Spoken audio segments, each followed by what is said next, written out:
some players that are basically invisible. Oh my God.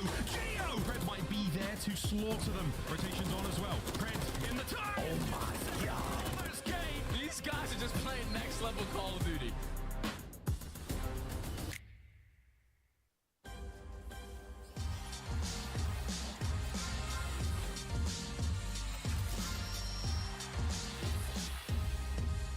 Listen, where am I looking here? It's Mother's Day, all right? Call your moms, all right? And maybe I'll call them too.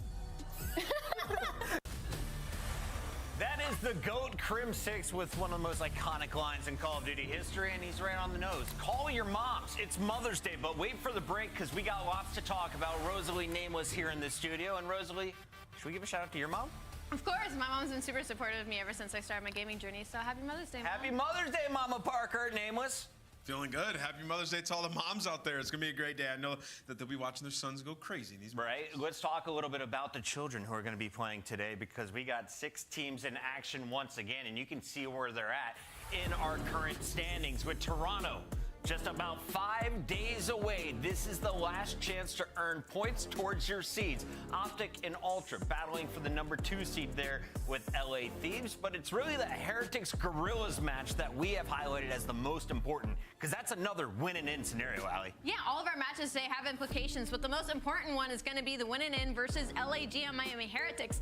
And me personally, I don't know which team to pick in this one. They're both very, very even across the board. Let's take a look here at this matchup, starting with Miami, who surprised everybody with a Game 5 victory over a surging Surge. Now, this squad had a lot of trouble against teams like Toronto, LA Thieves, Optic Texas, and Subliners, but the Guerrillas are much more in their same region, same playing field. 100%, yeah. I would say it's like equal in this one. I would tend to lean towards the side of the Miami Heretics. I feel like in Hardpoint they've had a lot more success since bringing in Real. The Search and Destroy's been great, sitting at 5-4, and even in their losses, it's been close Search and Destroys. The Control has been a pain point, 1-5 there, but lucky for them, that's only 1 out of 5 game modes in a series, right? So they've done just enough, and now they have to go through LAG, who have been one of, if not the worst Hardpoint team throughout this entire stage. They're feeling confident today, and their best player is their new pickup in Real. Just like yesterday's Gwyn versus Lynn's battle, we have another rookie showdown with Flames from LAG taking on Real. Yeah, both these teams looking for a start and winners here. And on the flip side for Miami Heretics LAG, Flames has been doing it in Search and Destroy, a 1.52 overall. The biggest issue right now is he brought in and fixed the S&D, but the hardpoint and the respawns are still really struggling. They're 1-5 in map 1 specifically, but overall 1-7 in hardpoint. And what's really painful is we see them have a couple of close matches. They're just unable to close it out. Yeah, I mean, they're really bad at holding kills. I mean, their differential is like 41, but in the first rotation, they've actually been pretty good throughout this split. But yeah, everybody performing statistically, like putting up a lot of damage, just the small things they haven't been able to get in order. But when you talk about their Search and Destroy, it's always been decent when we got to land. Flames is unreal in that game. You can play around him, you can play aggressive, or you can put him on an island. He's #1 in terms of KD. He's winning 75% of his opening duels. That's 3 out of 4. And this is an unofficial stat, but it's a bucket stat just from watching. Yes. He has the most kills per cruise missile of anyone in the league. He had a triple, multiple double kills. The man makes them count, and he's almost good for 1 per map. But can Flames keep it going today? Only time will tell. You take a look at the rookie leaderboard. The stats say he should. He's #2 overall, and you got Estriel #6 on the Good morning, everyone. How y'all doing today? Today is the final day of the Call of Duty League Major 3 qualifier matches, and it's going to be a bit of an exciting one since these matchups today are going to be a bit quite fun to see how today's matches, how the teams today that are the teams that are playing today will be going up against the others. So it'll be interesting. And I hope everyone's having a good Mother's Day so far.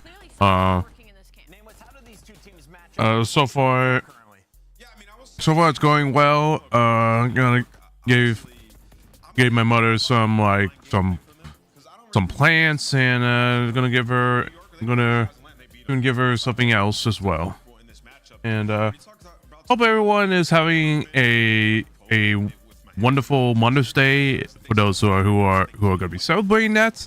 And hopefully you all will be able to enjoy the stream as well. One of their good maps for search.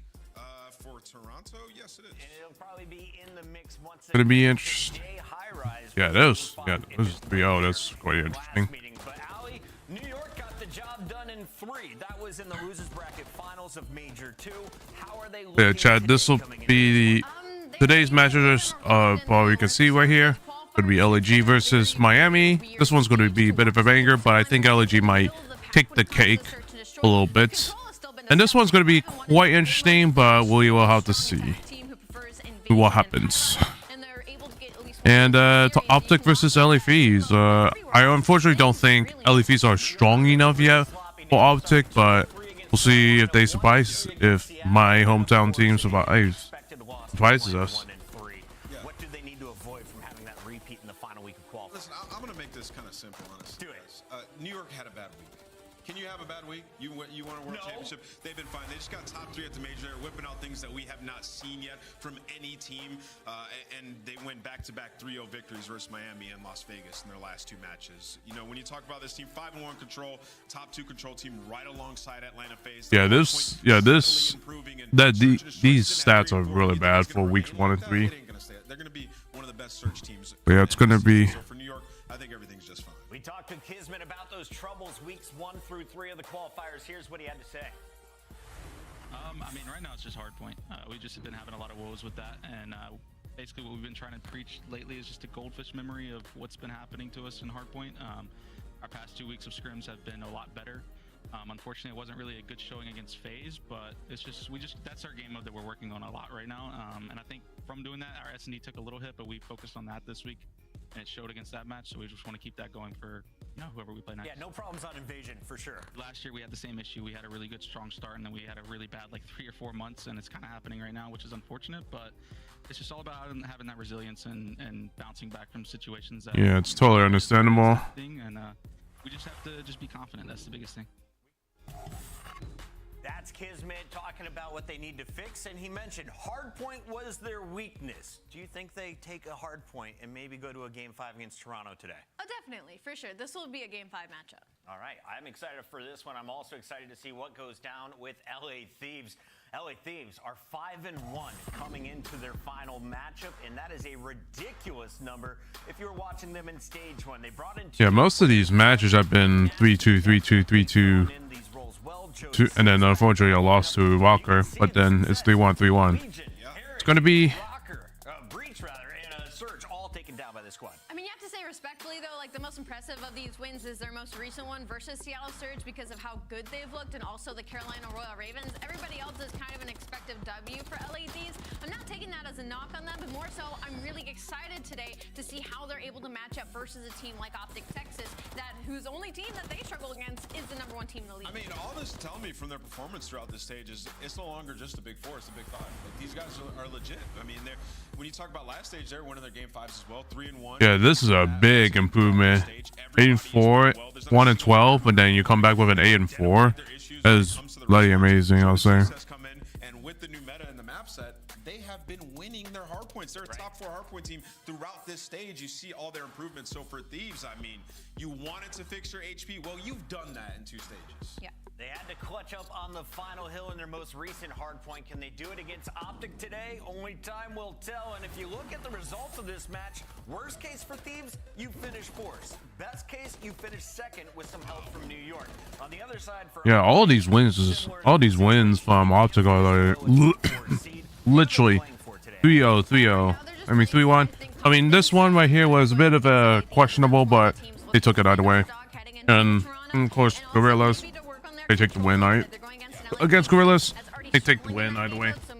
So the only team they lost is against FaZe, but that's kind of to be expected because they're trying different things. But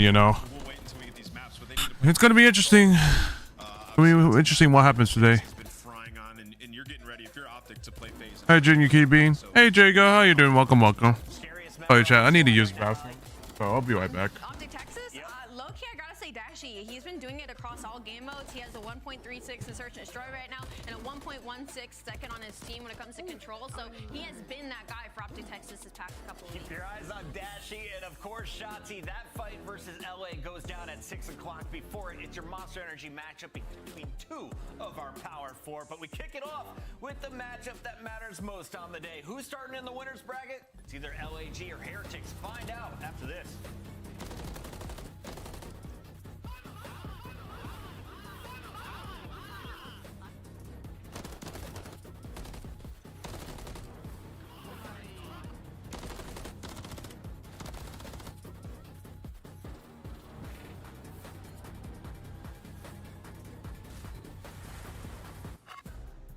Fans, time is running out to make your picks.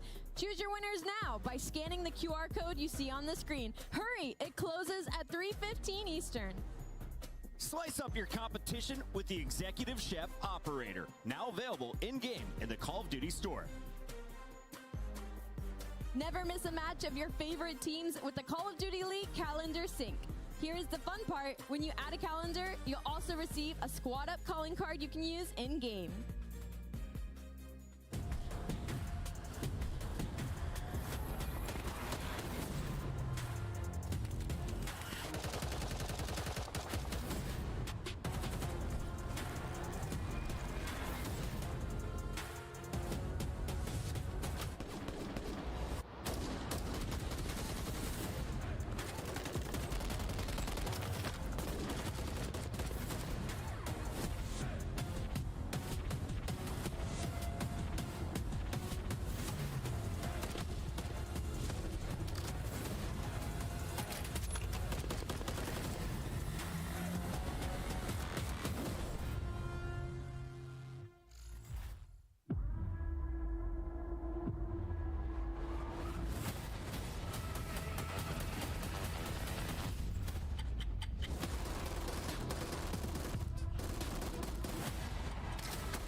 Out there crushing any competition. Long range, yeah, I got the vision. When I'm in the trenches, anyone can get me. I'm with the team when they need me. Or out on a dolo mission. Nigga rocky riding on this road to riches. If I catch you slipping, then it's over finished. War, ready, crew, coming through heavy. Aim steady, lights out, it's the gorillas. Not any winner, one out of many.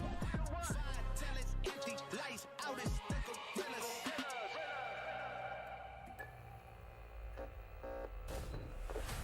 It's winning in for the winner's bracket, and we will see who takes that final spot. Heretics taking on LAG. We're told the players are ready, so let's jump right into the maps and modes.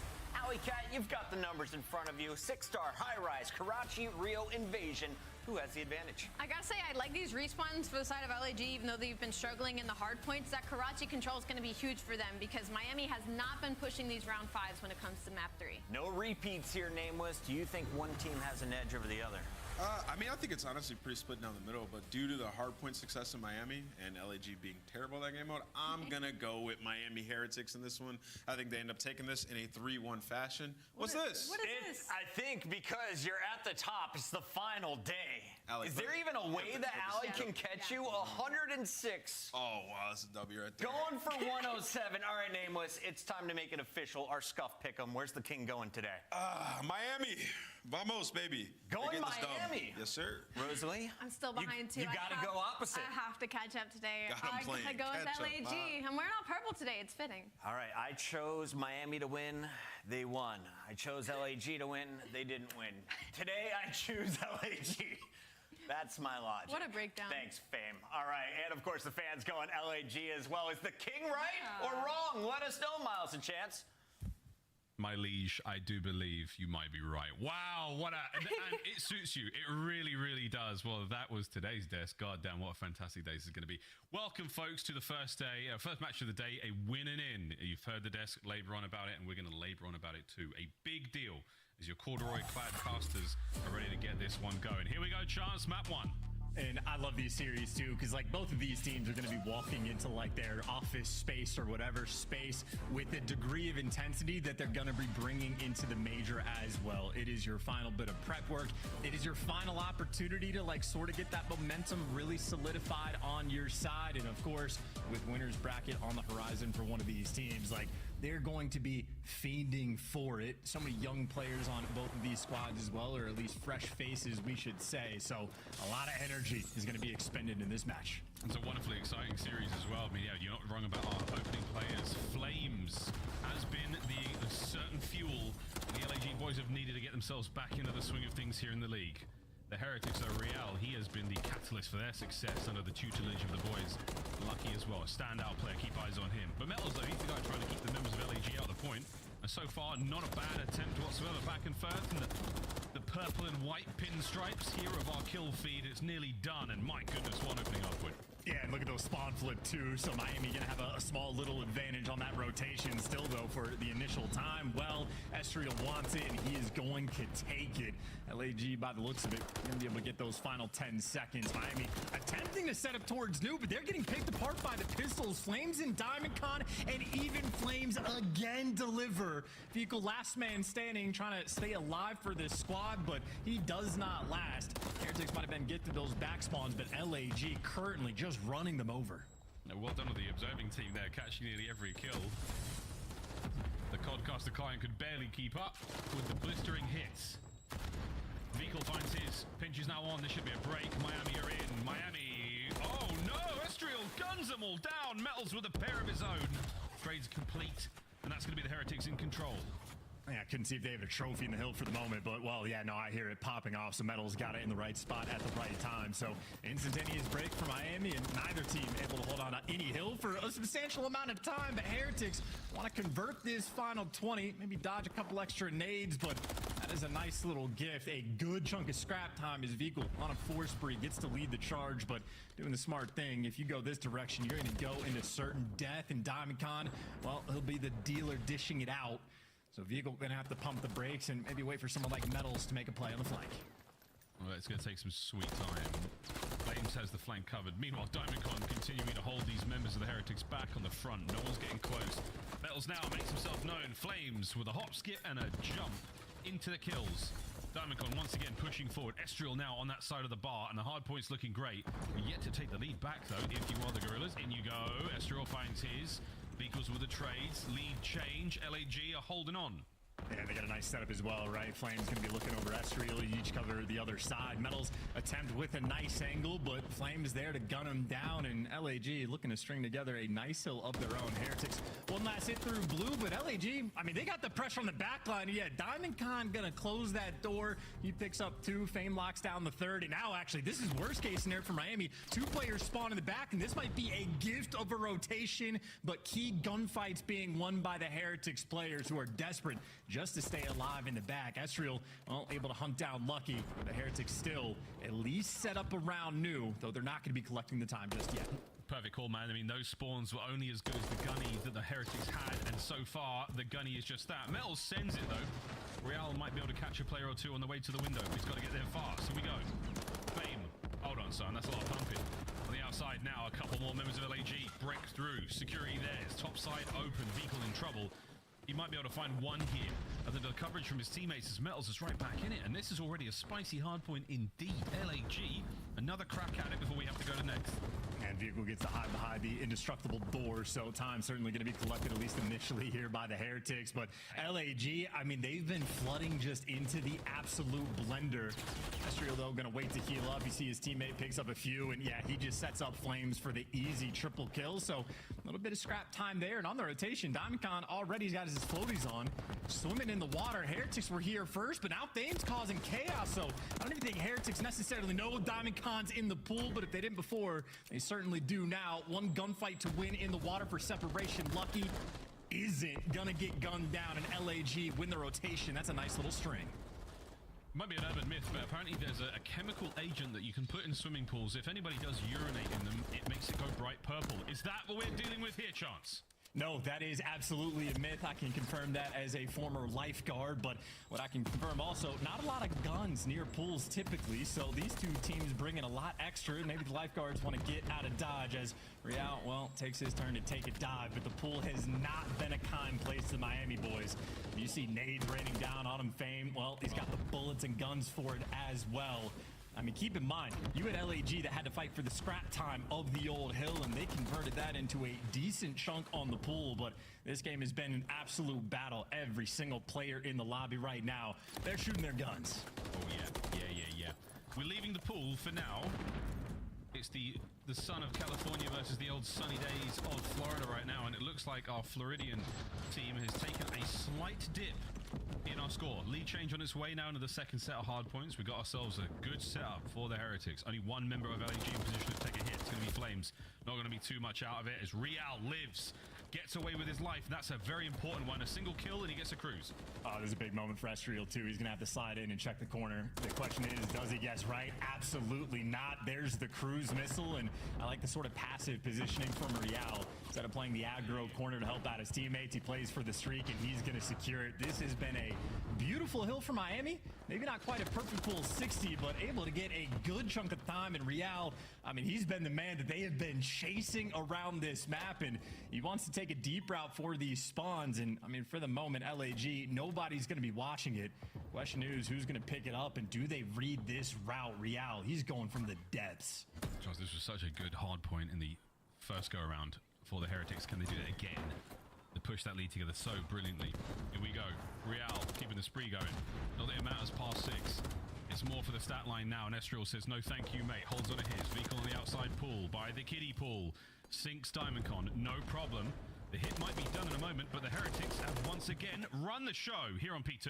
Yeah, and so much credit to Real as well. Again, just the deep route that he took was making sure to block the spawn so his teammates win the initial gunfights. LAG just firmly on the back foot, and that is a huge moment. Real making big plays and his team responding. They got a 60-second lead, and LAG feeling the heat, feeling the pressure, trying to flood into P2, but getting gunned down along the way. One pop-off moment for Real, and frankly, this game might have run away as well. Because keep in mind, for Heretics, on this break, they have the cruise missile. They do indeed. Incredibly easy to use here on this point. Here it comes.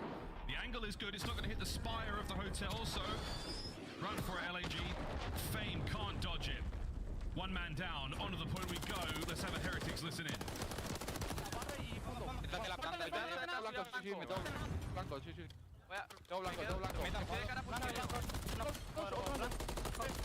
Un tiro blanco, blanco, ha puesto blanco, he nacido pedo, nace medio, este chaval, nace medio, no curva, dale, ahora, curva es uno, vale, tengo otras medias, es medio, blanco, eso todas medias, tío, y hace todas mías, creo, no hace todas mías, uno más, es solo uno, un tiro literal, otro de frente, Cabe una piña. Más. Tengo de cara para medio. No sé. Cuando estamos en la L. Damos, chicos. 20 segundos. Dos por la. Metal, vete. Dos para la. Ya, estoy full. Ganan la baja 2. Han cruzado que vayan por abajo. Tengo el crote de con. Una estatua. También. El anterior, solo. Está todo apoyado. Vale, buscamos uno. Estoy bloqueando tú, estoy bloqueando blanco. Deberían hacer. Tenemos la estatua medio. Una por larga. Vale, debería pasar la vale, tengo yo el full pin ya, tengo yo el full pin ya. Tengo yo el full pin, vale, tengo el full pin, no elige con Gema, ¿vale? Tenemos el límite, 2 con. Vale, yo estoy hablando full pin, no límite, vale, la derecha, estoy muerto. Diamond y pone, está al límite. Vale. Derecha del punto está un tiro Flames, un tiro derecha del punto tumbado, buena. Intentar sumar, vale, sí. Está pinchando. Muy bien, mi amigos. That was a fantastic listen in to the pace of the Heretics chance. Real with the big kills, Metals with the big pinch. Yeah, the only thing Real has needed this game is just more bullets in the clip. He has been fantastic through and through. I'm back, chat. Sorry about that. Well, it seems like we're at the end of the game. No worries there. They've hit their flow state and they just Thought that Gorillas would have a chance, but it seems like they are absolutely shit at hardpoint still. just set the tone for map 1. Another clean 4 in the feed, and Fame, he's either gonna drown or die to the bullets that are a hellfire. Heretics gonna get it done. There's a final few moments. Estriel, no way. Flames will not get close in time.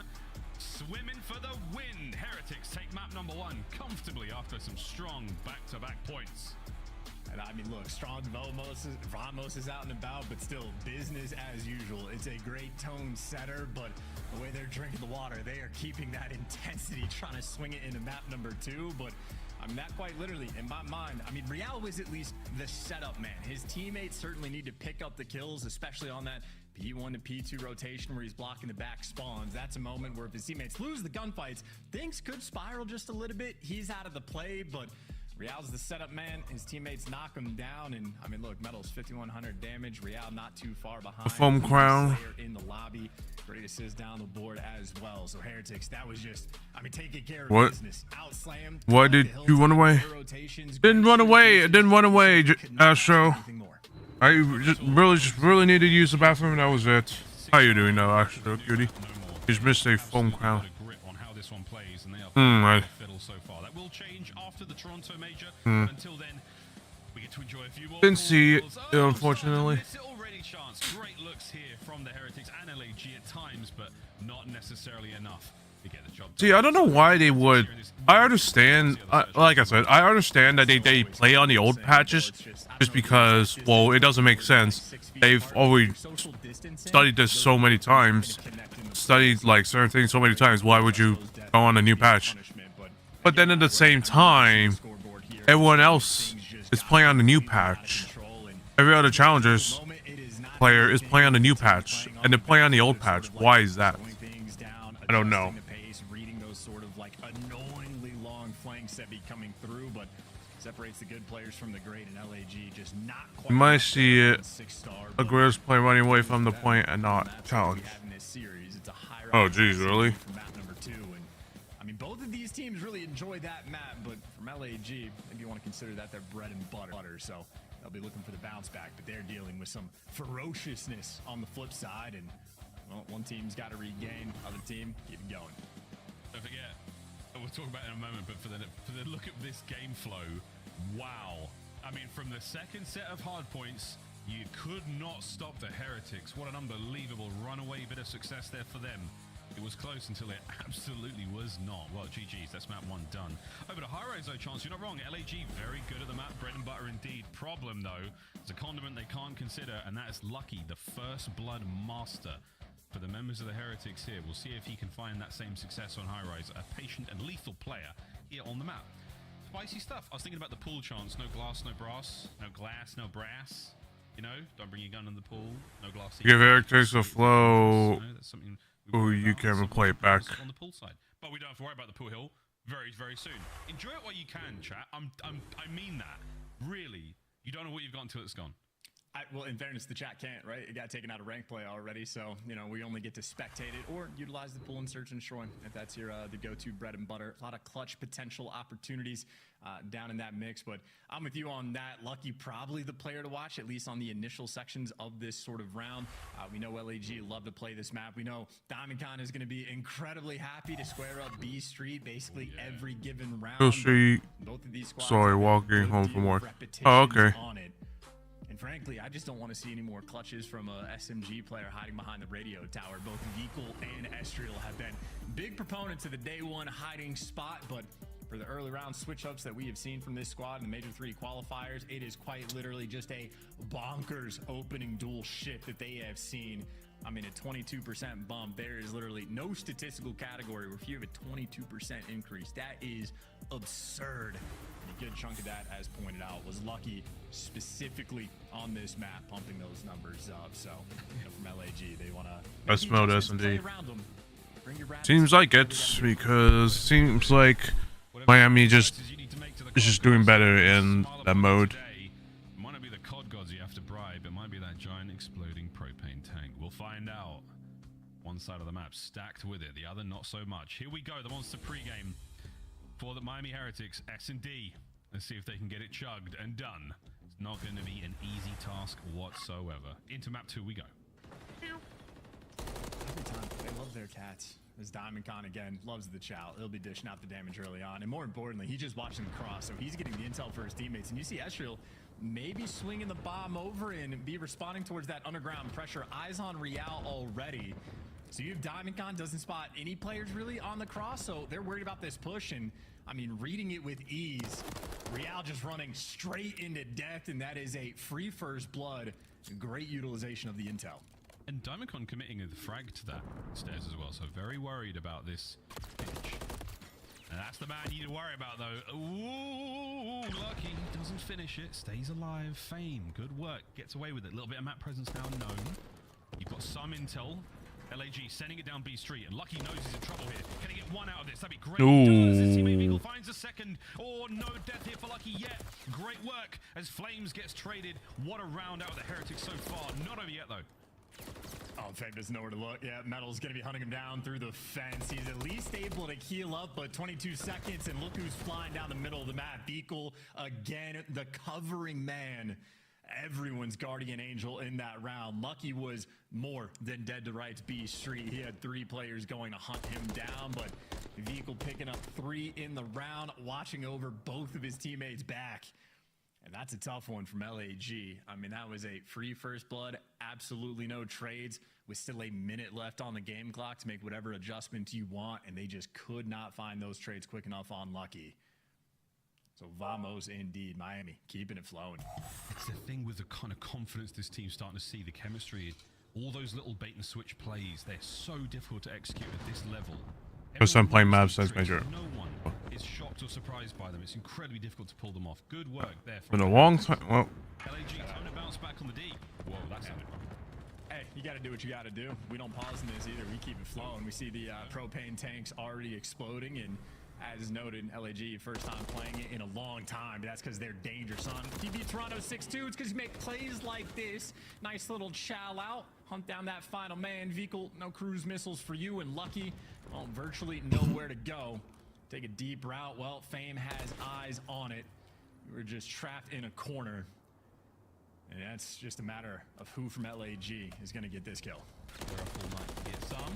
The Rappel Knight to get lucky. But you have to actually get lucky. And that was harder than it looked. He's a very, very strong individual player in this game. MW3's been kind to him, but LAG played the numbers well. If he doesn't hit the bomb site, I mean, there's a possibility you draw someone down the street, you make it another 1v1, and something about him on this map, confident indeed. But LAG, that's what you want on the bounce back. Fame. Good post, equip here. That was, I read the yeah, go ahead. Tired, he looks haggard. You better find success here. Toronto is days away. I see you two have your armchair psychology degree. I'm a big fan as well, and I saw the same thing. Crick in the neck, that look in his eye, you're feeling the strain. Winner's bracket, I mean, it's literally, it changes the tournament. Instead of it being a one and done, it actually turns into a double elim situation for you. So getting a guaranteed extra match goes a long way, as well as B Street. Again, these teams willing to square up, but LAG, by the looks of it, they're getting back down. So B Street control, and look at what Lucky does when he gets it. Finds the first blood again. That is what he does, and that is the perfect time to have that graphic on board. Heretics, they're in their flow. Oh yes, oh yes, yes, yes. 2 down for LAG. A massive advantage here, but not an impossible one. High rise. You can hit those in and out kills. Not easy though. Run, Estriel, run. He's got Diamond Con in spawn. Worried about the flank again. Mid smoke. We're going to be out. Metals stays in exactly the same place. Estriel, we're going to repeat the same play. And this time around, it doesn't work out. Lucky finds another. Awkward moves from Estriel. Surely hunted. Heretics, another banger. And it's just exactly how the Heretics want the rounds to go, too. I mean, they tripled up B Street in that moment to make sure that they get it with, like, a commanding presence. And then it just opens up so many angles for you. Like, even if you're playing on the opposite side of the map, going on heli steps can be weird if the guys are probably propane. Jumping on top of the back green shack can be awkward, too. Lucky, again, a player that has the devil down to the details and metals. That man has some energy right now. I mean, he's always been that player as well. Back to BO4. He ran War Machine for the Heretics back then, and that was the name of the game. Just super high-octane gameplay. Explosive, literally. Lucky again, folks. As extremely calm as you like, he's allowed Real to push forward to take over the bomb site as well. Will it be the high energy of Metals or the cool calm of Lucky that finds the next kill for the Heretics as LAG on the back foot already? Well, I think right now Heretics just want to get the information before they go for the A bomb plant. Real in the perfect spot. I feel like if you get in this situation without being spotted, you feel like you're going to get a guaranteed kill as anyone runs over to that right window. And he's going to jump on it, waits for the timing. He might get traded out, but certainly makes a dent. 3v2 now in this round, and look at B Street. Lucky, he's soaring for it, but so many elevators to check. He gets the call out, but Diamond Con gunning you down. And Heretics might have just thrown this round as Diamond Con gives you 3. The bailout man on high rise. Well, he simply does it again. Oops, so far on LG. Living it up as it was going down, and going down indeed. The Heretics, tough one from them. DC, another shooter, who's managed to make a real splash here in MW3. Ups and downs indeed. Here's a quick look at Diamond Con's round again. What an opener there, in and out, straight into that corner. And Chance, look at him, constantly playing for the info. Great comms there from LAG. The call on Lucky, essential. All tied up 2-2. Now he is Aerosmithing his way to another round win. Tied up 2-2. LAG that needed those bailout moments because the first bloods have not exactly been super kind to him. Looking again, Metals, yeah, shooting through the trash can. Well, there's the trades, and Lucky can't even get it. Flames, clean shots just to back him down. More gunfight wins on site. 1 HP. All that Estriel is going to need. He got another 3v2. Fame, well, he's over by the chopper as this bomb is going to go down. Vehicle and Lucky testing their clutch abilities, but Vehicle, he's not on the radio tower this time. Vehicle, hold it. Estriel loves that laneway. You've seen him there all round. Lucky from the chopper. Here comes the nade. Is it good? Oh, it was, but not enough to get the kill, so you at least know where one player is. And Lucky's managed to infiltrate the bomb site. Perfect post-plant position, though. He's not going to be able to defuse without putting himself in danger. Oh, but Danger's Vehicle's middle name, baby. 1v1. Oh, what a fantastic fight. Flames win. Such 1v1s there. Damn. No shenanigans this time round. Last time we saw Vehicle in a 1v1 on that spot, it was nutty. Flames with a big win. That's gorgeous teamwork, too. I mean, Flames was absolutely the guy that Heretics were trying to isolate. Vehicle was underground looking for him, trying to get the angle. Lucky doing the exact same thing. So Fame is going, like, working overtime to try to protect Flames in this moment. Then that, of course, towards to, well, Fame, the attention is now on you. So Flames, if he plays it passively in that moment, I don't know if LAG get that round, but he recognizes as soon as the action is on his teammate, gets involved. 3 kills in the round as well, and LAG now have the lead. It's just so fun watching two teams wonderfully confident on a map, trying to outplay one another. What the CDL is all about, folks. 3 spree from Flames in that round. Can he turn it into a 6? And he gets to drop a big old stick on this map. Real getting very tricky with the nades. It's going to force that player out on the other side, Estriel, but not enough. And here comes the hop. And man, Chance, there's a lot of guessing here on High Rise. Tons of guessing, as a matter of fact, and no one's guessed right so far here by the B bomb site. And what's interesting, I think that nade was meant to clear out Estriel. I think that was it. You wanted to look for the hit marker to see if he's going to be nearby, but Estriel repositions after the sun, gives you first blood, technically traded out, but Estriel, I think he wants to go right back. Good information on Real, going to be down blue. Fame just doesn't turn, though. Fame right now looking the wrong direction. You know someone's underground, and it had to have been called out, but LAG, maybe they're not going to listen, but if they're not going to listen, better shoot your guns, and, well, they're doing exactly that. Estriel and Flames bailing you out. Vehicle for a 1v2. Big time. 10 seconds. Find the kills. You're all good. Oh, Vehicle's in trouble. He's going to commit. He's trying to get towards the bomb site. Is he going for the plant? He's got to kill both these players. Nice shots onto the first. Flames, stay down, son. You are going to be safe. I mean, nice 1v1 win from Vehicle there, but not going to be enough. Polar opposites there from LAG save the round. Yeah, props to Estriel on that round as well. I think that was the strat. Like, Real tosses the stun into, like, the pit on the other side, doesn't connect, but Estriel just jumps down from that ledge spot immediately after, and that was timed perfectly for when that Semtex was going to be landing underneath him. And my kitty's on my lap, so it would have given away giving you so much attention. Utilizing perfectly. Not get 1, but 2 kills. His Flames, well, the 4 spree. I think there's a reason why nobody ever tried to play LG on this map. It's probably shit like this. They're just they're outplaying. We're going to see Diamond Con on this B street a lot. A straight shooter. Miami is just being outplayed by Gorillas. Who gets the most long-range kills throughout the league towards the end of the season, but that's a question for another time. Now stalemate across high rise. Uh-oh. Nothing yet. Oh, and I see that radio tower position being used as well. It's a day one spot. We've seen so many clutches from there as well. Gotta use some sort of tack or nade just to clear that spot out. This is what it looks like at a high level, folks. I think empty pockets. Though. Brave. Two-man hit. Here come the potential trades. Heretics are in. Ooh. Medals. The damage hasn't stopped. He's got 3. Can Medals find all 4? What are we watching? Fame says no. Vehicle now. Another 1v1. Ooh. LG threw that away. That one, why don't you start flying at everybody? They just LG just threw that round away. I mean, you let Meadows two-piece you. Like, what was that? Oh, I was so confused. Clean shots and Flames tagged up in one shot as well. Medals soaring. He is happy to get active with his teammates, and that is a wonderful call. And of course, Vehicle there for the follow-up. 9-3 for him. I mean, Vehicle's sometimes the guy playing those tight angles, cheeky spots, but ever present on S&D, he'll mix things up this time, choosing to go top heli. So many explosions. I wish. I mean, that would have been one hell of an ace for Metals, but he's kept the spree going. Trades complete. Real lives to fight another day with that bomb in hand. Man advantage goes to Heretics. That's interesting timing too. Diamondcon actually gets through, but it's 2v3, so how much does it matter? Because Metals there to read it, and well, Flames for a 1 versus 3. Rookie gonna have to clutch on this one, or Heretics gonna tie you all up. But looking at the situation on the minimap, this would be impossible in my mind to get this win. I mean, even from top heli, he'll pick one, and then he has to instantly melt the second player, and it's not gonna Unfortunate Flames. Statistically unlikely, even worse. In actual fact, Heretics find the equalizer. We are tied up 4-4.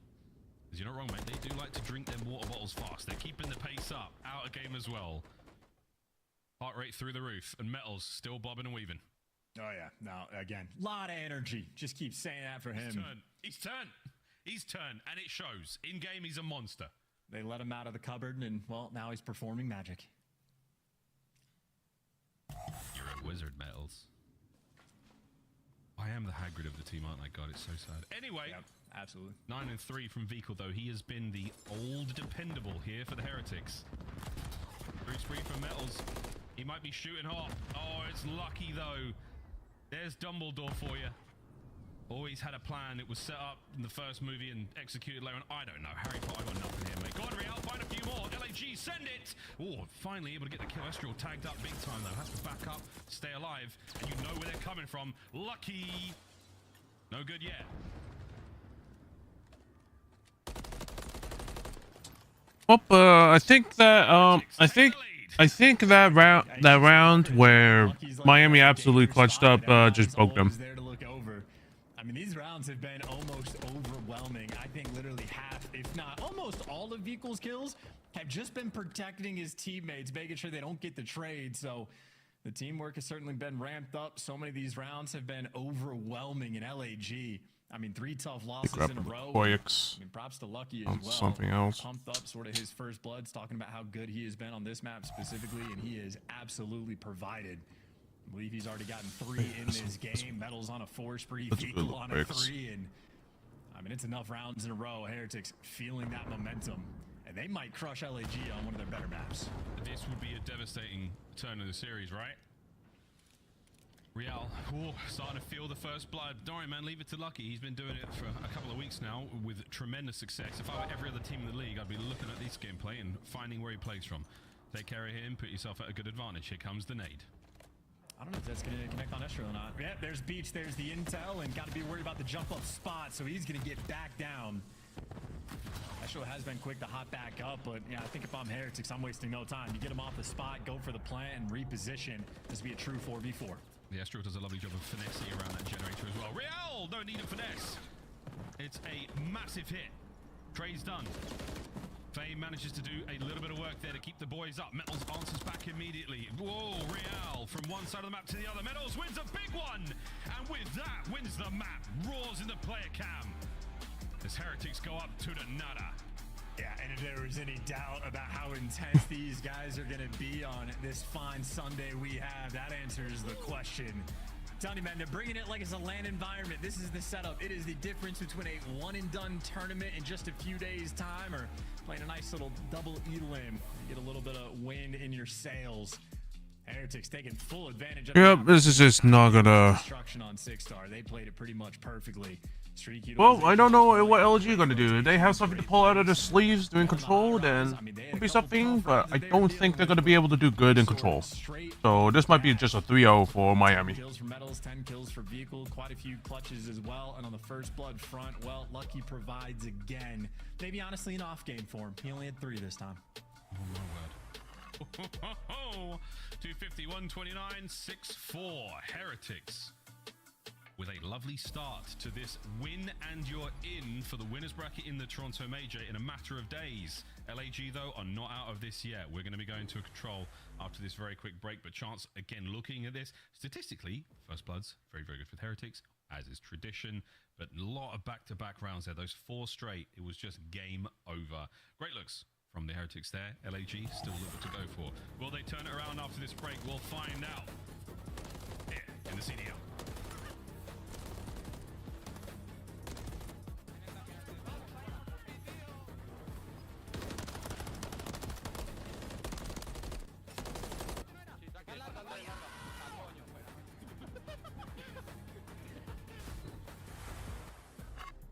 Upgrade your game with the Scuff, the official controller of the Call of Duty League. The Call of Duty League is brought to you by Monster Energy, the official energy drink of the CDL. The Cataclysm pack is available now. Oh yeah, chat, I bought this. Oh yeah, chat, I also bought... I bought the Cataclysm pack. It just reminds me of it reminds me of a Borderlands. Like, it looks anime enough where I just feel like, hell, I might as well buy it. I mean, it's got the Borderlands vibe, which I actually don't mind. Because there were a few characters in Fortnite last time I played it that had like a borderline art style to it. So I was like, okay, you know, I might as well buy it. Plus, because since one, it's anime enough, and also I do like the art style. It's just more unique than regular human like characters that with just a complete different outfit and such.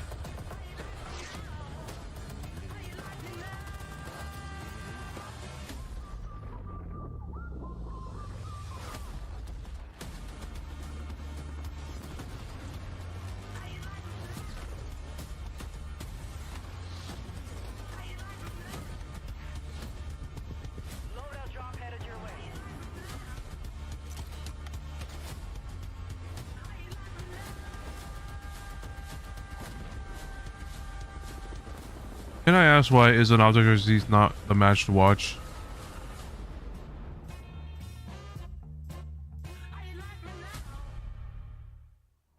Is that what Is that what the caster said?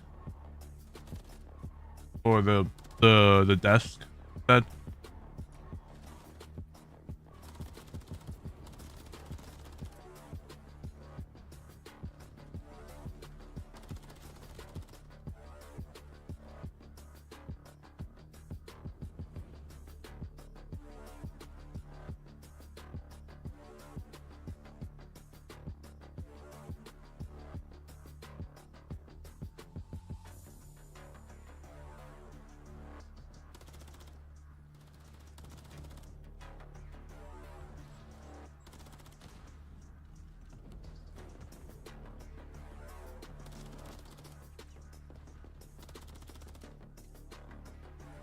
What's the game to watch this week? That way results are not Object fees. Oh, that's the monitors. Because, well, obviously it's a top 4, so it's a top 4. It's a top 4. It's between the top 3 versus top 4 teams, so it makes sense why, like, they're the team to watch because, like, you know, both of them had a really bad, like, let's be honest, like, both of them had a really bad week at first 2-3 weeks in terms of the qualifiers. Now they are starting to kind of pick it back up, and so part of the reason why this is probably the next series is going to be the double points and not LA Fees versus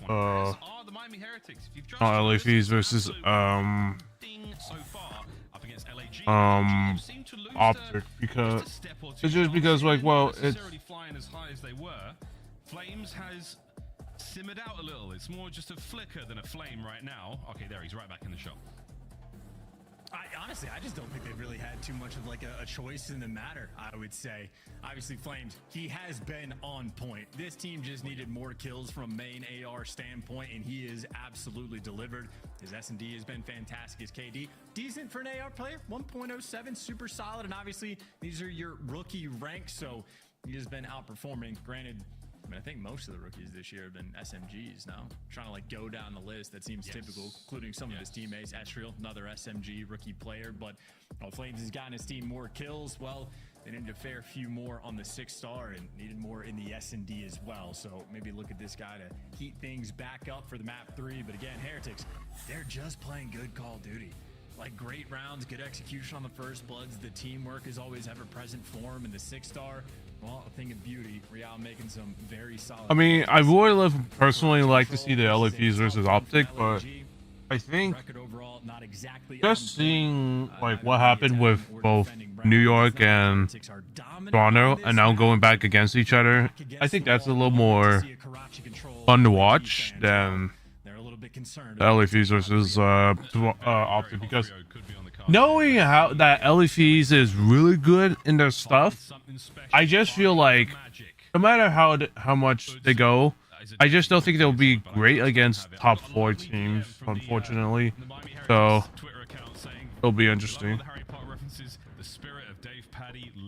But it will be interesting if LFEs can be able to go up against the top 2 team, which is obviously Optic, and just absolutely smoke them, or just go up to around a game 5.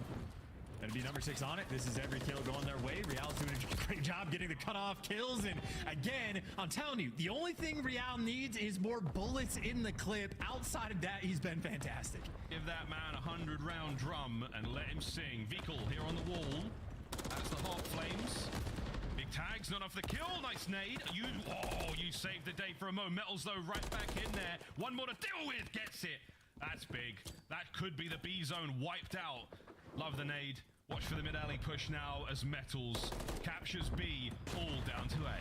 This is the worst possible start, especially with Real controlling the power positions. He just gets the easy cleanup kills, and his headset clearly works. 2 players underneath, and LAG, you got too much to do. You can't be belly down. You got to kill this man. That A zone is collapsing before your very eyes. This might be one of the quickest Karachi control rounds we have seen as Heretics dominate, triple stack, going through. You know, I'm a little confused why LAG didn't bother to go to clear out Fountain. I don't understand that. Lucky didn't do enough damage to kill 2 people, and they capped both zones. Felicidades. Round 1 is done. Lucky is so cool, man. Like, he is chilling. You know what, Lucky to me, I mean, this is a very strange comparison. They're incredibly different players, but the composure of someone like Major Maniac. Hold on. Let me slide there. No one has the composure of Major Maniac. Okay, maybe you're right. I appreciate the comparison, but there are levels to this. Lucky can have the 2nd most composure of anyone on planet Earth. He's always going to be behind Major. Yeah, that's pretty fair. Okay, round 2. Let's see if LAG can pull off the crazy fast attacking round. So far, not bad. That's going to be the first segment gone. Trades are there. Numbers are starting to thin out. DC still holding it down in his zone. Here comes Fame. Reinforcements show up. LAG, baby, not a problem. That's going to be the A zone cleaned up very quickly. They've done it even more decisively, dare I say, than the Heretics did in their round, Chance. Now we go to Bay. Well, that is the easier zone, though, to be fair. You got a guy like Vigo playing a filthy corner over by Junk to make sure you're forcing out the deep spawn. So Heretics happy to play the long game in this moment, and for good reason. Metals, well, he was able to earn that cruise missile in the meantime. So LAG, they got their work cut out for him. By the way, Beagle has actually claimed so much space that he's calling out to his teammates. Like number 5 on the minimap, he's watching mid-alley cut. You got Real ready for like the full flanks to be rolling through. So it's an awkward spacing on the minimap. The Heretics, their heads up about it, and they are picking them apart. LAG, they are not comfortable in this moment. Vehicle, his bread and butter, doesn't get the extra kill, but that push has been completely stopped. Yeah, even if he doesn't get the second would have been great. It doesn't matter, though. You've given the information to your teammates. Oh, they're trying to make the most of it. There's a couple of big kills, though, down to Lucky. He's got to win at least 2 here. Otherwise, this is going to get real ugly. Can't buy the time for his team. You're into the B zone, LAG. Metals calls the cruise. It lands. Not enough for the kill. The capture continues. I still don't know if I've seen too many cruise missiles actually get kills on this B zone, but we'll keep trying just in case people don't want to stand, I don't know, inside a building, but that at least buys you time maybe to flank. And well, Lucky soaring through, able to pick up one and does enough damage. Estriel should get traded out. Real taking care of business. So cruise missile extinguished, but that is the only good news. Bad news from LAG. Well, Estriel had to find his first kill and still have to reset. You got a minute, and they're working the full flanks. They haven't been getting these close spawns. These are extremely difficult rounds to win. Very, very long journey from your spawn to the B zone. Diametrically opposed in the ease of leaving to getting into. It's all bad, folks. Heretics roaming the map now, looking for anything, but it might be too late. Oh dear, the one avenue LAG found, they're in. Flames lives. Oh, Real with a pinch, gets there in time. Fame now all alone, waiting for the reinforcements to show up as again, the Heretics, such a strong defense. Oh, it's the flank too, though. Vehicle, yeah, he reads it. Estriel gonna get back down. Great reaction time to not fall and send in Fame for the kill, but Fame, food for fodder. Too many players there for the trade. And ooh. For Lucky, where his major Can't do anything about that, unfortunate. Big gunfight for him to win, and LAG just desperate to find anything, because the teamwork for Miami, it has been on point this entire series. Absolutely brilliant so far. Absolutely brilliant. You have put LAG in a seriously tight box. Look at the KDs. They are brutal right now. The Heretics are playing Karachi immaculately. Attack and defense, very, very strong. Could this be it, Chance? Is this the 3-0? Yeah, Real's 16-5. So I don't think like LAG have too much choice. I think they're just get taken to task. And that was an extremely well-played round on defense as well. Again, Vigo went from controlling junk and blocking the spawns to basically full flanking the entire LAG team that was then in his spawn. So Heretics, they're playing in a safe way on defense, and they take care of business. Meanwhile, LAG, don't get me wrong, the scoreboard currently broken, but they are struggling in the kills department. I believe Flames is 2-10, so that means he did go on a 6-death streak. Yeah, that was very unfortunate. It was good in the last round. Now it just sort of tweaks out, as they say. First blood vehicle on A right away. Another fast attack. LAG counting their losses and have gone all over towards that B side of the map. Oh, look at the patience here from Real. The shot not necessarily is good, doesn't matter. Oh, what a catch! Flames throws a peach. And now you gotta be worried about the flank too, so someone's gonna have to turn. Lucky maybe feels the pressure, doesn't want to deal with that, but he just gets caught sprinting. So 2 ticks roll through. LAG get him off the zone. Metals can't do enough damage just about, and Estriel and Flames get him off of it. Now for Miami, the question is, what do you want to do? They're going to get this close struck spawn. So Fame right now is going to have to fight 2 different players on the Heretics over towards B. This is a moment where Heretics can capture both zones at the same time. It looks like Fame was out of position. He gets his first. Ooh, nearly a second. That's good. Ooh! Oh, no, it's not Real! How did he pull that one off? Flying towards B. Vehicle in your spawn. The force spree down. But the numbers here for LAG running out. Real through the back door. This could get ugly real fast. No, Estriel holds it together. Metals steps up to the plate and knocks him clean out. The second nearly, but the trades are done. The Heretics are in.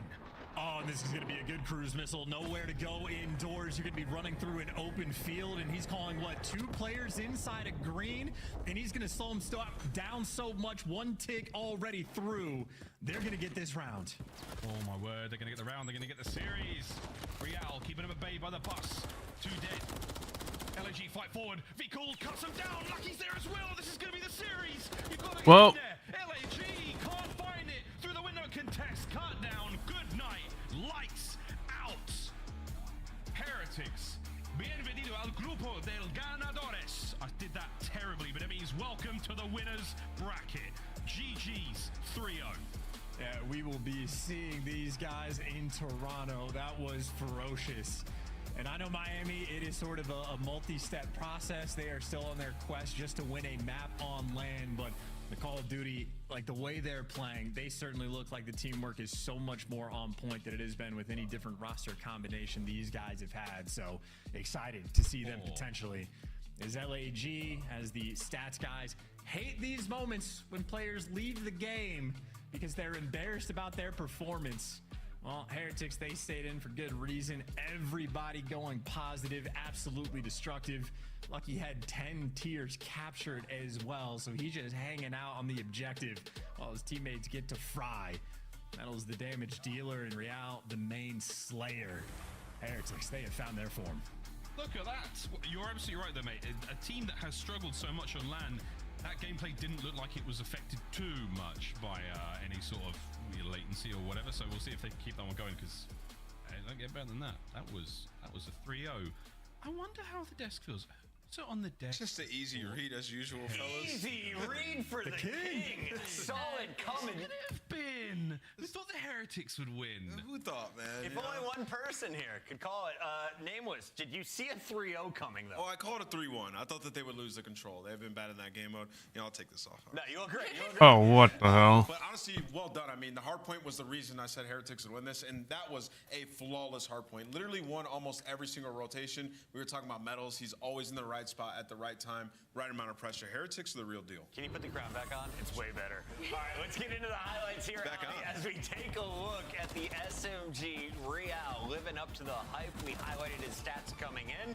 He wasn't the only one, though. It seemed like the teamwork was definitely there for the Heretics today. Definitely. I think my biggest shout has to be Vcol Metals during that map number 2 high-rise. Both of them dropping 10+ kills, and Lucky in all the first bloods he was getting for his team on the side of Miami Heretics, and that's what they needed. Real had been the main slayer the majority of the stage, but when Miami Heretics was finding success, it was off of plays from Lucky and Vcol traditionally. So to see them step up here in this LAG match was huge. A streak to start the game. Not too bad there for Real to close things out.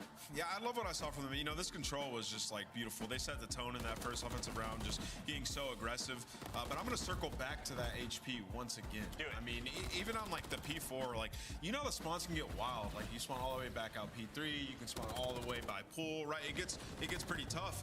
But they were able to manage that perfectly, back and forth volleying it, and then chaining that into a spawn trap. And also, if you're just now joining us, go back and watch that round 10 strat, because we were going crazy in the green room. Well executed by Heretics. It was a team effort from Miami, and all 4 members earn our Scuff play of the game, as they will be attending Toronto in the winners bracket for the 2nd time this season. And we just missed the most important moment from this matchup, which was Real going on that huge spree. I believe it was 7 or 8 during that map number 1, is when this game was actually tied. They were about 100 to 100, but he goes on a 7 streak. They get the full 60 in P1 and the early rotation over to P2 to then give themselves that huge lead to close out the map. But just great gameplay overall from Seth Heretics. I'll tell you what, I do not want to fight Metals anywhere near that diner. Well done to the whole squad. They lock it in, and they set us up for a very swift day. But I have a feeling we could see a longer series with New York and Toronto coming up. Before that, though, we got to talk with our Monster winner, Spotlight winner. It's Lucky today. Lucky, welcome back.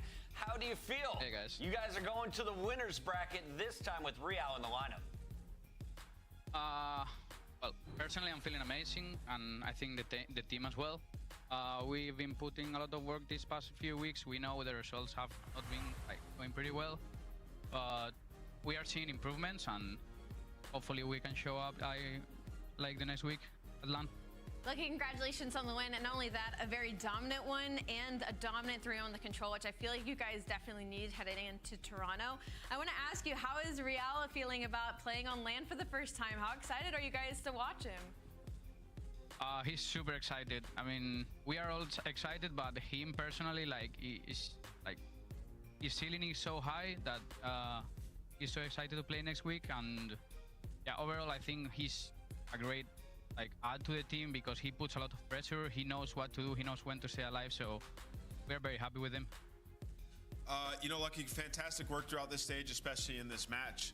You know, in this stage, you guys have been up and down in hardpoint, but it seems like you've been putting in a lot of work there. You were 12th in rotation winning percentage coming into this. You guys out-rotated them to every single hill on that map 1. How much point of emphasis was it on rotations headed into this week? Yeah, I mean, we watched some VOD and our coaches told us as well, and we knew they're a team that like to rotate. Like whenever they get points, it's because they're advancing rotations. So we focus a lot on that first map to rotate more than them, and it just showed that. I don't know. We just counter, I think. Good. Yeah. Lucky, we're gonna let you go celebrate with the team. Is there anything you're excited to experience when you go to Canada next week? The weather, I think, because here in Florida it's so hot right now. So hopefully it's a bit cold there in Toronto. Come up north and cool off, my guy. Excited to see you in person. Thank you, guys. That's Lucky. That is the Heretics locking in the 8th seed in the final week for the second time. Now on the other side, LAG, you got 11th because you didn't even take a map. You could have finished as high as 9th seed, getting 3-0'd. You now are right above Boston at the bottom of the barrel. For now, though, we got to go to a break. When we come back, we got 2 teams who are fighting for their spot in the top 3. It's Toronto taking on the Subliners. Can the Subliners finish with a winning record?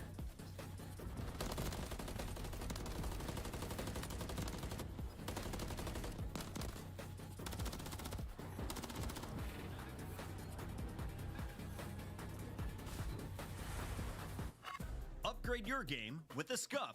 Yeah, it's definitely gonna be interesting on what happens. Start the season strong with the This Call match. of Duty League Pack. Grab yourself the CDL Operator, Weapon Blueprint, and so much more. Check out the Call of Duty store in-game now.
The Subliners are your 2023 champions.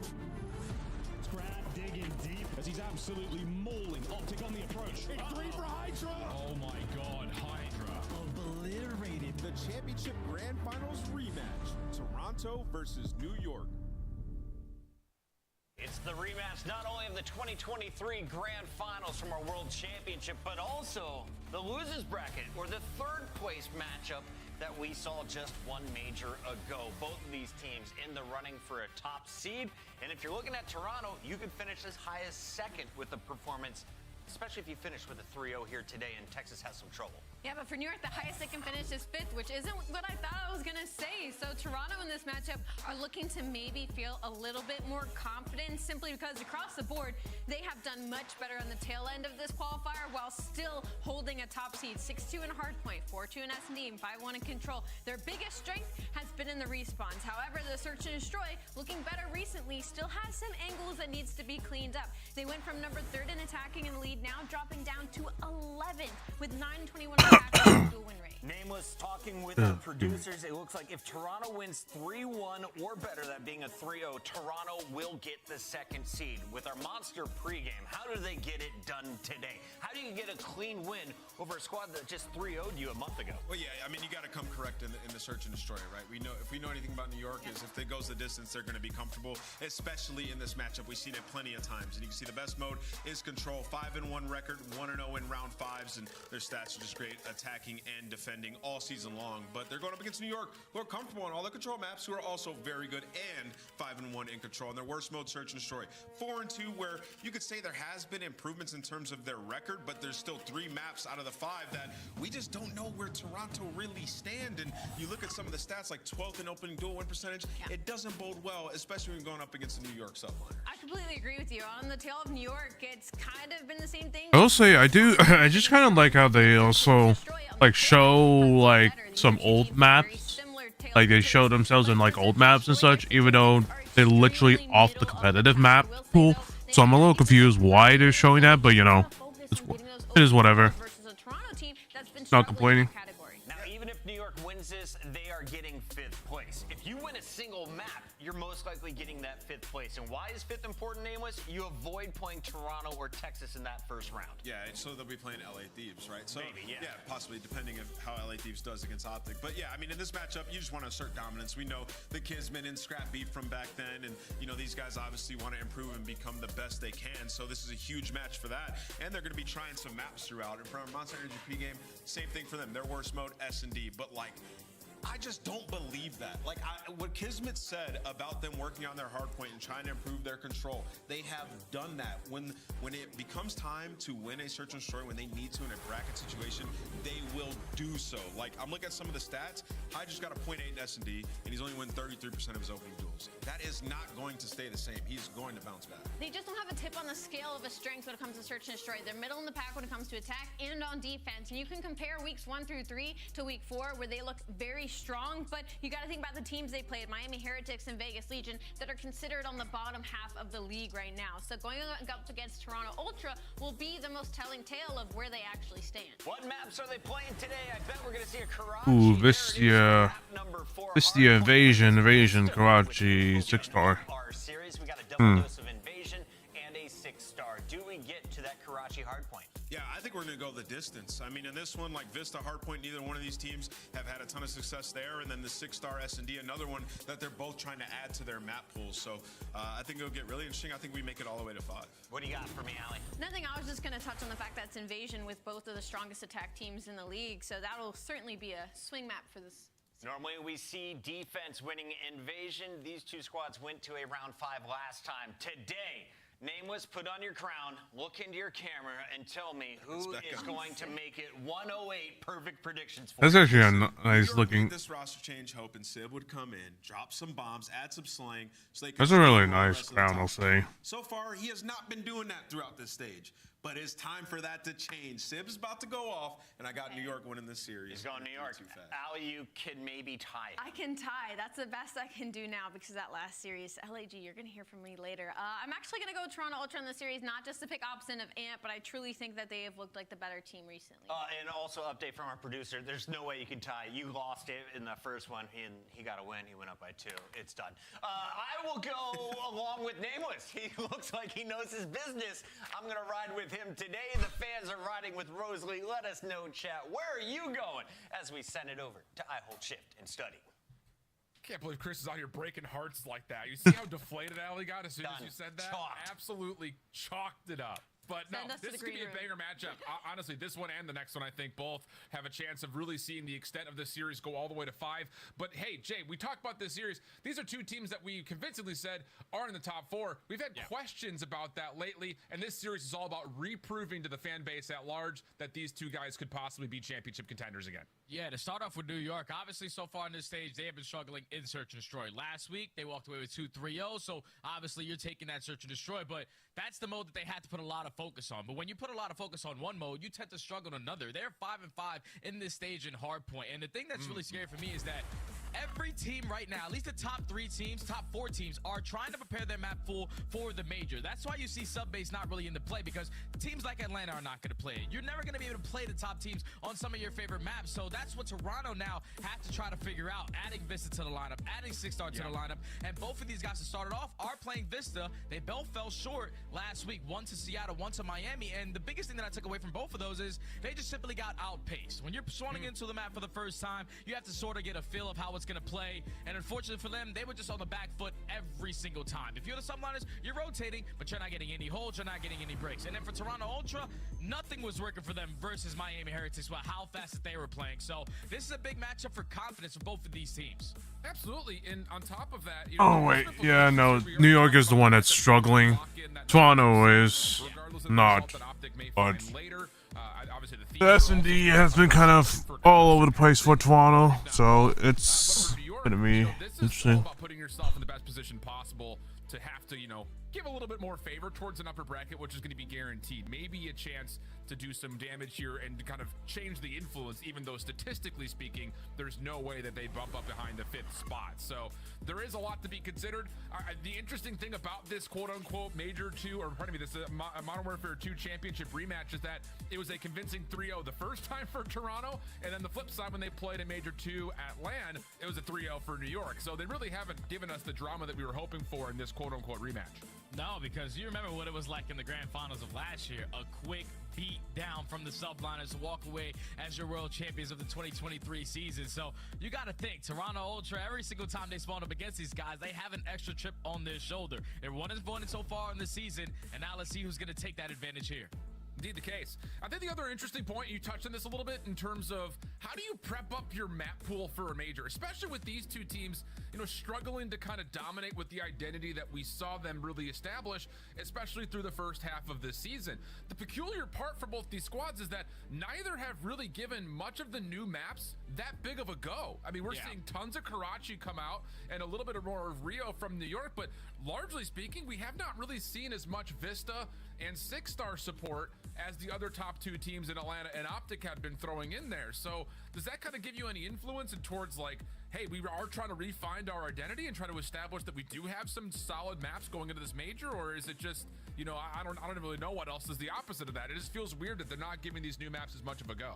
Well, if you think about what Ultra did, they played 6-star and it was versus Atlanta FaZe. After Atlanta already got a rep on it, so they were able to make the adjustments after that series versus Optic, and then come in versus Toronto Ultra and absolutely run them over. So that's a confidence shot right off of the rip. You're going up against one of the top teams on the new map. You're thinking you're getting a lot of great practicing on the back end, but then when you actually have to play it in a match, you get steamrolled. So that probably shook them up a little bit to play that 6-star. So that's why they're adding Vista into the lineup, because they probably think versus Miami, we just didn't play the best. Like, we didn't rotate, we didn't break hills, we weren't really finding success in our holds as well. Like, nothing was going right. But the one thing that has gone right for this Toronto Ultra squad has been Kleenex. He did it all throughout stage 1. He's sitting at a 1.23 so far in hardpoint of this stage. He's just looking for his counterpart in Envoy. He's sitting at a 0.8 right now in both of the respawns to step it up alongside him so they can get back to that final form. And to speak more about Toronto, you know, as we're waiting for this, I think it looked like Skies was AFK for a moment. You know, for Toronto overall, it's been really strange to see them not playing the new maps, but they've really struggled in terms of rotation, which has always been their most categorical success comparison on every other map out there. I mean, they are top 2 pretty much everywhere across the board, but both on 6-star and Vista, they've had a hard time controlling pace and tempo, which is, I think, why you look at players like Insight and Kleenex in particular to see what kind of dualities that long-term duo bring to the table, and can they continue to find the success that they've had statistically across every other part of this season on the new maps. That's where you need to have it. I think that kind of spotlighted focus in terms of the stat line we just saw really helps echo that point. Yeah, and then when you're playing the new maps, obviously it's just getting as many reps as you possibly can. When you can run them into these professional matches versus some of the top teams, that's when you're going to get your best practice. So let's just sneak these in versus the Subliner, versus Optic, versus Atlanta to make sure we're in our best shape going into the major. So yeah, it's definitely going to fall into the hands. Kleenex is playing fantastic. Envoy sitting at a point A. Obviously, he needs to step it up, but also Insight. I feel like Insight was a guy throughout all of Stage 1 when they walked away as our Major 1 champions. He was a guy that was just absolutely taking over, especially in that grand finals. He's also sitting at a 0.9. So you got a guy with a 0.8. You got a guy with a 0.9. The fundamentals are not in play, and those two guys are the big pieces because you think about what Envoy gets done on the map. He's the playmaker. He's the guy that's going to hit those early routes, going into those one-on-one gunfights to try to flip those spawns, and currently he's losing them. And then the opposing side for Insight, he's the guy that's holding down those long distance lanes, and he's losing those one-on-one gunfights as well. So it's just little things for Toronto Ultra to fix up, and it has to start with the Slay. Well, let's take a look at the Subliners a little bit more in depthly then as well, because they are not, you know, outside of the conversation of individual performances. For a moment there, we had, you know, an opportunity to kind of see what Kismet was going to bring, kind of a slow start from him. But like Nameless had said in the desk, we're also seeing the same thing come out of Sib. And for a team that made a change that came with some heavy criticism, started off the season pretty darn strong, and now a little bit of a lull, you look at the new guy and say, all right, like, you were supposed to be here to put us at the top of the leaderboard with some great space in between us and everybody else. And as you see the overall season standings, although they are comfortably in 4th, they're still a pretty far cry away from where our top 3 are in overall point standings. And if you think about it, it's just based off of that Major 1 performance. You get double first rounded. Who the hell was going to think that for the New York Sunbliners, our defending champions, coming into the first major and getting absolutely slammed? So you still have a lot of time, though, to make up all those points that you were trying to chase to try to get into that top 3. And I think a lot of it is going to obviously start with Kismet, the playmaker for this New York Subliner squad. He's currently sitting at a 0.8 in HP. He's tremendous in Search and Destroy. He's also doing great in Control, but Hardpoint has been where the Subliners have been struggling. He's a guy that definitely has to step up. And then you talked about it a little bit with Sid. They picked this guy up to simply be a Slayer. He showed a lot of it in the beginning of the stages of this game, but recently it looks like he hasn't been as comfortable. A 0.9 in HP, a 0.9 in Control. We picked you up to get some kills, so Dante, it's time to lock in. And it's funny because even though he only holds a 0.9 in this particular major qualifier, his overall season stats are still pretty convincingly and comfortably above a 1.0. So it's just been one of those stages that New York has had a little bit of a tough time. 0-1-0-1. Way to get involved. And now, oh, time for both teams to change that and see what happens. Again, second in overall rotation, but their ability to hold for New York has been really miserable. It's gonna be interesting because you're gonna have the SMGs like just start. You're gonna have most of the SMGs start slaying. So that's largely where we'll keep our focus as we jump on into the Vista hardpoint between these two top 4 squads. And this is gonna be an exciting Monster Energy matchup between two top 4 teams early on into this P1's an all-out mix fest. Kleenex switching between the rivals. You can only find one before falling, but Subliners with the numbers gonna be able to bombard their way right through the backside of the door and continuously soak up this P1 time. Yeah, a little bit more patience here for Toronto, just waiting for all 4. Clearing out the outsides of the hardpoint best they can. Hard to do so, though, when Sib is locking down that outer catwalk area. Sib just playing a bit of a shoulder. Sky staying down with the cover of a trophy system early planted in. And, well, so far, so good. One last maybe hit here for Toronto. Sib, the last New York Subliner standing. Little finesse around, but Kleenex gets the final kill, and we take our focus down towards bottom burner. Now it's an instant battle off this rotation as well. Kismet's able to win the one-on-one versus Envoy. Such a crucial kill to get on the map. Shut down the opposing playmaker, and now you're finding all the kills in the feed. Toronto Ultra have to rally the troops together, try to find a way on in. They're trying to bombard their way up through the middle of the map. Sib did a great job of at least contesting a couple players, but they haven't been able to sniff even close to this hard point yet. Really really good start for New York. Zone of control also extending beyond the hard point. Sib will be eliminated. It gives Toronto a chance to try to hit this from the low ground, but you do not want to be single-handedly flooding this from the bottom part of this hill. Nades are coming through. Kismet playing it off corner. That's good for the first. Follow from Hydra up top. Yes, so well done. And the last one standing turns into essentially a 1v1 between Scrap and Sib. But Kleenex rotates back through mid, and it gives Toronto a chance to get some of the scrap time. Yeah, but this is only 20 seconds. So now if you're Ultra, you have to send someone early off that rotation. It's going to be Envoy. Trying to right the wrongs from his teammates. Woes currently in HP. He's stuck his way all the way behind enemy lines, but there's no one near him. And subliners have gotten to read that someone is out of the play. Envoy's able to find one. Great shots onto Skies. Not able to finish the kill, but you see the mini-map. Subliners are starting to spawn now. It's a big play out of Envoy. The block is good. Scrap now also hunting down Skies. Finds the kill. Toronto has a chance to flip over the spawns, but subliners very quickly off of their off spawns, right in through the front door, and it's the SMGs clearing the way for a follow-up, and now all of a sudden it's just again a tug-of-war game, backside of the hard point versus Toronto, then it's New York, and once more we've got 30 seconds to fight for New York all over this P2 time with a lot of focus over towards the rotation 4. And that is a beautiful break coming in from the subliners. 2 players falling down. You're able to execute a perfect pinch on every single kill in the feed. Jeez. And Sib is getting it done even with the Renetti in hand. It's a clean kill feed, all yellow for the subliners. Starting to run away with this game, and with the control that they currently have on the map, they know exactly where the Ultra are coming from. Final 5 over towards P3, but off the rotation, subliners are going to Ooh. These guys could have got the kill. These guys could have got the kill right there. Trying to figure out the tempo of this map. Envoy 3 and 11 just finds his 4th kill. I mean, considering he's had no hardpoint time, he's the one who's supposed to be just kind of roaming, finding openings, and there's just none to be found anywhere on the map. Inside a decent kill through mid, but all of it followed up by the Bulldog. Double for him, turns to try to find Envoy, but the follow-up elimination is perfect from Hydra. Scrap, the last one standing, does get chased down. Sib trying to I think my pick was Ultra, but I think I did the wrong pick. Finally a chance for Toronto to look at more than 30 seconds worth of time. Yeah, and they need this time. The subliners are not going to give this one up for free, though, as Kismet gets it done. The Bulldog is coming out barking in this map number 1. Almost an 100-point lead. Ultra going to fight for the final 15, but this is going to be another rotation won by the subliners. You have players in some cheeky spots, just making sure they're playing safe, waiting for the teammates to rally around them. But Ultra just trying to stay into this game. With the final 20, final 15, you just have to start winning a couple rotations. And you guys start winning some gunfights on these mid-map routes that we're continuing to see from Envoy. I mean, he's so far outside of the play. Whereas, meanwhile, Hydra is 13 and 5. Kismet at 14 and 9. The SMGs are dominating for New York as we see the points go to right around 100-point gap.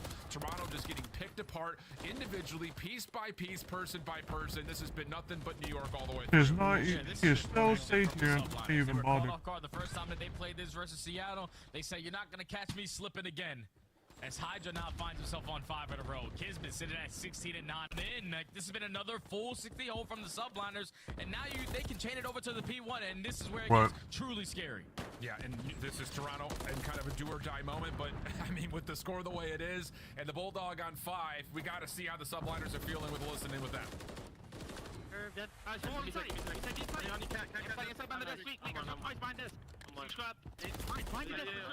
One could have flipped. Maybe one. Maybe one dark. One dark. Outer cat.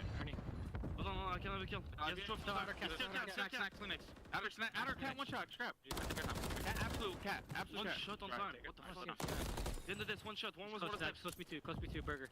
Under Burger. Close time challenge. Scrap. Okay, one's under Burger. Yo, chop Burger me. Look at your low. I'm looking at pink steps.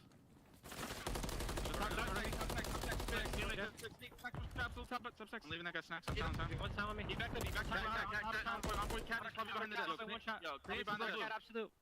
Starter cat. I'm pushing pitch. On the desk. One shot inside. Yo, right side time. Where's the food? One's water step. Yo, tough snacks. Where's the food? Nice. Inside one off the streak. One shot. Got a streak. Inside one shot.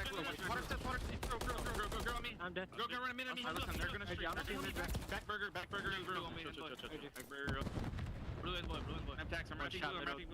Slow down. I heard you. One side. He's out of blue. One P1, one out of blue. I'm the street. Top snacks. They're gonna be top snacks. Alright, take your time. Alright, listen. One guy short, one T1, one shot. One top snacks. All guys, snacks. Yeah, I'm gonna kill the guy time. One's burger. Burger weak. One shot P1. Average chat. Let's go P1. I'm gonna go. Maybe snacks. Yo, mid, short. Snacks. Water steps. One short. Water steps. One shot. And one's front. 20 seconds. Time. If one of us are up, we need to... Well, it's kind of picking back up. Try.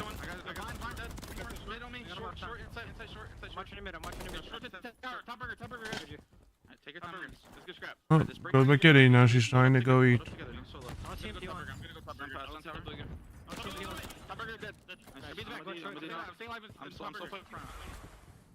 Lead starting to get cut into just a touch. Ultra's able to string together 5-1 to 2, and a chance here at bar on 3 to possibly make it even closer as we jump over to an Ultra listening. Could have gone short. Close doors. Close doors? Our doors? Yeah. Rails, two rails. Couches dead. One ship. Another one. They're gonna be short again. One is ship. Yeah, look at back. Backstairs, for sure. Backstairs and short. On you. Both weak behind the bar. Absolute kiss. Mid short absolute. I'm trying to pinch the guy time. Rails. Short, nice. And let's get short. Trying to block, bro. They might come here again. Come back to mid. Stage one shot. One pillars, Hydra. Yeah, Hydra. One more pillars, stage. He's one shot. I'm in here. Mid. Two mid. Two top tower steps. Ivy's top push down now. Yeah, top tower. I got stuck, Jamie. Tower and top. Must be tower steps. Ooh. Close pillars now, really weak as well. That's one front, by the way. He's held P freeze. Come through tower. Oh, he's close. Like backstage. They're spawning out. That guy's spawning out. Yeah, one front. He's like low alley. Hydra. Stage now, weak. One stage, sim. Timing mid as well. Wait, when? Done in tower steps, one top plat, one in stage. Tower steps, one top back plat. Just one, I gave us a slow down. Double the tower, weak. Really good time. One stage. Gonna pitch for Jamie. Stage. Deep back stage as well. One time. We can We can time hit twice. And you do. Two there. One's deep stage, one close. You're gonna P1 dead. Nice. Comeback effort looked alive, but that break, Jay, may solidify the map here for New York. Yeah, that was a changing factor right there. I thought Ultra were going to even chain 4 hard points together to potentially take the lead, but the subliners cut their losses at P3. They rotate over towards Graffiti at P4 and were able to execute a great push out towards the back without even them blocking the spawns. They were just doing it by simply getting the kills. And even though Ultra have fought their way sort of back into this game, you still have insight in the back pocket with that cruiser missile, but it's only 8 seconds to the subliners call game 1. And you've got another 5 spree for Skies, Civ off the pinch. It's just the focus for Toronto. A couple of decent moments there between 1 and 2, but largely speaking, still struggling to get a handle on this map. Back and forth go the kills. And that's another 8 second lead in for New York. Kismet trying to secure it himself, but unable to. Insight's double. Opens up space for Toronto to keep the map alive, but this is where it really matters the most. Being able to hold this off cleanly and get the clean rotation into 1. Maybe we see some late game heroics, but New York going 2 for 1 in the feed. Here comes the flood. Yeah, here comes the play, because there's only 1 player on the point, but at least the reinforcements are Ooh. So Ultra, they were able to flip these spawns. They breached that 200-point mark, and now they have an opportunity to still be in this game. Insight with 2 minutes in Hill, but you need another flawless hold at P1 to keep it going. And Kismet's going to get called out here. Cruise missile, I think, was being called in for a moment. Here comes the play for New York, trying to come up from the front side, but Toronto perfectly holding, at least for now. Scrap able to reduce the presence from Kismet. Hydra down low can really only do so much from this position. The flood in through mid is still looking good for Toronto. They've got a really good read on this. So again, here we go. Toronto in a good position. New York trying to get around the back. And this is the route. This is the route that's going to make or break this. Oh, the timing. Ooh. Scrap with the double through the hill. Ooh. They get all 4 dead. Ooh. And potentially going to steal map 1 right now. New York has to hit this early from the front, trying to play over the middle of the map as well, but last 8 seconds are coming through. Kleenex over the middle of the map. Oh! Works out. Kismet. Ooh. One more hit coming out of Save, and it's Kleenex. Ooh, that's the comeback. Go away. The comeback. They turn was insane. Jeez. Wow, that was amazing. Wow. What an unexpected comeback right there. I thought they almost had it. New York almost were about to be able to win this, but damn, the comeback. Jeez. What a great showing. Alright, I'll be back. I just need to go to the bathroom. I'm gonna grab my lunch. You simply let your foot off the gas. We had cruise missiles flying around. Everyone was getting kills. You were feeling all fine and dandy, thinking that the Toronto Ultra Boys are just gonna roll over and die. But this is what makes them one of the top teams in the game. They do not give up until the very end. Insight was simply the factor. 2 minutes in hell, he earned himself a cruise missile, multiple streaks, keeping his team in the opportunities. Oh my God, Sublines are definitely beating themselves up after that map one. Absolutely, and again, it's just kind of goes to the stats we were kind of pulling towards. Once again, we've got moments where New York are set up looking to win rotation, just cannot lock it down. Their efficiency numbers have not been great.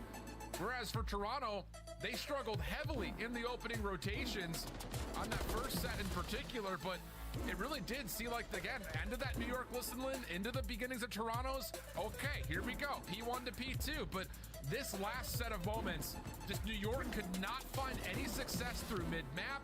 Kleenex is able to kind of rip apart everyone through middle. That makes this all one-dimensional for New York. They have to try to hit from the front, and Kleenex says, hold my apple juice, I'm way forward, finds the final kill needed to make sure no one can touch, and the pop-off is clear. Unreal, absolutely unbelievable start to this series. And I thought a few of the subliners, when Hydra finds that time and to work his way all the way to the bottom side of P3 bar and kills that player in Insight in a one-on-one, at that point, the rest of the subliners just have to hold steady. Because if you're just trying to funnel your way through one door, you already know Toronto Ultra are watching that angle, but you didn't even give them enough time to turn around and potentially play for Hydra, so then you can strike or collapse on that hill together. It was one-on-one after one-on-one, and then by the time Hydra got to the play, it was him in a one-on-two situation.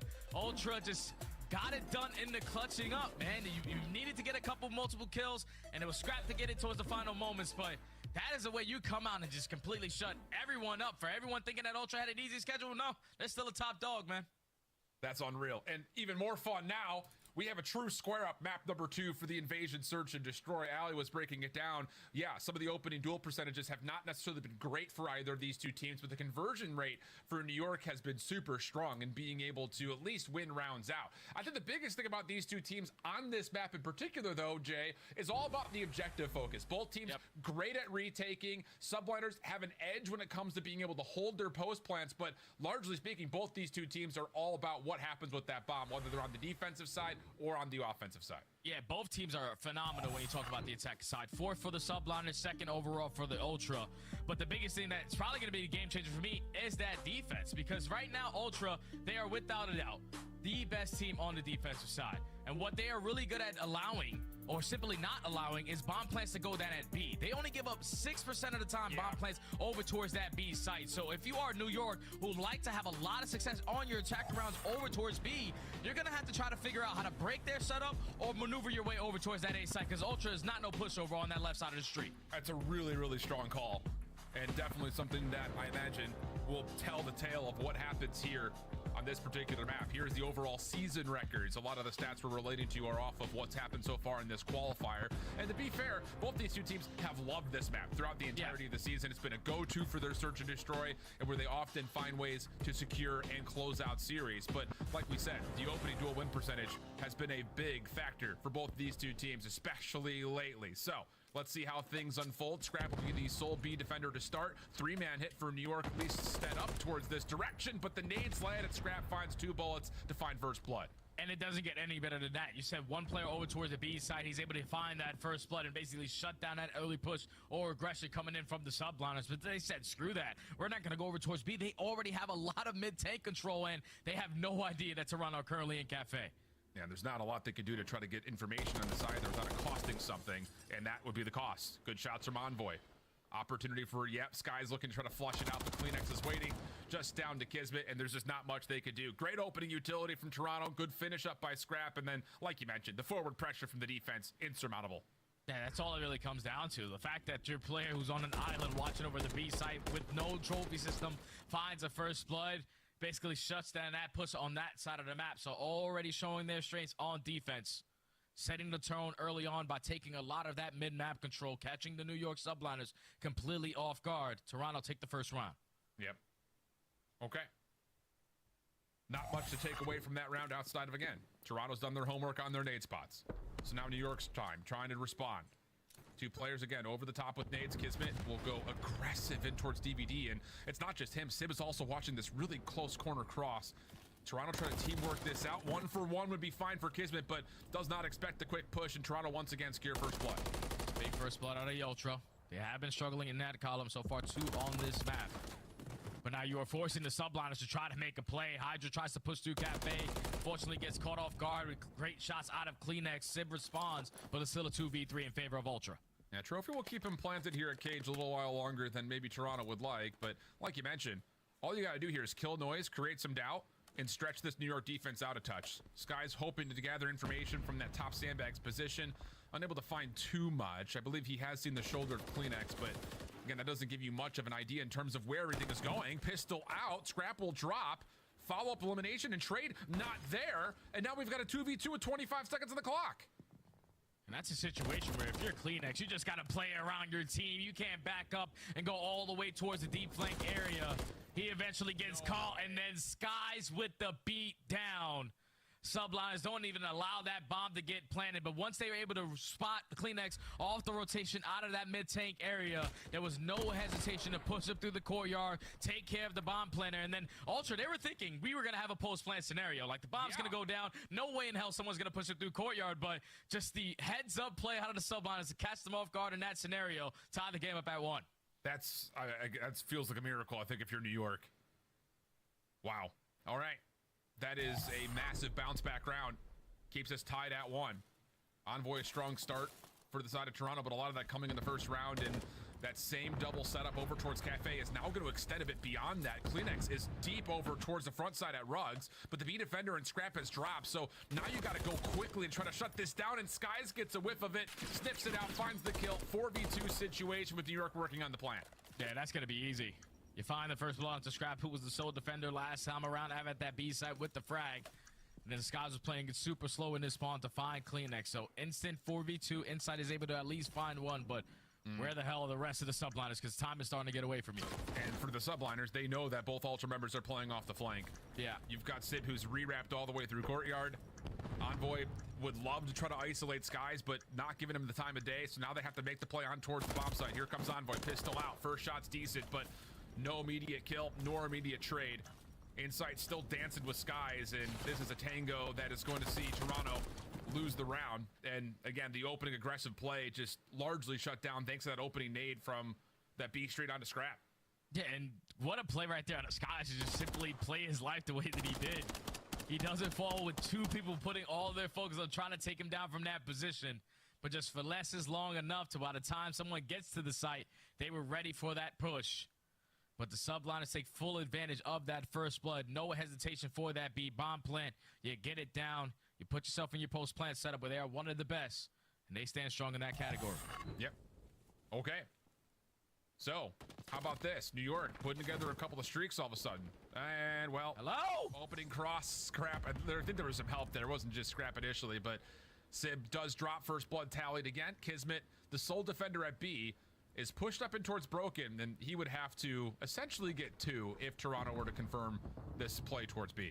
Yeah, and I love the way that Kismet has changed up his angle because now he knows I'm in the man disadvantage. I need someone to turn this corner for me to get a free B and then potentially play for the second. But Ultra's still just trying to get a read on how they are playing these defensive setups. Scrap gets some info onto Hydra. You're going to put him in a position to back down from that spot. Right now, Ultra taking all mid-map. Yeah, this is big. Ultra being able to clear out mid-tank gives them a very free pathway to get this bomb confirmed on A. But Hydra through DVD, that's going to slow down the play for this A hit, because now all of a sudden the flank becomes a bit of an issue. Envoy trying to get this thing planted, set up for the water side street, but they don't expect Kismet taking the long route behind. Things once again start to become in shambles for Toronto's post-plant setup. It's just down to Envoy for a 1v3. Kismet on 4 in a row, and this stun's gonna lock him into place. The shots through the wall are gonna land, and New York continue to pull back odd number man situations. That's insane plays right there out of the subliners. Like, they already spotted. Once Hydra gets that info, there's a couple people pushing up the middle of the map. It was him and Kismet, that dynamic duo working their way around the pinch. Hydra gets the timing onto Scrap working through DVD to make it a 3v3. But then while Hydra was causing all those problems over towards the DVD area, Kismet already found himself on a route working his way behind Mannequin. So a freebie onto Insight catches them off guard. And then you're never going to catch Kismet slipping. He knows that the pressure's going to be on him. He finds the second onto Kleenex. The stun is going to connect, but the shot's a little bit better. Back so chat. Fun watching the Bulldog in S&D. And this is just so opposite for Toronto, a team that over this course of the major qualifiers through every map rank 11th in opening duel win percentage. They found a handful so far. Yeah. There's an ice cream truck, guys. Not a good start In my- for Toronto as Kismet now finds himself. I'm in my neighborhood at the moment. This is a different look over the top of the A site. Shots over the head will reveal that Insight's nearby, but this is all about seeing if New York can give Kismet an opportunity to isolate and get this 6th kill, and he wants Insight badly. Yeah, that's exactly what he's going to do, but I don't know if Insight's going to be at least able to spot him on that jump cross. He's playing this a little bit aggressive, but Kismet went from a bulldog to a caterpillar. He's just crawling his way up. Finally, he's going to pop that dead silence. Here goes the timing on the Insight. Cruise missile now earned. All of subliners have Water Street, and now Ultra are stuck between a rock and a hard place. On Sib through mid-map. Also make sure the defensive rotation is kept honest. Just down to Envoy again, moving rapidly over towards the front side of Cafe. Finds the No, first, Booch. chance at the second. The kitty. That, like, My kitty is. surprising that This Insight is my food. doesn't call for any sort of help or Hi, rotation. Booch. He's just thinking he's in a 1v1 the entire time with Skies, and all of a sudden Okay. Kismet's in his face. That's the only reason why he didn't call for any info, because he's thinking a 1v1, that guy's on fire tank. As long as I don't die, I'm doing exactly what I need to do to hold down this angle. But you're simply not going to read the play out of the Bulldog, who turned into the Caterpillar that round, crawling all the way up through that bridge side, finding that kill. And then you can see all the arrows on the mini from Ultra were caught definitely off guard once Kismet found that one. Everyone turns around, but then everyone from the subliner shoots them in the back. So subliners are starting to pull away. Hydra has made a play through this Cafe position before, but that's only when there's a reveal over towards this B side of the map, and New York are trying to maybe allow that play for Hydra again, which it does at least turn into something. But first blood once again tallied by Toronto, and they've got full clearance and a deep post plant set up here at B. And this would be an opportunity where if you're the subliners, Kismet already has that cruise missile, so if you can invest it to potentially stop the bomb plant, could have worked out better in your favor. But now you're going to use it to simply get the info on how they're playing their setup. You're going to force a couple players in towards Ice Cream, so Scott's going to have his hands full on that side of the map. Oh, and Envoy does drop, so all of a sudden you know exactly where this post plant is set up. Yeah, absolutely well done by the side of New York. You get the call out, you force them to have to go one direction or the other. And on top of that, the crew's connecting onto Envoy, pivotal. Because that makes that whole isolation on Ice Cream so much easier playing a 3v2. And another round where Toronto gets first blood, but cannot find a way to win the round. Unreal stuff from New York here. I'm pretty sure it's like 4-2 in favor of Ultra, but they only have one round win. Yep. And I think that round was the one they didn't have first blooded, Jay. Yeah. That's insane stuff. They have to try to figure it out. Because the subliners are starting to run away with this search and destroy, playing perfect counter S&D, because it's been a majority of those first bloods for Ultra, but the man disadvantages, they still are putting themselves in a great position to clutch on up. Have a 5 spree out of Hydra, 4 spree out of the Skies, and 6 out of Kiz. So if you allow Hydra to get one more kill and that cruise was earned, that's basically GG. Yeah, pretty much. Ooh, Sib pops the door open right into the face of Envoy. Not expecting the gunfights. Just a quick smoke cover and try to get the bomb planted, but Toronto are all over it. First 2 kills go their way. Surely they don't drop a 4v2. Surely they don't drop a 4v2. Shots are decent for Kismet. Pushes forward. He's done his job. Now it's just down to Skies to fulfill the other part of this 4v2 situation. Gets the first. There's isolation here. Not going to be able to get the regen, though. Insight pounces, finds the kill, and Toronto stay alive. Oh, my God. The fact that even turned into a one-on-one. Like, you see Kismet, he slides out the freezer door, puts himself on the site to work that objective, and at an instant, 2 of his teammates fall. I would have instantly jumped off the bomb and tried to play for kills, but he gets it down. He also finds it 2 pieces somehow, some way. He's able to try to put that round back in favor of the subliners. But Insight able to clutch on up. able to keep Toronto Ultra in this game, because they are trying to rally a couple rounds together to force that round 11, but they have to figure it out on their attacking side, because Subliners, even with them dropping a man early on, you still haven't been able to play your man-up advantages correctly. And this has been the same setup for New York almost every single round defensively. This time, Kismet, Ooh. yeah, maybe a little bit too bold, but you've got a lot of rounds to play with. I love the idea of just throwing a curveball, but doesn't really work out here. And Hydra, once again, this has been conditioned and expected from Toronto. No exit for Hydra either here on this long flank. This is where if you are the Subliners, you don't want to give it to Ultra a little bit of momentum with all this aggressive play on your defensive side, because now that bomb is potentially getting planted at B, but no one was watching over the bomb carrier, so Sib is able to get that one for free. Still a manageable 2v3. And Scrap may walk into a crossfire here if he's not careful. Nade cooked for Skies. Unfortunate trade out for Sib, but his position revealed. Hello? Sib tries to slip away. Now the pistol's out, throwing shoulders. No way. Tries to get to the regen, but Toronto too quick to follow up, denying the 1v3, and they stay alive. They find that first flood onto Kismet. You're able to get the read onto Hydra as well, getting aggressive up through Mannequin. And then another one-on-one clutch out of Insight, where it got a little bit scary. Only one more burst left in that Renate. Gets it done for Ultra. But that has been, what, 6 first bloods compared to 2, and you only have 3 round wins, Ultra. Yeah. We got to play our man-up advantages a little bit better, man. Absolutely the case. But, again, that was, I'm sure, one of those plays that you don't pull often if you're New York on that defense, trying to play aggressive through Cafe and in towards Broken. Not often you'd expect that.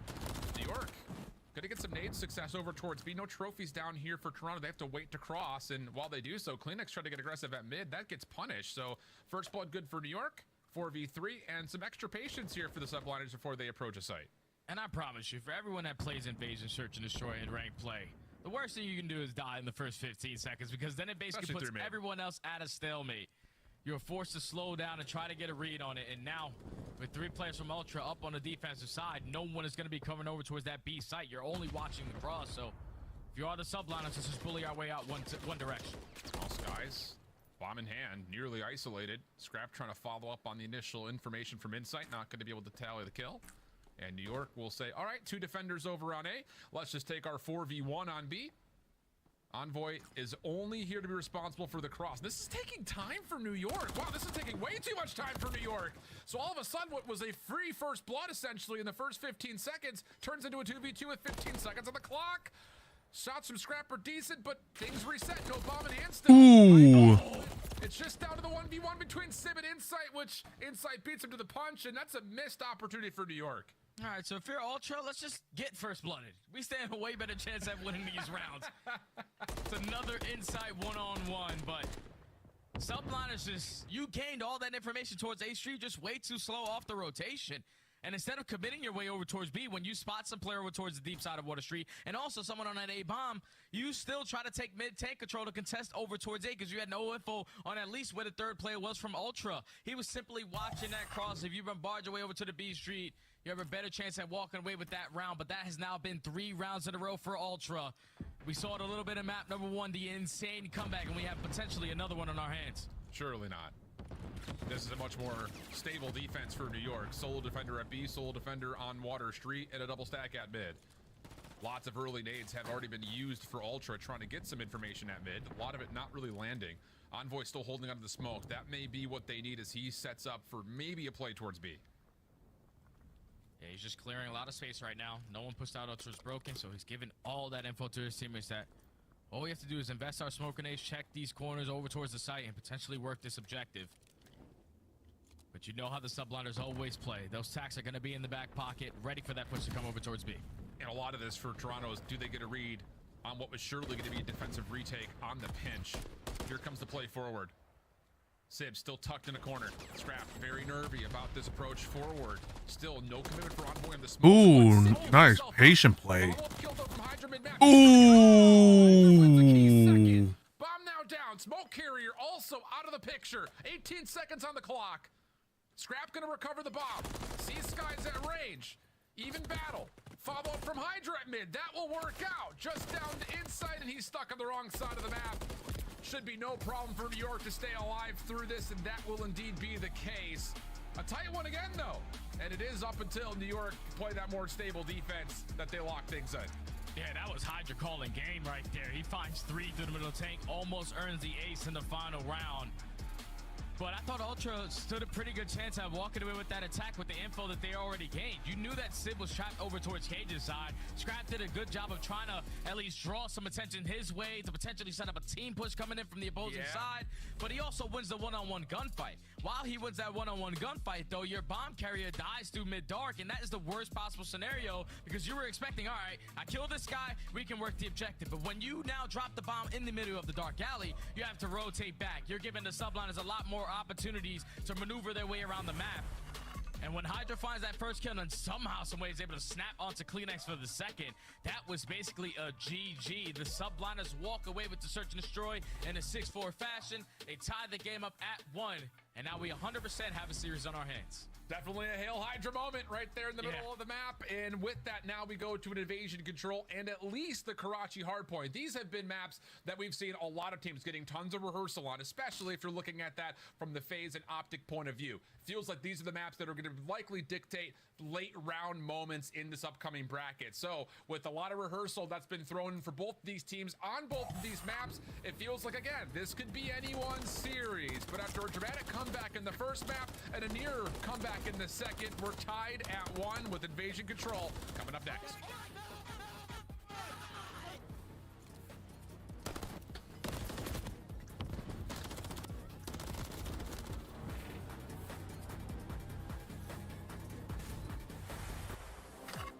Upgrade your game with the Scuff, the official controller of the Call of Duty League. The Call of Duty Week is brought to you by Monster Energy, the official energy drink of the CDL. The Cataclysm pack is available now. This bundle includes the Cataclysm Operator Skin, Dystopia Weapon Blueprint, Iron Lung Charm, Vroom Animated Calling Card, Alpha Vinyl Guiding Light Emblem, and Scratch Tally Weapon Sticker. Use these items in both Call of Duty Modern Warfare 3 and Call of Duty Warzone. Available in store now using Call of Duty points. He's looking to bring balance with his cruise missile, folks.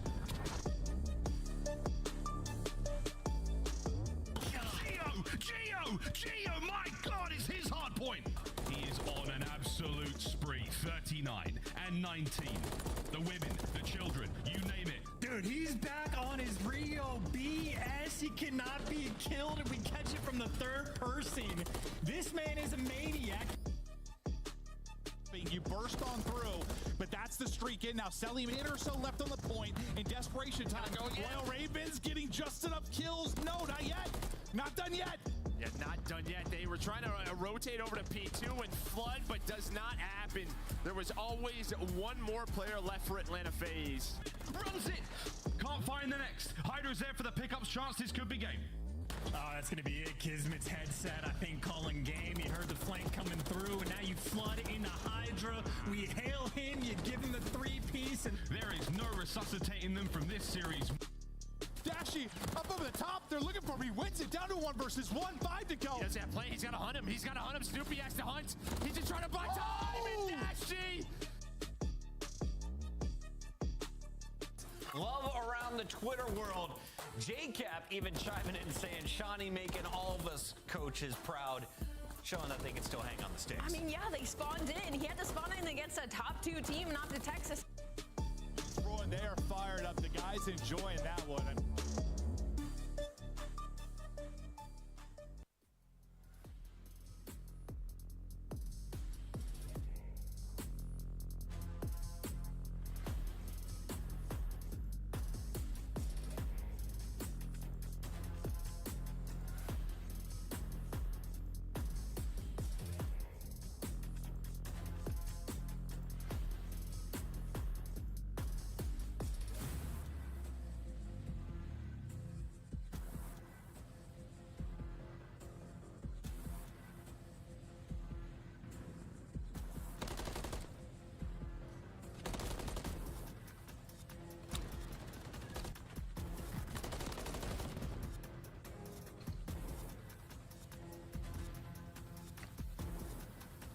I think we got a match. We got a competitive match so far.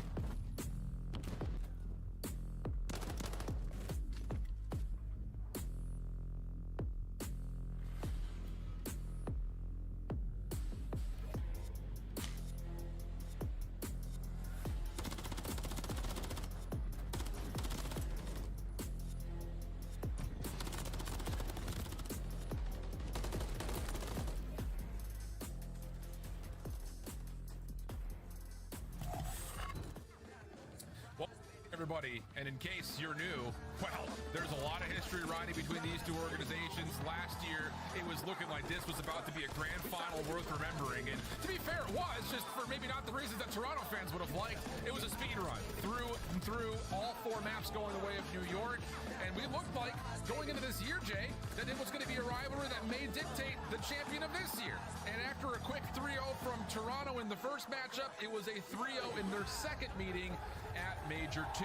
This would be their 3rd time here today, and it may be a little late, but it looks like we're finally getting the barn burner series we expected between these two teams. This is exactly what we wanted, man. As even square field after 2 maps. We got an insane comeback at map number 1, an almost insane comeback from Ultra at map number 2, but the subliners shut the door with only finding 3 first bloods out of the 10 rounds we played. They walk away victorious in that map. But now, this is the most important, because you're going into an invasion control, and even thinking more bigger picture, this is the map you're probably going to play versus the rest of the league, especially when you get deeper in the bracket for Major 3. So we already know the subliners are one of the best control teams that we have in the game, but so are Ultra. The only difference between both of these teams is that subliners, for some reason, always find a success on any map when it comes to the attacking side, and that's the biggest thing when you talk about an invasion control, because if you can walk away with an extra segment at A, it's chef kiss, because you guarantee yourself that round 5 defense, you're basically calling game. But both of these squads have been stellar in this mode.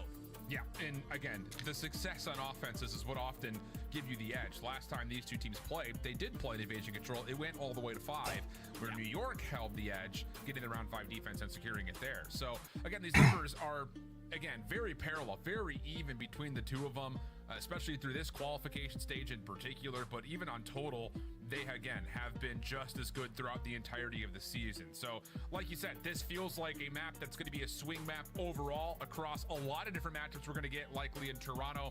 So who knows if this feels like another map. Like I said before we went to break, should be a pretty much gloves off square up here. And the thing that I love about how the way the sublines approach their attacking rounds is that even when someone is making an individual play, that individual play is a part of a team push. Like, that's what they are so great at doing, is that we usually find someone in a 1v3 scenario just simply playing his life in towards Cafe. He finds a double, and instead of going out there to sprint towards the point, he's simply staying alive to allow his team to get back to him for a team push. So that's what the subliners are really good on their attacking side, because everything is all about teamwork.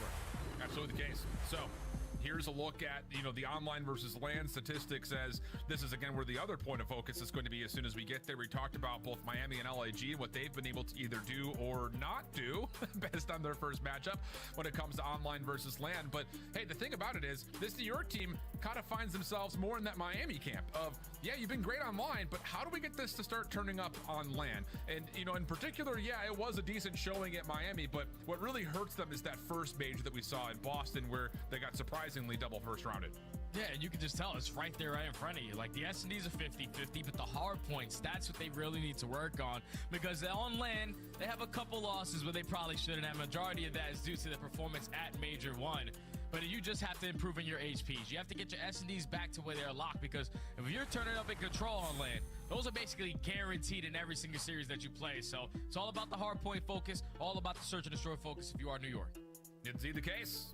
Players looking like they're about ready to get locked in here in just a moment. Hands being warmed up.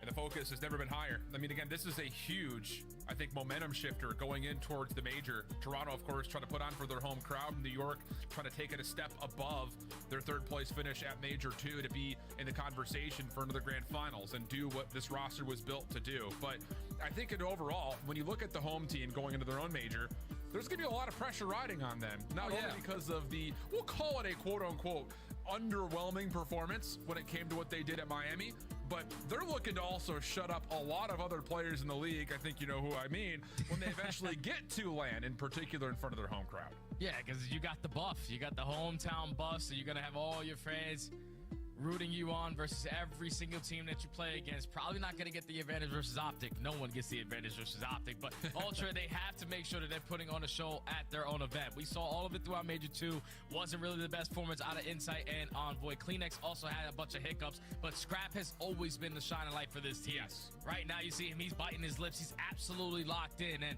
as long as he consistently plays at the level that he's been playing at since the beginning of the year, without question, one of the best players in the game, he's just waiting for the rest of the teammates to show up a little bit on lane. Absolutely the case. And, you know, again, as much as there's criticism over New York and, you know, did they actually upgrade going from Sib or Priesthood to Sib? But the same conversation here starts to kind of come in with Envoy in terms of, you know, he's fulfilling a role that Hixie was running for this team last year. I still maintain that Hixie's probably one of the best overall SMG IGLs that has probably ever graced, you know, the CDL in a while. He's been so clear, so communicative, and he's always the one doing the dirty work. And Envoy has provided moments where you look at him and say, oh yeah, this is absolutely an upgrade. But lately, it really has just been these two guys as kind of a quote-unquote weak spot in being able to hang with the other top two teams that have shown that they're a full squad from top to bottom. And that's completely insane to say because Ultra, they took Major 1. Envoy was playing great, but you picked up Envoy on this roster to be able to slay with those top teams. Right now, he's looking like Hixie in the slaying column, but everything else is still basically the same. He just has to get back to that slaying ability that we all know he is capable of. And then for Sib, just do what you do best, and that's shoot your damn gun. Put down damage to set up your SMGs who love to roam around, especially in control. Kismet is sitting at like a 1.19, but Hydra a 1.43. There's simply no one that probably plays their life than Paco Taco. That guy's a man on a mission every time he spawns in on control. All right, friends, no more talking. Let's get to the action. Here we go. Invasion control. 1-1 map count going to map number 3. It is Toronto starting off on the offense, and not a lot of hijinks or hilarity here. Early focus to come in over towards the B street. In fact, they're going to get Envoy into DVD early. Kismet trying to flush him out, and him with the combination of Hydra will do more than just that. First 2 kills going to New York's defense. Yeah, they find the initial 2 kills, shut down that early pressure over towards B, and now Ultra stuck in a very peculiar situation, but Scrap has stayed alive the entire time over towards Water Street. It was Skies that was trying to locate where he was, but you're not going to be able to get the indication that he's on that point. Segment starting to work his way up. No trophy system earned as of yet. Help on the way, but it's late for Ultra. So New York will get through, stop the progress of the first tick, and also follow up with good kills through the middle of the map. Envoy trying to turn it around, but not able to do so. And all of a sudden, you've got New York looking at 45 seconds worth of defense left, and they're up through B, up through A. Toronto need to figure out what they want to do here quickly. Yeah, we need to go to B. We cannot waste a lot of time trying to work our way over towards A. If they find a couple kills through the middle of the map, now you just have to get past that 50-yard line and work up some progression because it's only 30 seconds remaining. Sky's going to be the sole defender over towards B. He finds one, and now he's just simply trying to finesse his life, waiting for his teammates to get back to him. Yeah, I was expecting a follow-up trade. Tried to break the camera, go up and over the doorway. Doesn't really work out for him. First tick of progress now locked for Ultra. More on the way as there's kind of an in-and-out double stack here. Kismet, though, from the top rope, able to shut down Scrap. Trade still allow Insight and Clinics to continue to teamwork over towards the B zone, but here come New York, feeling like they've got a chance to jump on in and get the contest through, but the kill is in. Second tick of progress, I believe, was fully locked. Yep, there, confirmed. And now it's just down to how much does New York really want to still commit to this, with Toronto reinforcing with numbers now over the top of B. Yeah, they might not have another opportunity unless Hydra's able to get a kill from mid-dark. He gets shut down, so time is going to get extended by a minute. Ultra. Sorry, Chad. I'm just kind of looking at other things at the moment. We definitely think we should have potentially had a shutout around here with all the map control that we had, but we gave up that B those 3 segments at B. Now we have to stand strong on our setup. You already have one player in Kismet pushed out towards the spawn, but Scraps gets right behind him, and he can potentially just push his way right up the street. Well, the thing about this is Scrap is going to say, hey, the water sheet is clear, and wow. Ooh, well, Sib just got absolutely annihilated. Can get to work trying to clear out laundry. Good opener from Hydra. Slips away, but Scrap meets him on the exit. Still an opportunity for Toronto to hold some ground front side of this A zone, while also simultaneously Kleenex on 5 is looking for kill number 6 for a cruise missile, but thought he had it in the way of Kismet. He ducks to cover. Hydra secures the kill, and now Toronto are in a little bit of trouble, down a couple of lives with no real look on the A zone. Yeah, that was such a big kill on the Kleenex, obviously shutting down that cruise missile, but he was trying to be the playmaker for Ultra to work his way behind enemy lines to potentially set up a pinch. Now it's going to fall into the hands of Envoy. With only 20 seconds left, he's just hoping that his teammates find a couple kills through the map. And Kleenex finding a double might find an opportunity for the game to get on the point. It's going to turn into a one-on-one, but Hydra's dancing with death, able to come out on top in that engagement. Inside falls, and that's going to be a subliner standing strong on their defense. How good has Hydra been for this New York team in this kind of resurgence in the last couple of weeks? That is just next level finesse. He gets to 4 in a row. No chance to find kill number 5, but New York stabilize around the A zone, take the round, and largely mitigate all of the pressure that Scrap was putting on towards that A zone early with some pretty good conviction. Yeah, that's good stuff right there to New York.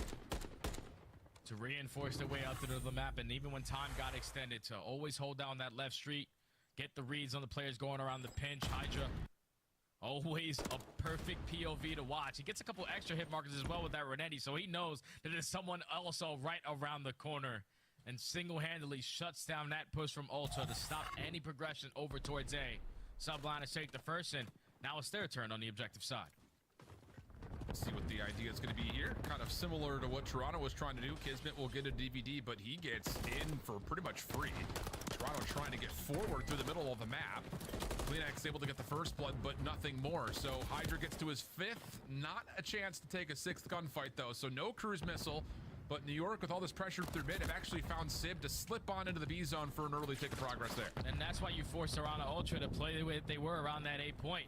Because New York are finding a couple kills around Cafe. You do not want to give them a free transition over towards A to work up some of those segments. When you take down all those players, now you can put your focus over towards B, even though the first segment is already complete. Subliners are already pushed out towards Broken, and they're already finding all the kills in the feed. Second segment about to be complete.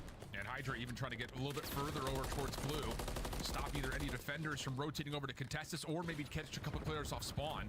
He's done a little bit of both to this point. Sib is also having an unbelievable control to this point. 12-6, 11-4 for both of the two that we've mentioned. Hydra not done until Envoy steps in front. Kismet not quite able to secure the trade. Toronto through mid-map will make sure this A defense stays stable while New York will just rotate in towards B, get the extra 60 seconds. And you see exactly what New York's doing on all their attacking rounds so far. Is that we're going to show a little bit of presence at B. We're going to get all these kills and then start to push our way over towards A. Going to force Ultra to basically give up B for free. Great wall bangs out of Skies. Not able to lead to the kill, but inside is definitely bleeding red. Do we decide to send it on me? He does find a kill. The trade is going to be there, but now it's only Skies. You have to play your life. Yeah, there's really no reason he should try to overextend in this position. Ooh. Does catch out Kleenex, but Scrap very easily able to find the trade without too much concern. New York still trying to force this thing down through the previously captured B zone, and Kismet starting to cook up a little bit. 2 in a row for him. Now quickly on his way over towards this front side of shops. Just comes down to, does he get a full read on where Toronto has spawned and how they're trying to hit? And he says, maybe not. Maybe try to hold my ground a little bit longer, but Toronto once again find the kills they need to keep this A zone completely locked down. Yeah, that's good stuff. The players coming all spawn, hold down their spawn to a T. And at least if you are the subliners, you shut down Scrap up for potentially earning that cruise missile, and now you reinforce your way up to the little map with all the kills going in your favor. Car bombs not treating Insight well, but all the map control still in control of Toronto. Carbine was triggered because he threw a trophy into another trophy. That's just one of those interactions that tickle you a little bit. 10v11, 30 seconds on the clock. Toronto have not given up even an inch of progress over towards A, and that doesn't look like it's going to change anytime soon. With especially this forward. Yeah, chat. I don't know what's going on with my multi-chat thing on my OBS, but it's like it's not showing. Oh, it's not showing the YouTube chat for some reason. I don't know what's going on with it, but I need to reconfigure it at some point. Over towards mid-map. Kismet dropping will put to rest any further antics for the subliners, and we'll go to round 3 completely even. Yeah, we'll go to round 3 completely even, but I think the subliners are at least slaying a little bit better. So right now, even if we're all tied up in segments, subliners in the advantage to get that round 5 defense with the way that they were able to put Ultra in a little bit of a trap in round 1. But a great response right there from Ultra. Not a pushover on the defensive side, even though they're sitting at 6 overall between all 12 teams.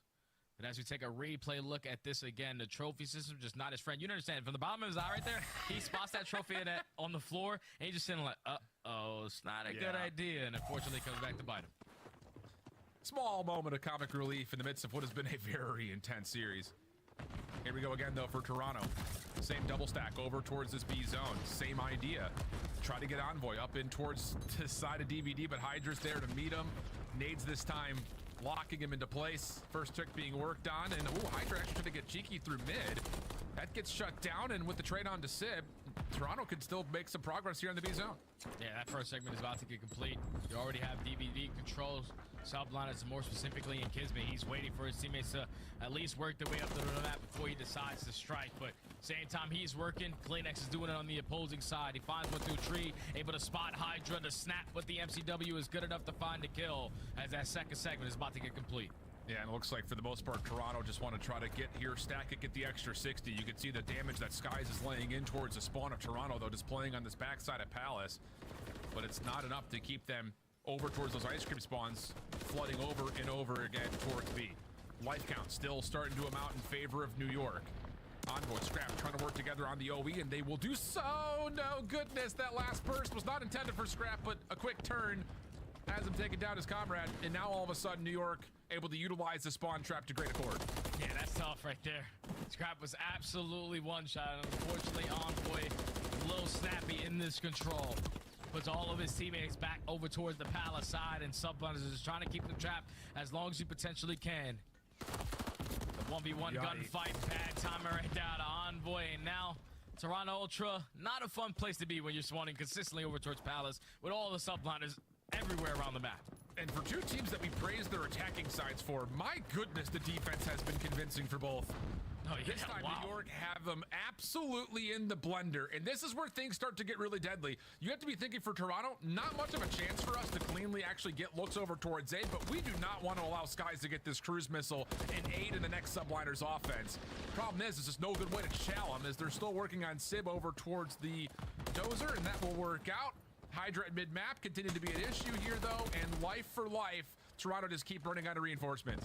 Yeah, they just don't want to contest Skies over towards the Water Street side, because if you give them one free kill, cruise missiles are going to be earned, so they're forcing themselves to either double team him or work that overextension, and that's where the Subliners are filling all the gaps at. Consistently slaying over towards that right street. Skies finessing over towards this bridge side. Has Scrap absolutely one shot, but he's setting up his teammates for success. The slaying differential in this round is heavily in favor of New York. Oh, Skies, he really wants my God. That's a hell of a way to grab it.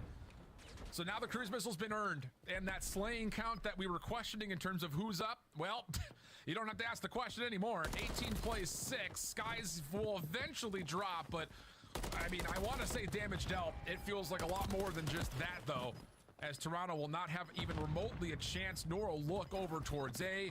16 lives remain for New York with the cruise missile still to boot coming forward into this next offense. Toronto has to pull off a miracle 4th round if they want to get consecutive defenses. Yeah, you have to try to shut them out. Not allows New York to walk away with those 3 completed segments over towards B is your best bet, because the slaying column is heavily in favor of New York. I'm pretty sure Skies only dies once or twice that entire round. It was 2 minutes and 20 seconds. He only falls once, but Skies was making plays time and time again. We got to take a replay look. You have inside one shot, but the jump shot a little bit too good right there for Caesar Skies Bueno. Always investing in this game, and it's showing. I'm sure if you're inside on the other side of that, you're like, dude, what? Can't do nothing about it. You literally can't do anything about that. Trophy down early as New York, they know what their win condition is. Get these 3 ticks of progress, and we're good for round 5 defense at worst. Decent shutdowns from Scrap. That gets them off the zone as well, keep in mind. Sky's still floating around mid. Make sure that there's no chance for a pinch, and off spawn, New York will have no problem trying to reinforce through B Street because of it. Oh, plus the extra. Skies is shooting 20 and 11. Cruise missile earned. He's looking to get to A. Possibly sneaks into laundry. Ooh. Oh, Insight gets burned away. Hydra follows up for the trade. Maybe a little extra, but wow, New York are flying right now. Toronto just trying to regain some ground. Yeah, they are coming out swinging. You're finding every single kill through the map. You're able to at least get one player on this A point. Now you're going to force a split setup from the Ultra. You can no longer contest towards B. So that's basically going to lock up that guaranteed round 5 defense for New York. But now you have a couple cruise missiles and a lot of map control to still contest this round. Yeah, and you have to think, if you're New York, you got 5 lives. You have some, well, maybe chances to play through the OE. You're looking at this like, let's not even bother with round 5. Let's just get it done here. But Toronto not to be trifled with. Bounce back. Take care of the exit from the B zone, and they have Kleenex in position to try to watch these rotations on the New York spawn, but he only gets 1 before dropping, and that's not going to be enough, you'd think. A chance to hold on to this B Street, though, for Toronto. The problem will be getting someone in place to watch down water. all their focus is over towards this left street because they know this is exactly where the New York Sublines are going to try to break out from. And now this is a situation where if you are New York, you have 1 minute and 20 left. Inside finds himself on 5 in a row, holding down this overextension. You don't want to give them a kill, but you're also oscillating them to bits. You tied it all up in segments. You might just want to put your controller down, but you find that kill on the inside. No cruise missile earned, still an opportunity.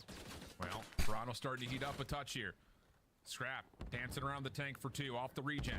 Trying to predict the third. Stun comes out. That's enough for Hydra to find the easy win. Rotation through mid-map for New York. Trying to get an eye over towards the A zone. Kleenex inside a cafe. MCW, though, not the weapon you necessarily would want. And it now all really falls down to inside. He has to lock down this rotation. Opening shots from Civ are decent. Envoy able to reduce the numbers of New York defenders from the front, but still, this is a scramble to see who can get into control of A first, and maybe that kill changes the tides for Toronto. Yeah, that was a big kill right there to end fight. Insight to find that jump shot onto Hydra. And you take care of Skies, and now you know all of the subliners are coming off of the respawn. Just have to hold stronger your defensive setup because subliners already take a lot of mid-map control for another push. And again, the life lead, the kill lead for New York. Looks like that should be enough to give them round 5, pending that they don't get absolutely slaughtered here in the last 10 seconds. Moment of pause. New York may be reading the situation and tallying the math at the same time. And trades should be more than good enough. Maybe one more chance if Skies can slip in and try to touch this. Yeah, tried for it, but nothing further. But tick progression is tied, but again, that last round, so convincing for New York, they should have the round 5 defense. Yeah, they guaranteed the round 5 defense, and now you also have a cruise missile in your back pocket as well, just in case it gets a little bit scary. But now you just have to do exactly what you've been doing the last 2 previous defensive rounds and give up those B segments, but stay strong over towards that left side, Water Street. Force Ultra a lot more of a difficult route on the overextension to try to work that objective over towards A, which has been their success story so far. Can the subliners do it again? And how do you even get a look on the A zone? Do you try to do something off the break off here? Yeah. Try to, you know, get Toronto into a position where they can maybe get both zones at the same time, because New York has been so convincing. Yeah, they don't want anything to happen over towards A. 3 players defensively right through Cafe. And now we head on over towards the defense rotated to B. And oh, the forward position for Envoy works out for a 1-for-1. That's not bad. Civ is also left without being able to contest. Kismet drops over the middle of the map, and here we go. First early bit of progress earned, plus extra kills to boot. Toronto in good form here right off the rip. And you can already see the decisions coming in from the subliners. Everyone else wants said, nope, we're just going to rotate over towards Water Street. They're most likely going to take the speed capture. We do not want to continuously fall on our side of the base. So that second segment is already going to complete. Ooh. Time is getting extended. Great plays right there to Scrap. He's the only one who finds a kill, and now the subliners have him back in that headlock setup. Yeah, Sky's just playing a very off-angle, but Envoy able to reduce him quickly. That is an amazing elimination to allow Toronto to kind of stay away from this trap, at least partially so, because you do have Hydra deep over towards Ice Cream. Kleenex, big win onto Civ, though. Once again, extra space here for Ultra, with Kismet dropping towards the front. They're going to get players, not just through the middle of the map. They should really get someone on over towards A early. One player's to the point.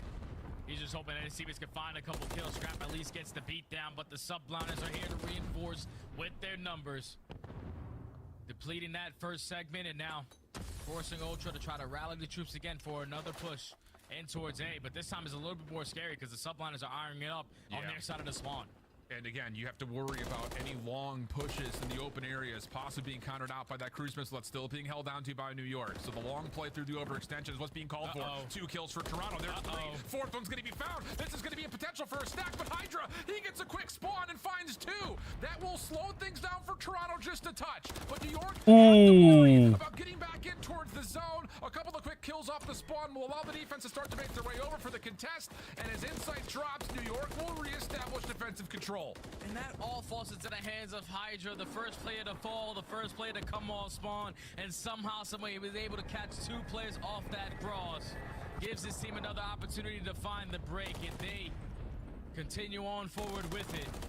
Now the cruise missile does get invested. You're simply calling that in for the info to be gained for your teammates to get pushed up a little bit deeper than their base. And now only 45 seconds allows Ultra 1 to 2 more good pushes at this. And Civ mid-map. Oh, you don't want to fall here. Scrap battling with him. Wow. Goes for the side of Toronto. Help from the front. Inside's able to find a third. It's just down to Skies inside the zone, but the contestant Toronto's a bit labored. There come the kills. Here comes the stack. No! The trophy system again becomes the biggest nuisance for Toronto. Oh no. Make it just one. Kleenex the last one left alive, and he gets taken down by Sim. Toronto have to reset up again. And it's only 20 seconds left. New York only have 6 lives remaining in their column. So you need to find a 3-piece. Chad, give it a Chad. My bit rate is kind of going down at the moment. Give it a sec. The others for New York worried about the overextension. Oh my God!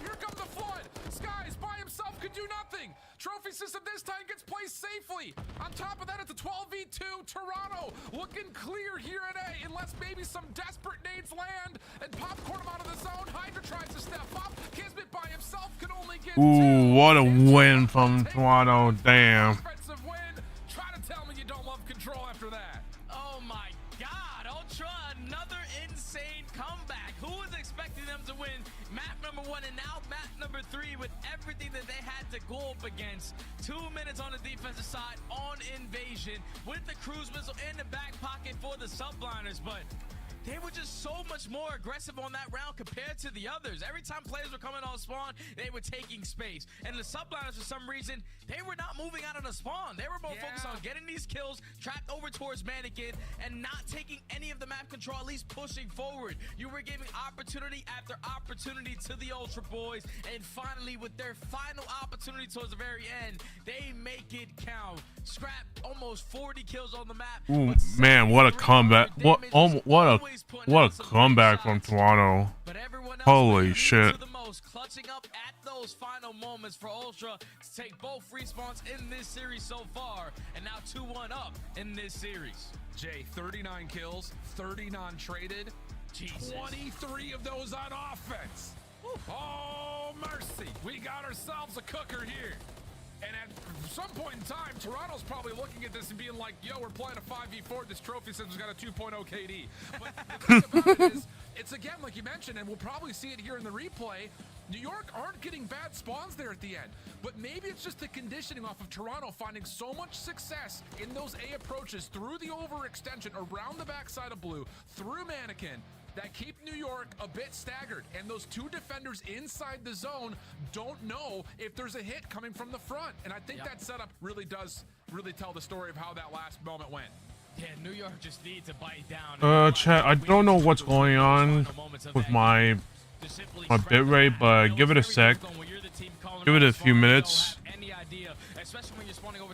It'll probably hopefully clear up in a little bit. So they were not contesting that side of the map. But even when you found a clean 3 to 4 dead in the feed, when Skies invest that cruise missile just simply off the info, no one was reinforcing. I'm gonna upload my game my ranked me on YouTube. The front side across, just freely allowing Ultra to work on the backside, and just way too tight on their defensive in this final round costs them that game. They're definitely gonna go back and watch that one like, damn, I can't believe we really just gave that one up. But still a great map for practice going forward. But Ultra feeling without question a lot better after walking away with that Ryan Palp attack.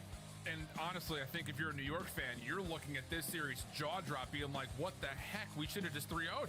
Yeah. I mean, you're up 170 to 49 on the hard point. You're going into a round 5 defense on invasion control with the cruise missile. That should be win condition every single day of the week and twice here on Sunday. So now you've got Toronto continuing to pull out these heroics, and wouldn't you know it, Jay, we're heading to one of their best hard points on Karachi hardpoint next. And that's why it's scary, because Karachi should have got map. Karachi's been a map that they've been trying to add to their map pool. This is one of the maps where they are decent at rotating, but hold percentage is abysmal. Their break is not that consistent. And when you're going up against Ultra, who are always going to do the fundamental parts correctly, you have to just make sure you're having such a hard start and not getting in the way, because Ultra love themselves some Karachi. And that's the thing is, if you find yourself starting off slow against this Toronto team, come on, what's going on? Map number 4, you've got a Chat, let me figure out what's going. Let me figure out what's going on. Where they have been putting a lot of time and focus into playing this map. I mean, really, both teams have. It's been their most played hardpoint for both these 2 squads up until this matchup. But you can see the difference numbers, not just an overall point average margin. There's nothing wrong here. The hold percentage, the break percentage numbers for Toronto. I think it's just my internet being stupid or my OBS being fuck. So New York have to set the tone early if they want to have a chance to get to a 5th. And it simply has to be off the hold percentage, because I'm pretty sure on this map so far in this stage, they are dead last in points per 60. That means that you're the team setting up and you're just not getting any time or instantly getting broken. And that's exactly what Ultra are going to be looking to do to you. So you have to make sure that your setups are going to be a lot better, because this is a bread and butter map for the Ultra boys. But bigger picture, you know you're going to be playing this map potentially against Atlanta FaZe, so you got to bring it. And Optic for that matter. It feels like, again, the maps that we're seeing between the new ones up and this Karachi Hardpoint are going to be some of the playgrounds in our pivotal series when we eventually get to Toronto. Still have more to go here, though. Envoy, quick wrap around the back. He's going to get a lot of read in this New York setup, but unfortunately gets caught in the mantle for Toronto fans. So New York actually end up in favor of the kill feed, and that allows them to not just control the middle of the map. They could actually jump onto this hard point, off these reinforcements, start earning some early time here. Yeah, let's get back into that hill. If you are New York, you find 3 kills in the feed. A couple players are trying to play a little bit more of a cutoff angle, but we need that hill time to keep going in our favor. As now there's only 20 seconds remaining on P1. Subline is currently in control of the rotation over towards the next, but Ultra trying to play super aggressive up to the map to potentially try to flip them out or keep Subliners trapped in towards the back end. Yeah, the line of scrimmage has been set. Maybe a little bit more pass with the New York would like. Oh my God. Scrap winning a key gunfight battle up top towards Castle. Kismet Hydra getting to work, keeping the middle of the map safe, and okay, that's very well done. The only one to stay alive. I think it was awful 119-20, boy. For match, I can't say no to upload, yeah. Value of this office position.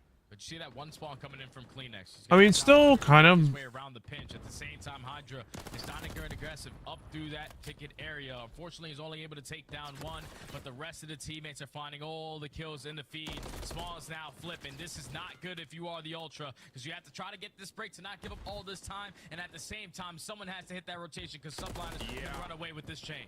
This has been an incredible start for New York. In the face of what were a couple of really great gunfight wins for Toronto, they aren't able to capitalize on it. So they're going to get the 18 seconds with the scrap time, likely. Skies is going to kind of sneak in from behind, though, in Toronto.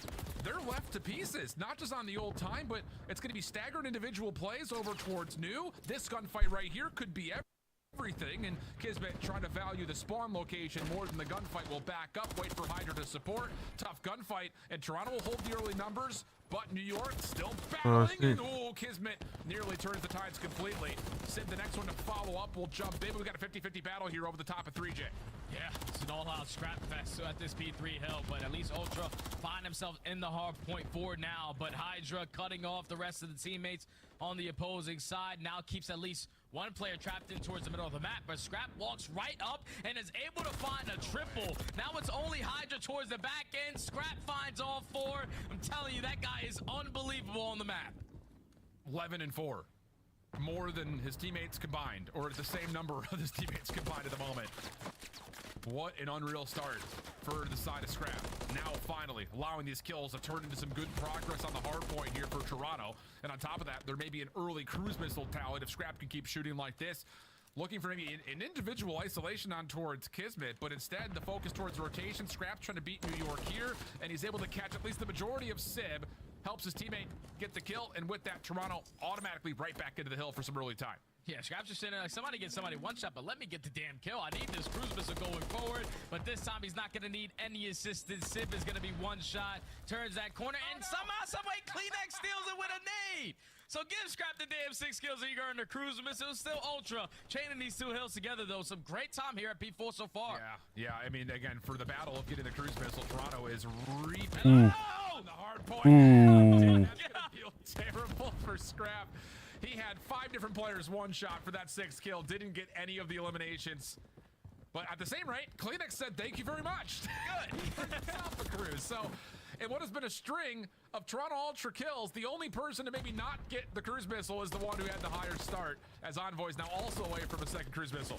Oh, he started up. So far, he's been a playmaker. He got it done a little bit scrappy over towards P3, and now starting to turn up in this game. Kleenex has got a cruise. Envoy has got a cruise, and now Ultra have the rotation over towards next. We see that one player who spawns out in scrap. He knows that there's pressure coming from the front, there's pressure coming from the back, but he's going to take the super long route, tell his teammates to all focus on the front end, and unfortunately, the game is going to end. All right. That is the worst possible situation if you're a Toronto fan, considering that you had 2 cruise missiles and I think in a lot of ways should have had a 3rd. And you can see Insight is like, what gives? Wow. That is a big momentum killer. But I will say this, as much as obviously the observers were hunting down cruise missile urns. I am so confused on what the hell, Put together what looked to be some clean chemistry and some clean cohesion. Same side of things for New York. They were still hanging into this map. I mean, a lot of 50-50 gunfights. That's the biggest thing. Oh my gosh, so Scrab. it's just down to, I think, if New York can just individually stop these guys from getting multiple cruise missiles. But I don't know what happened right there, but you can see some very unhappy faces in the Toronto camp. Oh, you definitely are unhappy. You came out swinging. You got 2 people with cruise missiles. You won the last 3 rotations of the final 3 hard points before the game ends, and you were gonna put yourself in a position to. What happened right there that had to be ended? Towards next, we see that one player who spawns out in scrap. He knows that there's pressure coming from the front, there's pressure coming from the back, but he's gonna take the super long route. Tell his teammates to all coming from the rotation over towards. Kleenex has got a cruise. Super long route. He knows. Tell his teammates to all focus on the front end, and unfortunately back, but he's gonna. There looks like it doesn't look like there's anything wrong here. I don't understand. Okay. Having that 4th police, so already Envoy not having the best performance so far in this stage when you talk about that hard point, KD, but he's always going to make those heads-up plays. And so we talked about, even across some of our teams who don't find themselves someone like that. But look. But I'm so confused. The players didn't lag out. Kleenex has got a cruise. Envoy has got a cruise, and now Ultra have the rotation over towards next. We see that one player who spawns out in scrap. He knows that there's pressure coming from the front, there's pressure coming from the back, but he's gonna take the super long route. Tell his teammates to all focus on the front end, and unfortunately, Yeah, no one lagged out. Oh, I'm a little confused there. Please, but we'll see what happens when we come back from this quick tech break as we try to restart Karachi Hardpoint after this. Don't go far. Upgrade your game with the Scuff, the official controller of the Call of Duty League. He went 1929. Is brought to you by Monster Energy, the official I don't think. I'm gonna be honest. That's not a good stat line. If I would be honest. Someone called a Lego on. Can I? Listen, where am I looking here? It's Mother's Day, all right? Call your moms, all right? And maybe I'll call them too. What the hell? I'm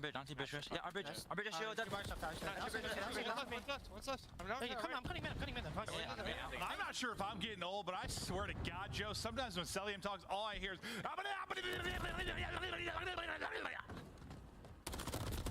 yeah. Talk about aggression. Rocker, 4 players over towards A. Zoinks! There's the second from Alex. Third for Alex. Oh! 4th from Alex too. We missed it. Standy will get free info here onto Assault. Quickly finds the kill. Whoa! He's going for the assassination. Didn't hold the button down long enough. And Assault going for the kill. Whoa! Quickly finds the kill. Whoa! He's going for the assassination. Didn't hold the button down long enough. And Assault says not so fast. Let me tell you right now, these guys play every day. You should know you cannot assassinate someone when they are a little bit taller than you. One beat down doesn't work, but you know them hands from Assault. They are definitely warm. 2 punches right to the chest to take down Standy. If the cruise wasn't bad enough, the spawn trap might be worse. There's nowhere you can go. Abizi gets dealt with, but it is just, I mean, you're stuck. You're done. Oh, hell no. That is insane.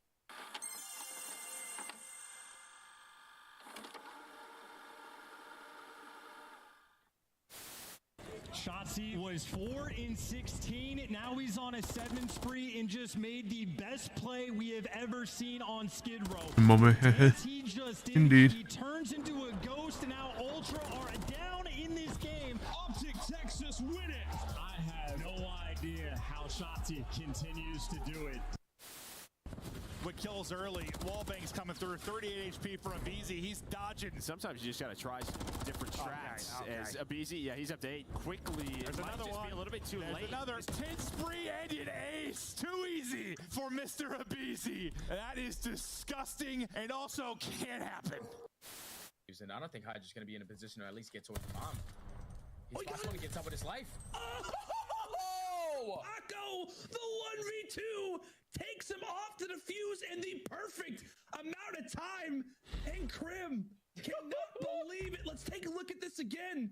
Look at the top side of your screen. Oh, inches away. That's got to be 0.2, 0.1, and also... Everyone from Vegas Legion trapped behind enemy line. And this is tough. As Ghosty finds 3 with 1 clip. Those are great shots. A single second, the Seattle Surge, they are going to send it. If any team is set to fall apart in a crazy way, go. Oh my God. Hey, what a play! Oh my God! Go, man!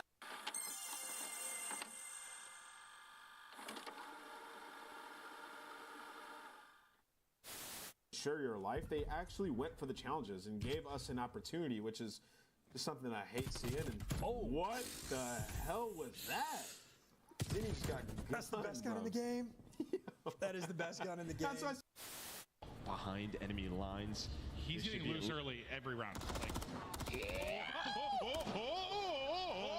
a little dance, make a little love. Who's standing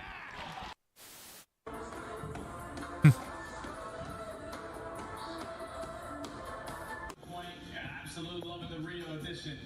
Oh, jeez. And you get into the Karachi SD just so.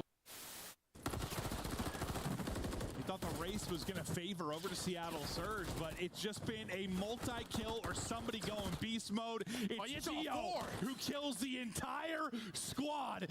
He is lighted up. Give him more. Papa's hungry. He's got to be so happy. He's finally doesn't have to worry about getting first blood in round 11 on his team. You're like a Never gets old, indeed. werewolf. Oh no! He couldn't get out, but he can do front flips. Oh, Daddy's hungry! Oh my God! Finally takes him out, but it's dog-on-dog warfare! No! That was the most intense round of S&D that I've ever casted in my damn life. Don't you just love when someone in manager is saying pursue the game, someone is lagging? I mean, 2, 3. Oh my God. I don't know. It's like in the game, no one was lagging, but I'm guessing one of the observers just lagged out. So that's probably why they had to reset. See, like this is so stupid. Like if an observer is lagged out, don't pursue in terms of terminating the match because observer lagged out. Like for coach purposes, okay, maybe I understand. Okay, they could just look over and that's it. I don't know. No, it's just like an observer should never do. If an observer lags out, you continue the game regardless if the players are. Regardless if an observer lags out, because the players didn't lag out. If the players lagged out, then it makes sense. They will have to reset the match. Not the best start to this series, but an insane comeback in that map. Number 1 showed that they still got that ice. Also, I think you have a clip in this game. When you get to the map number 3, insanely. What are you talking about, Astro? Push in that control to now walk away with 2 respawn victories so far in this series, but this one is far from over. Did he? Potentially, we got He went over guaranteed and map, but potentially a final one in that 6-star S&D awaiting forward. Indeed the case, and well, hey. Oh. We've had a couple of absolute special moments, and of course, the superstars of both these two teams have been leading the way in a number of individual ways. Hydra on one side, Scrap on the other. They have been unbelievable for their teams, even in the rounds that have kind of come throughout some of these Major 3 qualifiers, or I guess maybe more so for Major 2. Here in this series particular, through just the 3 maps, the numbers these two guys are putting out are unreal, and that's coming off of a fine start from Scrap in the comeback effort, but he's really exploded here lately. Oh yeah, Scrap's always going to do the best of his ability to be the best player on the map. But the fact that Hydra is keeping up with the damage, a little bit better in the series KD, a little bit more kills as well with that rival 9 in hand is actually insane to me. Because it's based on a lot of that map number 1 where New York Sunriders are having a lot of success early on, and Toronto were just a little bit late to the party, but they were able to clutch on up. Definitely both of the superstars for these respective squads, but take a look at these maps and modes again. This has been a nail-biter series. Hi. Hey, Dougie. Don. How you doing? Welcome, welcome. Sorry, there was a clip in the CDL breaks with your name in it, but I don't know if it's you. Can you send a link to me? Hey, Astro? Because I don't think... But the Subliners, they look like they made some good adjustments so far. Yeah, especially after their break-off, right? I mean, the first 2.5 hard points were great for them. I mean, you get a lot of the time on 1, you win the rotation to 2, and you also have Ultra in a bit of a panic getting over towards that cafe, over towards P3. That's when things started to pick up, though. Those 50-50 gunfights, Ultra really started to come together and have the individuals pop off. I mean, we saw Scrap nearly get the first cruise missile. Insight. Hi, can you reply? Right behind him, able to eventually I'm replying to be... I am replying to you, Doggy. It's just down to, you know, which Toronto Ultra are we going to get at the start of these maps, because in Oh, map gee. number 1, it was slow, and it looked like at one point throughout the listen, and I actually said to you, it was like, Ultra looked lost on the map. So we're gonna But go- as soon as they got back to this second P1, and then eventually to finish off the map, it looked like they started to put things back together. Yeah, and there was insanely clutch abilities as well out of some of these players. Like, if Scrap doesn't Yes, find a kitty. to a one-on-one, it could She's on my... She just hopped onto me. find a double doodle to the map. Probably an opportunity for the Subliners to execute a break in, but Ultra always have been and always will be. Oh yeah, chat. I figured out what the headset, what headset the that Envoy and Insight were wearing. They've been the same squad since the beginning. Your kitty? Yeah, yeah, my cat. Yeah, cat, my cat, Jago. She's hopped onto my lap. Now I give her attention. But yeah, I figured out what, like, those aviation headsets, that not only the league were using. I mean, I knew what kind of headsets they were, the league and Envoy right here were using, but I didn't know, because they have like different models. Because like anything, aviation headsets have like different models and such. So I know the manufacturer of that particular headset. I just need to know the model they were using, because they look, because like when I look at Amazon, it looked like it was a regular like aviation headsets for like planes and such. I'm trying to figure out, and the knobs just don't match up, and I figured out, but because I looked it up, but David Clark actually has like a particular category that they sell that you can play, that you can actually use those headsets on PC or just regular like smartphones and such, and it's a PC version. They actually have a computer headset version of the a computer headset version of the David Clark aviation headsets. So I thought so. But that's actually amazing. So if I want to get the headset that the Overwatch League and Call of Duty League uses, OWL is gone. So Overwatch Esports and Call of Duty League use. I know which headset I'll get. I know which David Clark headset I'll be getting. You know, this is really more of the Ultra team saying, and if they're aware of it, hey, win this map and we guarantee ourselves that second seed. Yeah, and that'll be good, because then you square up against Seattle Surge, who have been on the upward trajectory. Like, ever since the addition of 04, obviously you've had a couple mishaps in a couple of series, but you still got to work through the leaps and bumps of a new squad. So it's going to be a very good. It's going to be see what the hell happened with the technical issue. You just have to see who you're going to have a dance with in that final matchup between Optic Texas and LAT. And I'm really excited to see that final match too, because LAT for me, they've had like a really easy schedule so far of this major. They've only played one tough team, and they unfortunately fell short there, but not a single team that they played against was in the top 4. They're finally going to play against Optic Texas, and that's going to be the true test to see what they're all about. Proving point. I mean, we said the same thing about Seattle yesterday, was, you know, what were they going to actually be able to provide against what has been one of the more indomitable teams in CDL history against FaZe. And they put up a pretty decent show. Yeah, they got a little beat around a little bit by the end of some of those hard points, but they were fighting, they were shooting, and I think that's all we're really looking for, to see if Thieves can either be not just a dark horse, kind of sitting in that 5th position, but maybe even a surprise favorite in a lot of regards if they could find a way to beat this Optic squad, who has been, again, using the majority of this major qualifier as a way to build up a map set that they know they're going to be playing up against your Atlantas, your New Yorks, and your Torontos. It definitely feels that the top 4 have set themselves up to square up on maps like Karachi, 6 Star. I know it was a clip when it comes to the hardpoint overall of how I ranked S&D. Probably favor most of those maps. I don't think I played high ranked S&D back then. Because Atlanta, so far throughout all of this major, I know I played Invasion hard. I know back when I was playing, when I was first trying out ranked, it was Invasion. I know it was Invasion, Skidbow. It was Skidbow, Invasion. And selected, so we should be loading in hopefully pretty close here. And let's take our conversation then right back over to what we've heard and learned about this series. I mean, and also a few terminals as well. So far, in terms of the fact that New York fans are sitting here saying, how are we even loading into a 4th map? We should have gotten done with this in 3.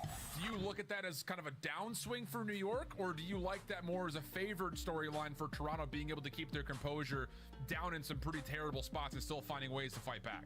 I think I like it more for the favorable side for Ultra, because I don't think I even remember playing Highways as ranked S&D. But everybody else, they've been making easy work of. So now you're going up against another top 4 team, and you had such a slow start, but you were able to fight back. So you already gained that momentum, knowing that our backs can be completely against the wall, but we are always going to put ourselves in an opportunity to make sure we are in these matches or in these series completely. And on the opposing side for the subliners, I also take it as a good thing, because you should have walked away with this series in a clean 3-0. You've had 2 moments where 2 different maps where you completely choked and broke down at the end of these games. So it's just those small mistakes in New York would have been able to extend their day or close out this day a lot sooner, go spend time and also, with their parents and prepare mentally. But yeah, the David Clark headset, I know what model they're using. I might consider getting one, but it's gonna obviously probably be a while, because it's Aussie aviation type headsets. They're kind of expensive, so not surprising. But I mean, if I look at eBay, hopefully there should be at least one. You can obviously take that conversation 1 step, if not 2 steps further, with teams like Optic and Atlanta, let alone the underdogs that are also sitting below you with teams, like LA Thieves, like Miami all of a sudden sneaking into a top 8 position. And there is at least one upward trend towards their stock. So, you just don't want to take one for granted, and you don't want to find that moment of letting your foot off the gas, which it kind of feels like that's been the story for New York in both map 1 and 3. Yeah, you just gotta keep on pushing forward. Do not put your controller down until the game is officially at the end. But I am simply not worried about this subliners roster, because they somehow, you even heard Kisman in his last interview said, last year, we won the first major, and then we went 3-4 months without being the best form of ourselves. So right now, they find themselves in that form where they're shaky a little bit in hardpoint, shaky a little bit in that search and destroy column. But control has always been strong for them. Unfortunately, fall short, obviously, in this one by completely choking at the very end. But they are always going to have those players on their team who are world champions, who understand what it takes to win and know the adjustments they need to make going forward for the biggest one of all year, which is champs. They want to make sure that right now we won't be in our final form, but when we get to the very end, we are going to be in the best form possible to potentially go back-to-back this year. Could be an opportunity for them. Still waiting on the server to get fully set up, so we'll step away for another. I can't find it, but it does. Don't go far, friends. Stick with us. We'll be back, I promise. You don't want to miss the end of this series. We'll be back after this. Yeah, Booch. Kitty. Well, hello there. We are back and ready to kick it into the map 3. A hot contest so far. Yeah, it's hot in the building. It's hot in the series. You got shorts on today. You're hot. Yeah, no, I knew it was gonna be warm today. I had a feeling, so I had to pull out the quads. Look at these things. You think anyone's blinded? I've been hitting the pellet. Oh yeah, Chad. Like when Lucky said, like Florida is in Florida, it's currently very hot over there. Hopefully, no one is. I mean, don't tell. I mean, I could probably relate because it's very hot for me over here as well in in to California, so it's definitely Stretch again. It's definitely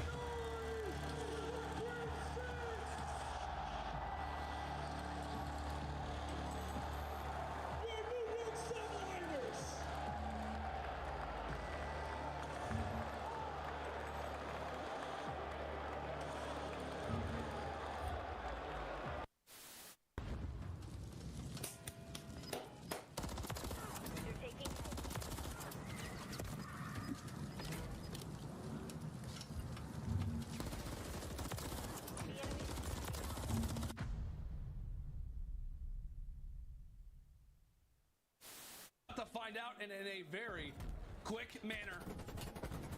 Archie's putting in a few bullets toward the tractor as here comes the nade. That could be big. That's massive as Octane's able to find the first classic. Everybody explodes and that will be it. That will be it, Seattle. Getting one of the biggest upsets in CDL history. There's more than just the game on the line. It's like, you know, a lot more bragging rights. I think the very first map is the most important map.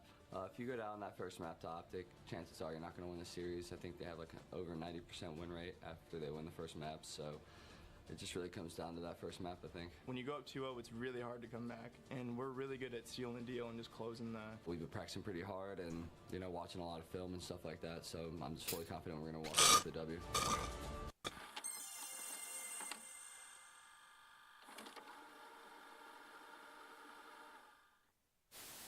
Unless Priesta can come up with something magical, something historical. Few players falling. Priesta ends up getting traded out, but Standy's still here. No respawns right now for Rocker, but hey, we've got to put ourselves on pause. 1.5 seconds on the clock. Atlanta FaZe, they've got to push their way in. They've got to dig their way through. Nades, tacticals, utility tossed out. But take a look at this. Take a look at right now from Minnesota, and they do not push on to the... And he just throws a stun, has a couple of kills, and now pushed it forward. Sim with 5. Standout player, especially in the slaying category. Can he turn this around? But right now, it is all Atlanta FaZe. 8 in a row for Sim. Make it 9. Sim's like, I can do better, looking for double digits. And there it is, 10 in a row. In a grand final, he won't slow down. Up to 11. It's a godly effort. 12. Keeps going, another, it's 13. Simp erupting on the main stage.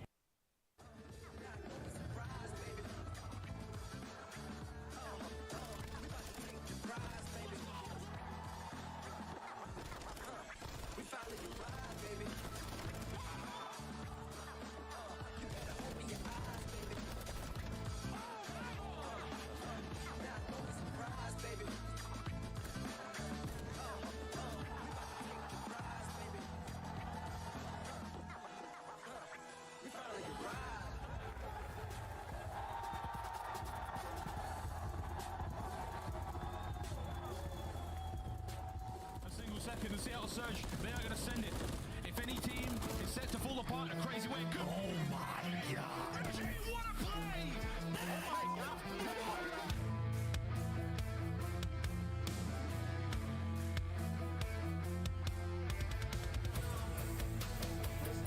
That's a rock remix.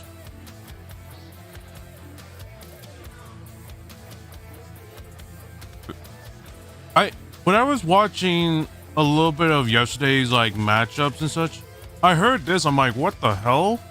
Someone made a remix, and then of course it was definitely a remix.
I don't know I don't know why it's taking so long for the technical issue to fix, for them to fix that issue, because I don't even know what the hell they're doing.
You biting me for, Pooch?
We're doing a highlights reel? Wait, what? I am so confused.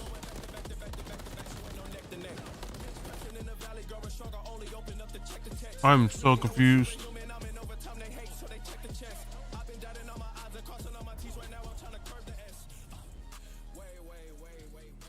It's been a battle to this point. And, well, it may have been a little bit of a battle for all of us waiting to see the continuation of this series, but we don't have to wait much longer, friends. Lock on in. When we attempted this map the first time, they're trying to find that replication here off the get-go. Yeah, that's already a great start. You're finding nade over the top, shut down Envoy, was trying to work his way into the objective, and then another nade takes down Insight. That's already 3 kills in favor of the subliners for this P1 time. They're doing exactly what they're doing before that replay.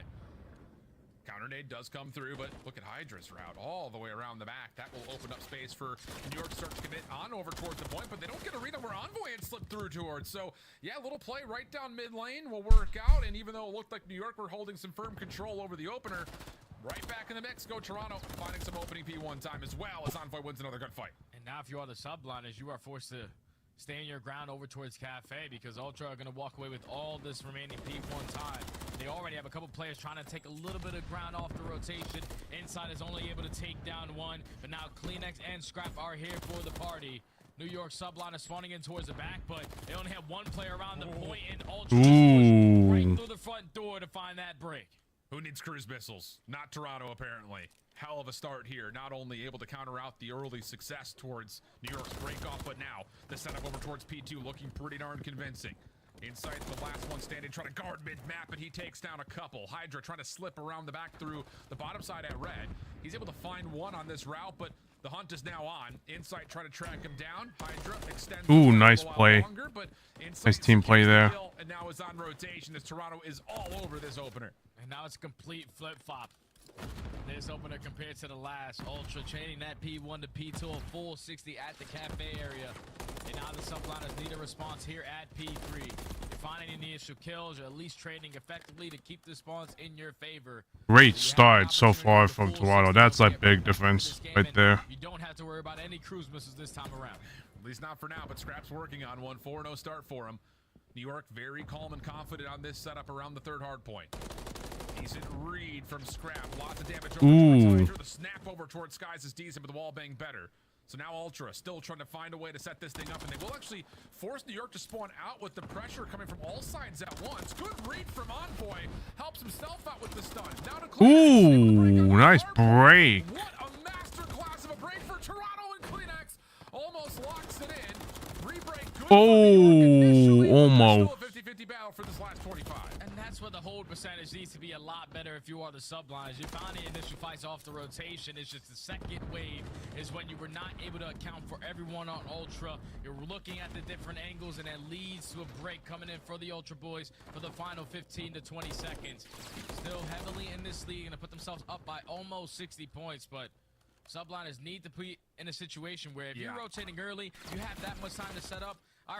Even if we get the first wave of kills, the second wave still needs to be good enough. This is a good setup, though, for the subliners. Bridge control plus a little bit of low ground shops means that Toronto has to come all the way around the outside. And wow, how do you not expect that if you're New York? 2 kills. Region. Hello there, Bull. How are you doing? Welcome, welcome. To find the kill. Hydra Kismet still trying to work for this break attempt, but it's in pieces right now for New York. A really slow start for Kismet, 4-12, and Toronto are all over this reset. And right now, New York, Man, they are just Ultra is just absolutely fist slamming them. You're relying on someone to make a hero play happen so you can lead to a break. God damn. Consistently getting cut down. Final 20 going to go in favor of Ultra. Subliners have 1 player in Hydra who does spawn out.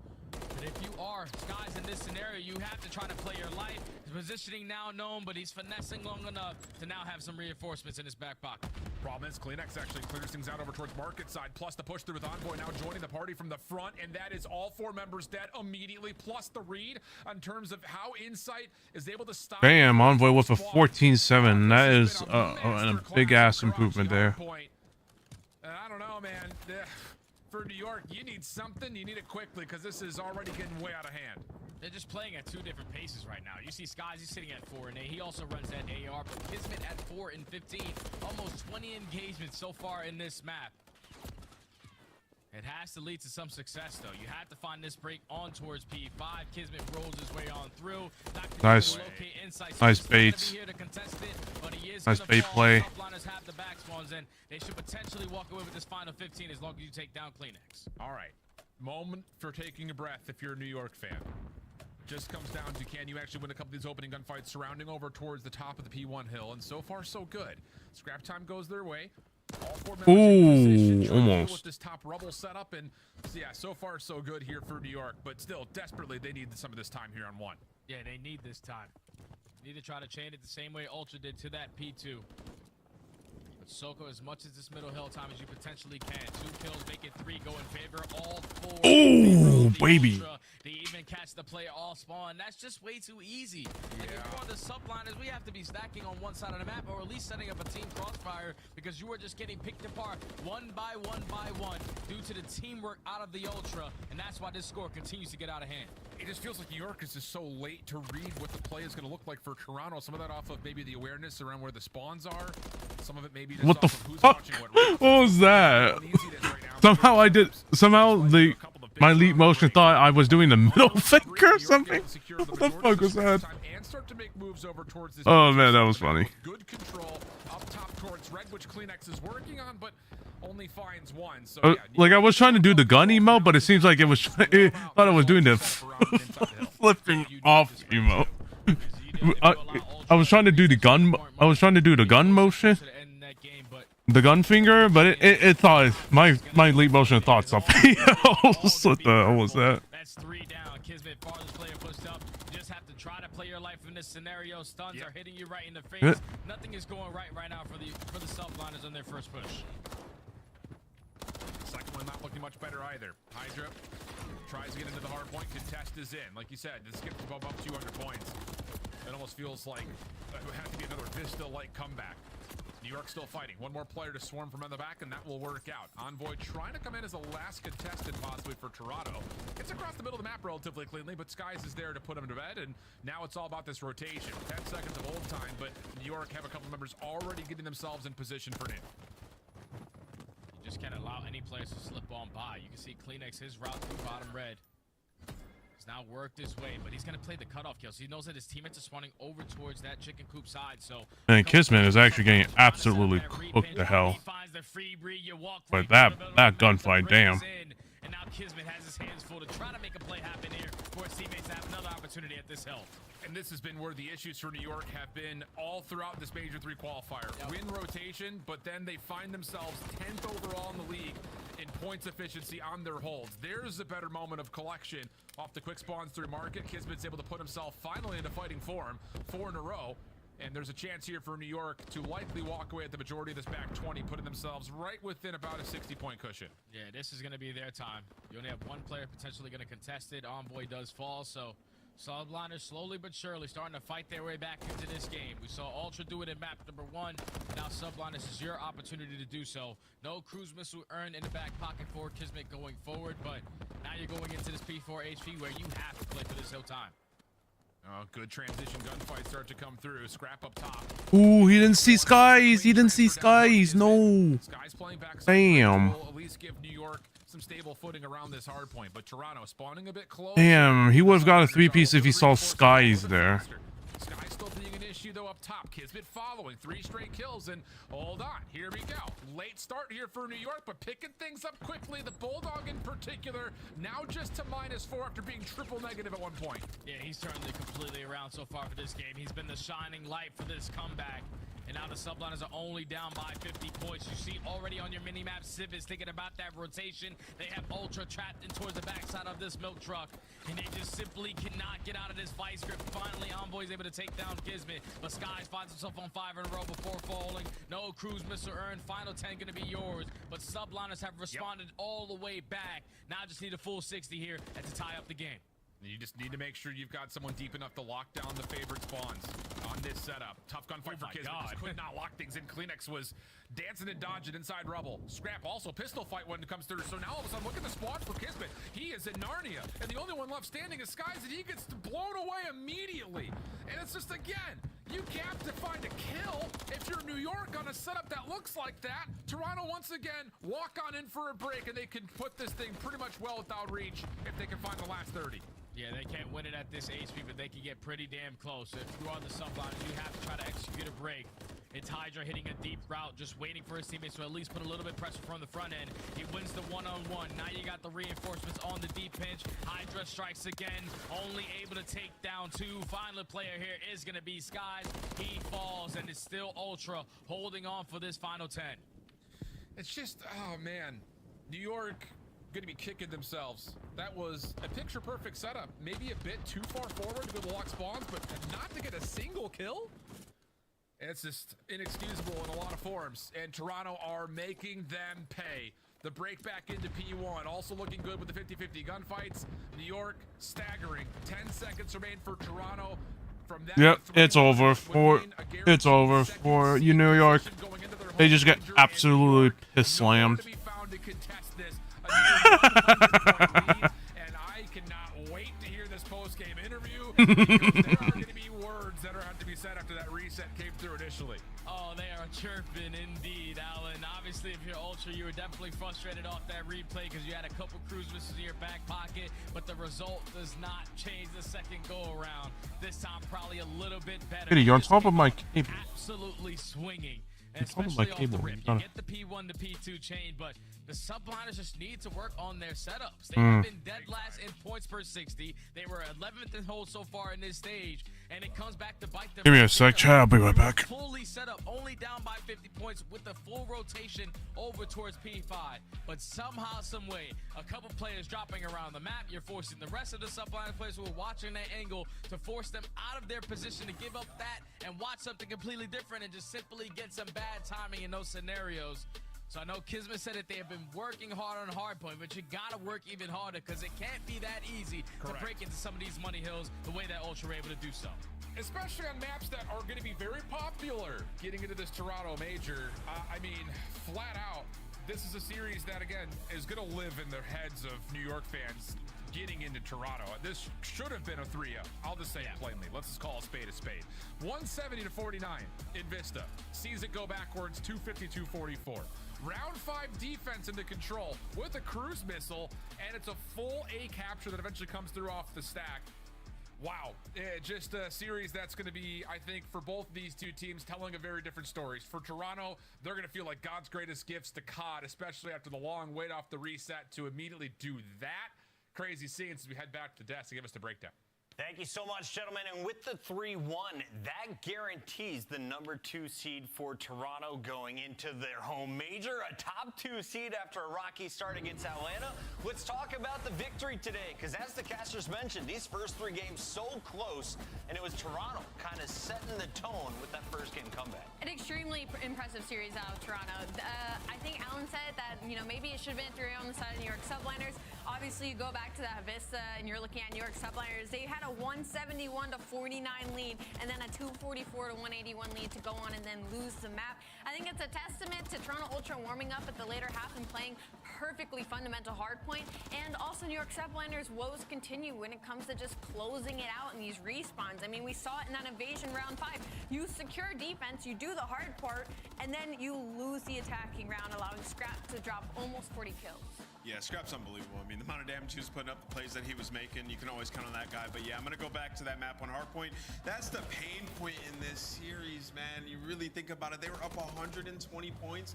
They end up losing it, and you saw exactly what Toronto did. They get second rotation. They get P1. We always talk about how that's such an important money hill. Well, they flip the map, and then they get Hills P3 and 4 in a row, close it out at the very end there. You can see the energy, like they were not losing this series. You get to a round 5, what happens there? They're gonna overwhelm you. They win it, they get over towards the point, just make some huge plays. This is like a re-energized Toronto. I'm looking at this team, they look angry right now. They had something to prove, especially after that replay in game 4. I don't think I've ever seen Tobias do anything remotely impolite. I just saw his middle finger out. That's what I'm saying, man. Different energy. Got a Kleenex fired up for his home major. Toronto gets the job done. And with that 3-1, we mentioned second place. Texas is still going to play, but New York subliners Where are you at right now? 5th place because you got your one map?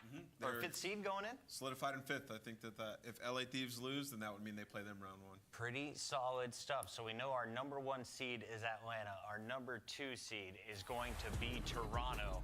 And our standings are now updated. Shout out to graphics. We still have Optic in LA, though, playing for that top 3 seed. Pretty crazy stuff here, Ali. It is. That is so crazy to me to see LA Thieves go from what was a lower middle of the pack team to now jumping to top 4 heading into Major 3. Never saw that coming. Taking a look at some of the numbers, Nameless. These are the best we have seen since Major 1. And what happened back then when Toronto finished 6-1? Listen, they ended up winning that major, right? And this is a Toronto team that is looking scary. Once again, like, their hard point is world class. We've been talking about it all year long. The control, obviously a very good control team, 6-1 throughout this split, and they just beat the other top 3 control team that we have in the world. So if they can figure out their search and destroy, especially versus the top teams, they can win this major. Is Toronto back? Down to. It might be. Honestly, I think the scariest fact is that I don't even think Envoy is hitting back to form yet. I think he's still struggling a little bit. So if he turns up on LAN, we could look at another Toronto win. We've got a man who is never off his game. Scrap joins us live, and I'm sure he has a lot to say about that series. First off, Scrap, is this the angriest you have ever seen Kleenex? Toby, I'm trying to think of when I'm the angriest I've seen Toby. I don't know. Toby's not really an angry person. He's kind of level-headed. But yeah, no, we were definitely frustrated after the map 3, but you know, we got the job done. You guys definitely did get the job done, and you are dropping some numbers along the way. Do you have extra energy when you face off against New York subliners? If so, why is that? No, it's not even New York. It's just the fact that we're just bringing up excuses. We're switching servers. Like, brother, it ain't the server, bro. You're getting fucking slammed. Like, it ain't the server. You know, they weren't beating us in gunfights. They said they were lagging, but every lag they were getting, we were getting, not complaining. So, you know, it is what it is. And, yeah, we'll see them at the 8th seed. Toronto and New York, pretty close to each other, right? Oh, they're down in Texas. Got it. Hey, let's keep talking. Yeah, we're going to move forward. Scrap, so you guys didn't have the most ideal start to this qualifier. What did kind of the work putting into it to end the way that you have going into your home major look like for you guys? Yeah, I think honestly we just took like a full mental reset. You know, after like Major 2, you know, it wasn't even like the showing was terrible. You know, we wanted to get back to Major 1 form. You know, just a big mental reset. You know, the maps changed, everything kind of changed. So, you know, we kind of, you know, worked on S&D, worked on the new hard points, and yeah, everything's been clicking recently. We feel like we've been getting better every day. And yeah, we're super excited coming into the major. Yeah, you talk about the new maps. Looks like you guys been sprinkling in some 6-star, some Vista recently when it comes to the hard point. Been improving, and you get a big Vista win here, but it didn't start off so great. Talk to me, talk me through like the comeback in that. Obviously, you guys flipped the spawns and hold it down from there. How'd that come to be? Yeah, I think the big thing on Vista is like if you spawn out, you're kind of in a blender. You know, you're spawning across the map. And I think the first rotation they played it really well. But you know, obviously we flipped spawns on the second rotation, and you know it was just kind of clinical. You know, P1, P2, P3, P4. You know, they just couldn't fuck with us the last half of the game, and yeah, they just broke the fuck down bad. We did see the breakdown, and we love to watch your celebration afterwards from Toronto side of things. Scrap, final thoughts here. We now know officially the first matchup for you. It will be you with the number 2 seed taking on Surge with the 7 seed. How do you feel you match up against the crew from Toronto? I actually can't wait. You know, I don't really care who we play. Surge first round, you know, no EQ. I'm doped up, but you know, it is what it is, and we'll see you there. All right, let me ask you one more question, because listen, man, the home major teams that have been hosting these events have been getting molly-whopped. Like, round 1 of these tournaments, what can the fans that are showing up to Toronto to support you guys expect here at this major? Yeah, you know, we're actually a good team that's hosting an event. You know, that's one thing. You know, I mean, you have brought up, you know, the home teams get slammed, but if we're going to look at the standings, we're going to look at the players, you know, it is like, you know, but yeah, no, we're a good team. We're excited to come. We're going to bring a lot of energy, and we can't wait to feed off the energy of the crowd. Love that. Bring it. We're all heading up there. I know this crew is going to be there on Tuesday. Can't wait to see you in action, though, for your first match Thursday night. Thank you. Have a good one. Shit on. Yikes. This is the energy into a major, like diapers required. My major? What are we talking about? What? Little home trash talk from the man Scrap. You expect nothing. Rotation, and then they get Hills P3 and 4 in a row, close it out. I just like the Kleenex, like just flipping the other side. I was like, it's like, fuck you. They're gonna overwhelm you. They win it. They get over towards the point. Just make finger solid. still stuff Might be a little bit. on that series. Toby, The angriest you have ever the angriest I've seen Toby. I don't know. Toby's not really an angry person. He's kind of level-headed.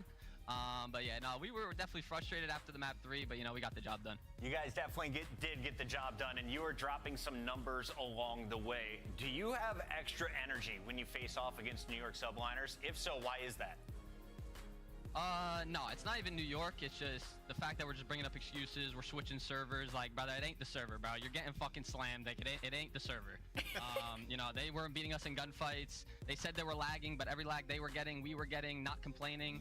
So, you know, it is what it is. And, yeah, we'll see them at the 8th seed. Toronto and New York pretty close to each other, right?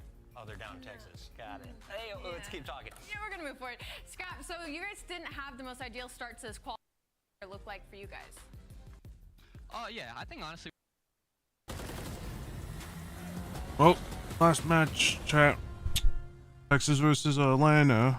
Oh no, Texas versus LA Thieves. So gonna be funsies, and we're playing on sub-base hardpoint first. Quite interesting. Difficult spot for Heretics. Training well though, are they? So only one player on the point for now. That's gonna be Snoopy. Now he has some help from his teammates, but the close spawns are there for Miami, but Snoopy is snapping with the MCW, finds the triple. How is he alive? I do not know. Hydra straight back on it. He's got time to get it done. No one there to watch it. Will it go through? Formal! Oh, he kills him! Oh my God! No! Subliners got the win. He got the defuse. The kill did not come in time. No! You have the streaks. You have the bomb planted. You have every advantage in the world. But the defuse came through. He got it! He Oh, take a look at this rush. Take a look at this aggressive play from Minnesota. They make their way in through middle. They instantly hop into the B zone. Standing with a nice little angle. Oh, what a play! Oh, it finds 3! Eli with the snapper. with the help from his teammates, actually. What is this? What is this? Hydra from Mars! What do we have here? It's nothing left but 3 in the backpack. Ace for Hydra. A magician early in the round.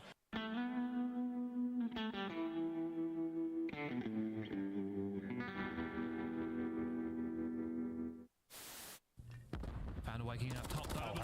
Hello. Wins! All the way to the back. That's 2 already. Flying out, the third will fall down from Awakening, and Kleenex is left alone. And Lynch will get his third. Unbelievable. There was a gap, and it was exploited to the fullest. Linz is straight up making plays.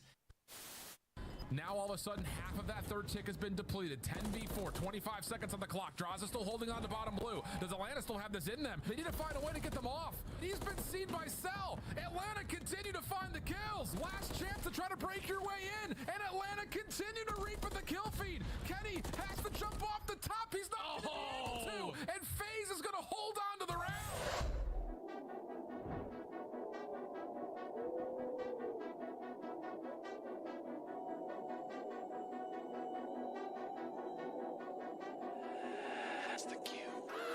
Look, I come from a city, you hear sirens when we sleep. Heaven sent, hands down, vibes so unique.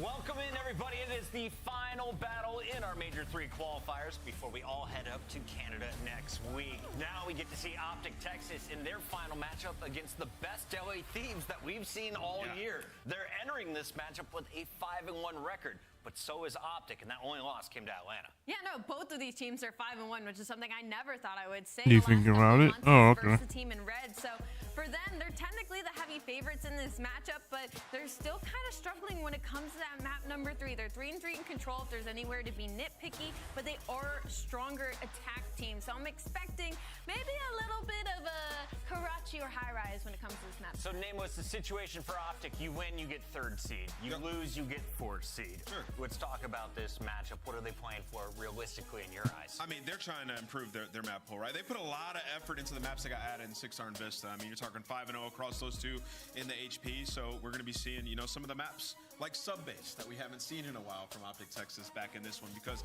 they're getting ready for a long tournament run and anything can happen through that veto process. Also, their best mode has been Search and Destroy, 5-2 record. And, you know, listen, Optic have done a really good job at fixing the fundamentals in Search. If you think back to stage 1, it was what costed them.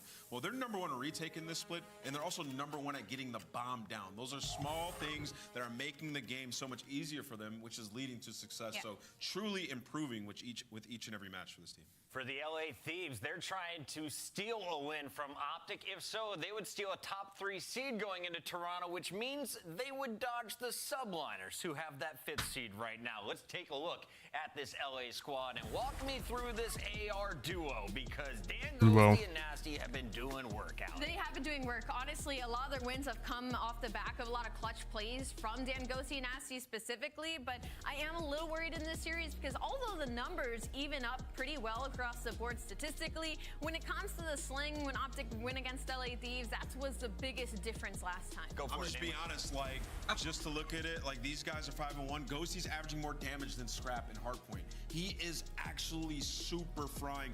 Everybody on the team is performing, and when you look at this map set, Texas has given them some layups, right? Like, LA Thieves have an opportunity. We could see this go all the way to game 5. Vista for hardpoint number 2. Hardpoint number 1, though, begins on sub-base, so we're going to see some spiciness out of the gates. Alley Cat. No way you're making me start. Don't make me start. You don't want to go? I'll go first. Yeah, Optic. Nameless, go ahead. He's going Optic. Yeah, I got Optic. 108 for Nameless. He's going for 108 before Toronto. Allie, do it. You know I want to do it. I'm going to go with LA Thieves. You just picked New York correctly. Oh, wait. No, I That picked was us Toronto. picking New York. You picked Yeah, Toronto you picked New correctly. York. I picked Sorry. Toronto. I'm getting 100 right now. Optic, Texas. Oh, you're hitting triple digits. I'm so proud of LA you. Thieves. Nope, Optic again. Shift and study. Who do you guys got coming out on top of this one? Yeah, I think I was a bit surprised to see not more square ups on things like 6-star, Vista, trying to get Optic ready, but they're the ones who pick sub-base, and this does feel like, hey, remember we're 5-0 in this map, and we beat the hell out of teams. That kind of what feels like this pick is, on top of what Nameless said, is like making sure they're clean and polished. I think this map series set, though, Jay, in terms of my prediction, does lean towards Optic's favor pretty heavy.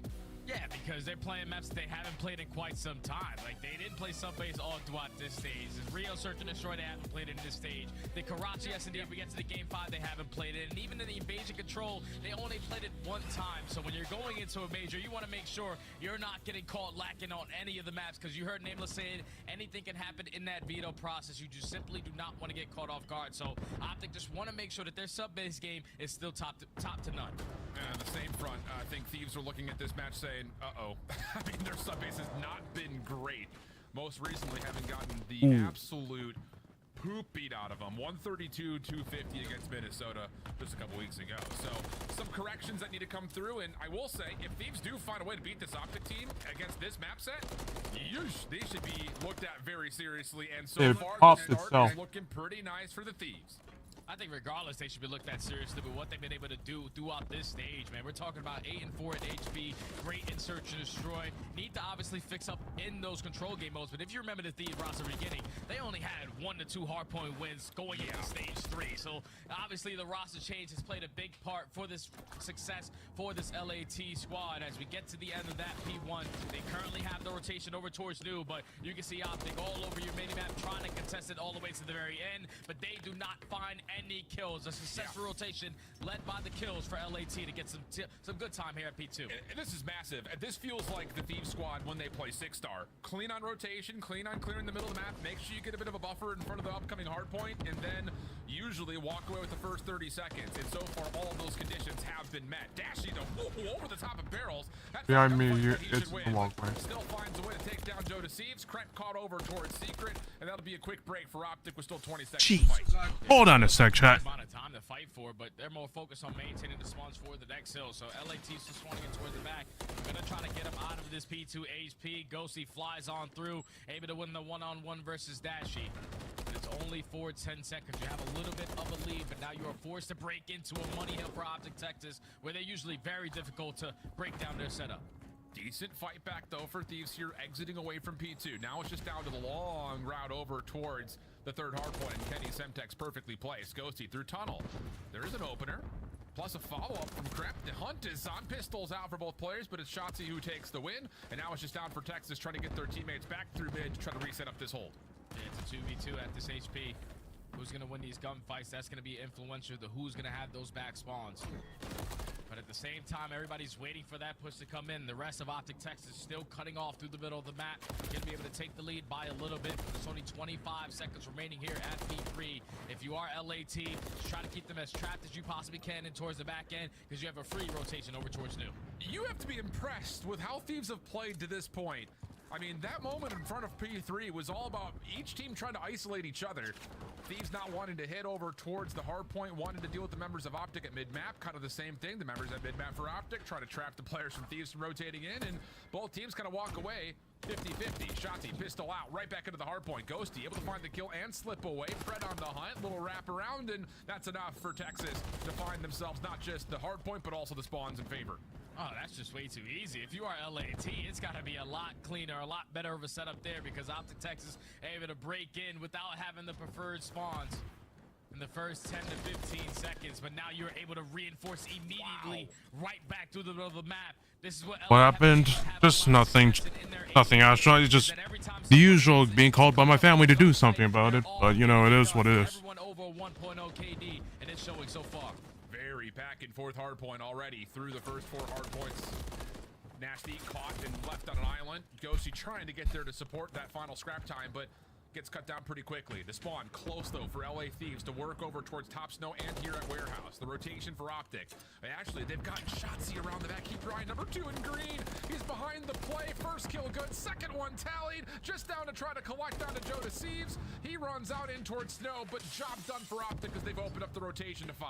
And we've seen Shotzzy make that play again before on this map. Hits that deep route, completely catches Thieves. Also, I didn't know that's you. It was a variation highways. Over towards Warehouse, because if you get the kills to the front, Well, where's the link, Astro? Because I don't see it. His teammates are staying alive towards P2, and he finds a couple kills that leads to them getting this time here at P5. But the break is initially going to come in for LA. It was evasion highways. Once they take care of Shotzzy, and they haven't looked back since. Posted in chat. Responses for the Thieves in the face of Which chat? Because I don't see it in YouTube chat. Really well tipped. I mean, it's been clean, it's been convincing. I don't see it in YouTube chat, at least. Just completely overwhelms LA and gives Optic a chance to walk away with the majority of time. It's another hard point that gets battled back to essentially 50-50. So we've got ourselves essentially a dead tie through the first set of hills. You tally the minimap to see what the next setup is going to look like, and Thieves will have a player forward in Joe Deceives with Kremp with some support from Ghosty right over the top of the hard point. And now all of Optic Texas is trying to at least flip these spawns because they know you cannot wrap your way over towards that calm side and contest them over towards this P1 area. They're more focused on trying to flip those spawns, and look at the route coming in on Shotzzy. It catches Nasty off guard. Player on the point falls. Now it's Joe Deceives, final player up. He drops, and that is just a perfect play right there out of Optic Texas to break the hill and flip the spawns at the same time. Great opener from Fred. 17 and 10 start for him. Shotzzy continuing to try to make some things happen across the map, but he's getting shut down so quickly. Dashy caught by himself, left on an island. Kenny over the top only gets one of what was maybe even multiple.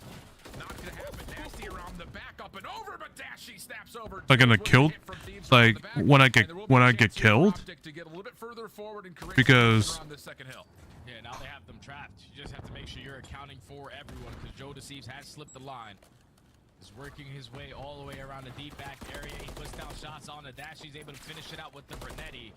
But at least stalls enough time for his teammates to now get into the potential break opportunity. They try to work the overextension. Everyone gets cut down, but the back spawns are here. No, this is not me. So they still have a shot at breaking in. But not anymore. The shots that come through. That's a complete. That is not. That is a. Nasty's the last one left, trying to play this from the front side at T2 platform. This has been a mixy game of subbase, but things are starting to stabilize. Yeah, they showed it. Oh my God, they put the at someone else. And even though the lead is just around 30 points, this back 20 is. Yeah, this is a different ass clip. I see the same name. Yeah, that's they literally just sent a wrong. They set the wrong clip then. They just posted a wrong clip. That's not me. That's that clip. They put my name there, but it's not the clip I posted on CDL ranked place. So they literally just so they can't even like post the same shit.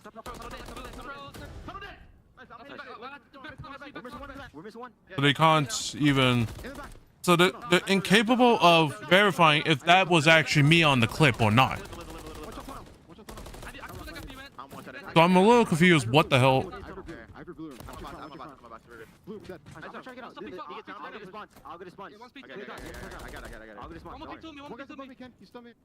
Yeah, this.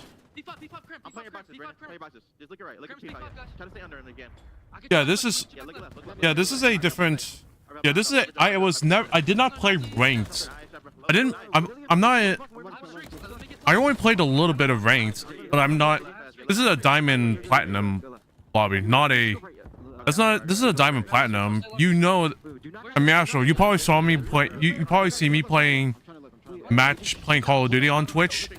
I have not been playing ranked. I've been only playing pubs recently.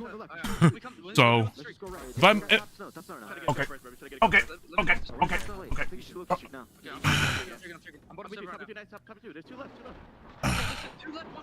Kitty, we're not doing this.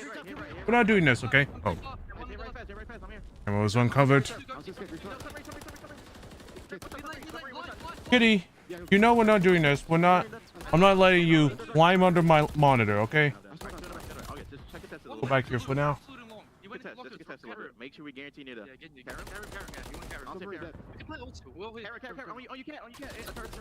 I saw the name. I was like, I know the guy. I needed to ask because he's in that clip as you.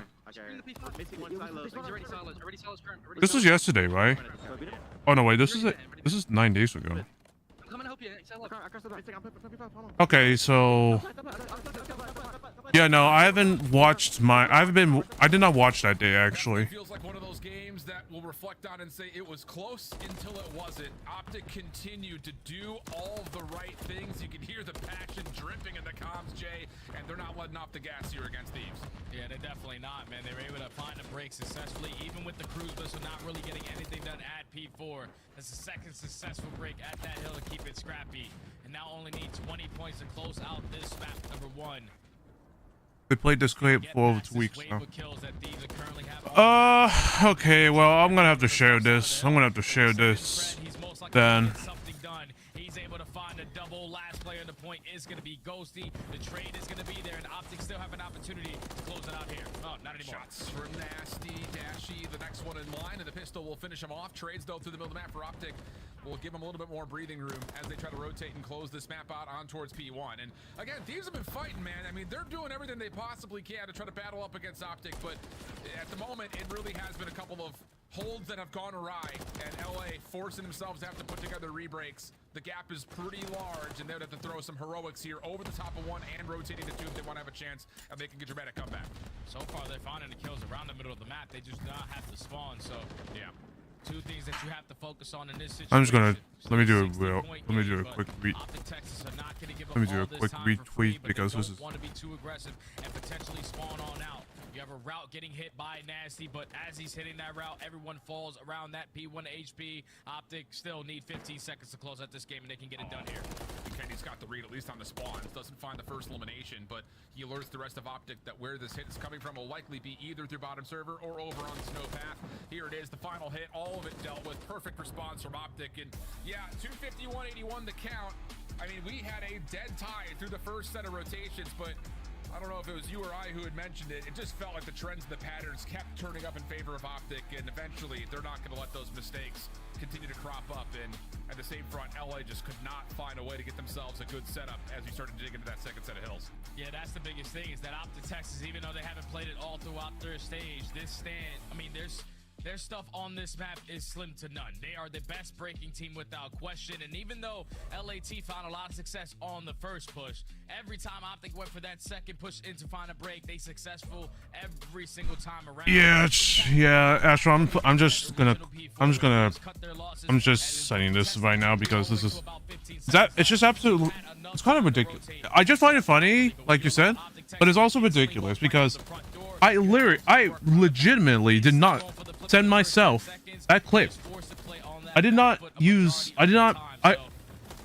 I only played ranked for only what, like 2 days or so. So I'm a little confused on why they did that. It was not a, hey, we know I'm a little confused why they use someone else's clip and then promote it as under my name when I did not. When I know for a fact I did not play Diamond Rank. I did not play. I did not. I wasn't platinum. I was not in platinum diamond lobbies. So.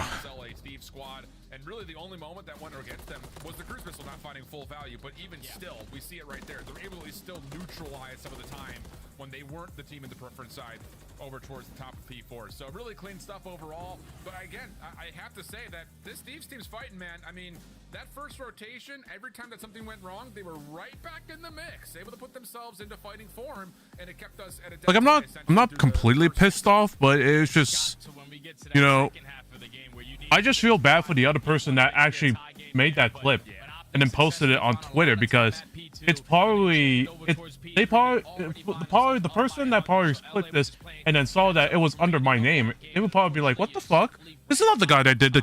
This is not the guy. This is not. They're using a different ass name, where I legitimately was the clip. This is, that was probably the that was the person. That was probably the person that made the clip, and then saw it was under a different name. That they promoted it under a different name. So I'm like, so he must have been like, wait, why are you why is it under a different name? Though is that their defense has not been necessarily as great as you would like to see, especially considering, like Nameless and the rest of the desks we're talking about, their post-plant retakes have been great, and their ability to stop teams from planting the bomb has been great. That hasn't really existed over the top of the Rio. On the other side for LA Thieves, again, it is kind of like a battle of different sides of the same fence here, because overall, they're second in opening duel percentage, fourth in conversion, but on this map, they're only 10th in opening duel percentage. So this is all about them trying to find the same consistency that they've had across the rest of their search and destroy, which, like I think Ali mentioned, has been great for them over the course of this Major 3 qualifier. Yeah, and a lot of that is due to like the pacing that they're able to set. Like, you know what Kremp is going to do on the map. Joe Deceives is going to get it done with the Rava 9 or the MCW, but Ghosty is always in a position to play a clutch or find a clutch 2-piece to give his team opportunities in these rounds. It's just like, when you're going up against Optic Texas, you have to be able to take care of their playmakers, because those guys are the game wreckers. My main focus is Shotzi. If you allow that guy to roam around the way that he does and just be an absolute nuisance in your spawn, you're just simply not going to have a good time. Yeah, absolutely. Okay, so here's a look over the Major 3 qualifiers again in terms of how things have gone largely around the objective.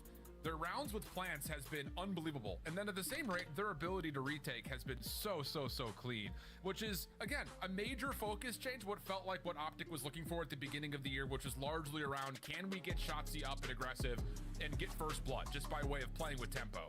Things have slowed down a little bit, and that has led to a lot of success. The only thing is, that defensive retake success is only one margin of what their defense has looked like, because the rest of it on this map in particular has not been particularly great, and that's what you have to think their focus is coming into this matchup in this map right here in map 2. Yeah, definitely putting your focus on just finding success other than retakes, other than post-plant scenarios on the defensive end is what you were looking for. Both teams tend to struggle opening duels percentage, but LAT, they do it a majority of both on the attacking and defenses. So you can't get that first blood Optic. See how things go. Optic on the offense first. Passive setup around the LA Thieves defense. I mean, all across the map. You've got Kremp holding a corner on boxes, but the sole defender over the top of B is Joe Deceives. He's just calling out nades, you would have to think. Here comes the second set of utility from Optic, and just as soon as Kenny was responded to over on the flank side, first blood is tallied, but the bomb does get planted 3v4. Now LAT are just going to bombard the way through top mid. No smoke grenade going to be popped, so not going to gain any info. Shotzi's just going to walk right into gunfire. A free kill for Kremp. Now Dashy and Pred left to clutch on up.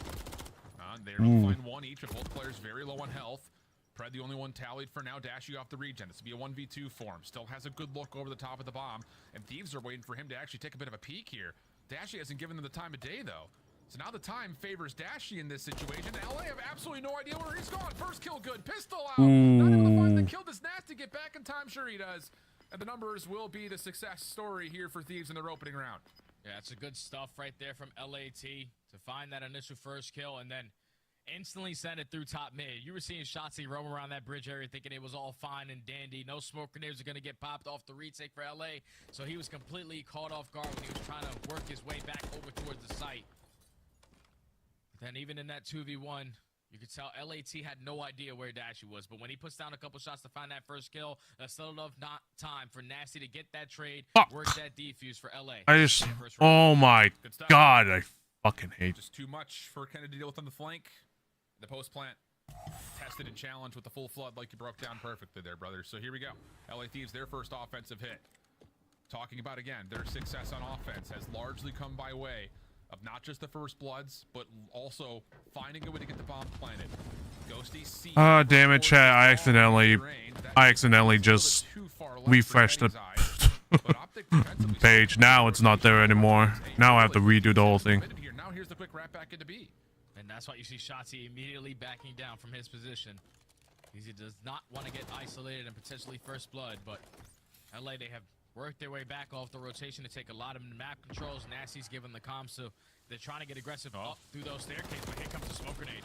Yeah, the defensive retake smoke on the way in, and the SMGs will go 2 for 1. Bomb carrier also dropped in the process. Kremp has to back off, and Nasty would have to make good on this flank, you'd think. But look at the quick proactive read from Optic through the offensive side of the map. Now they flip things completely, and Thieves have absolutely no idea, not a lot of time to react to this. Although the response here, Jay, is actually the appropriate one. They get the bomb, and now they're headed over to A, where there's just Dashy waiting for them.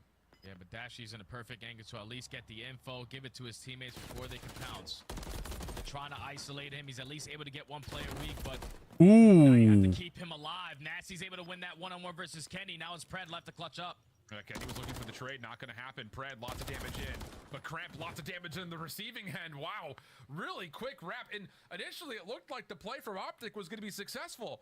You just completely avoid all of this LA retake towards them collecting the bomb. But really, in retrospect, the quick commitment from LA to get back over to A was the perfect response, not having known exactly where the Optic defenders had gone off to. Yeah, Dashy was able to get some kind of info, but was not able to spot Kremp jumping up on that dumpster for that freebie. So Dashy definitely wants that one back, because all you have to do is simply give the info to your teammates and stay alive at the same time, so then you guys all can pounce together. But both players lose the initial one-on-one gunfights, and then Pred just too much to deal with in that clutch scenario. LAT go up 2-0, and now in this round, you got a couple trophy systems to keep you alive through top mid. Kremp finds the first. And Nasty there to help supply the support as Kremp backed away. First 2 kills tallied. And Optics, great offensive run through Rio, has not been able to provide too much yet. Wow. A little shaking of hands over towards the Eskies side, which Thieves are fine to trade back against. And even Kremp's like, oh, where did he come from? Yeah, that one definitely caught him off guard. You see the beat down. He's like not expecting anyone to push down the stress, especially in a 2v4. But LAT showing that aggression through top mid, and it's leading to some success. You find another first blood.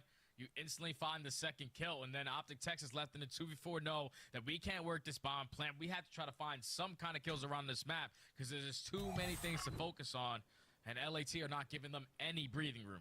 Yeah, and a lot of it has just been Optic trying to find trades, and so an individual's pushing out to try to confirm it, but the teeth of LA continue to be pretty much primed and ready for those hits. So 3-0 start, 4-0 for Nasty, and for the opener here in the second offensive attempt, a moment of pause as Ghosty does get pushed off his angle towards A, but the follow-up from Kremp right into the face of Shotzi. Not a chance for him to even to shoot back. Pred over the flank. Oh my. Caught off guard. Kremp is doing it all. 3 kills for him in the round, working on the ace and potentially the streak. Dashy trying to slide away where Nasty's there to meet him. And oh my goodness. Wow, 4-0. I am kind of getting surprised that that Optic is absolutely getting shit on at the moment by LA Thieves. I hope you guys are having a good time. Unfortunately, I'm going to have to put it onto these boys in green. He finds a triple through top mid. Finds the first, also shoots the trophy. Just simply getting it done on this side of the map. The second, but the third is so much better.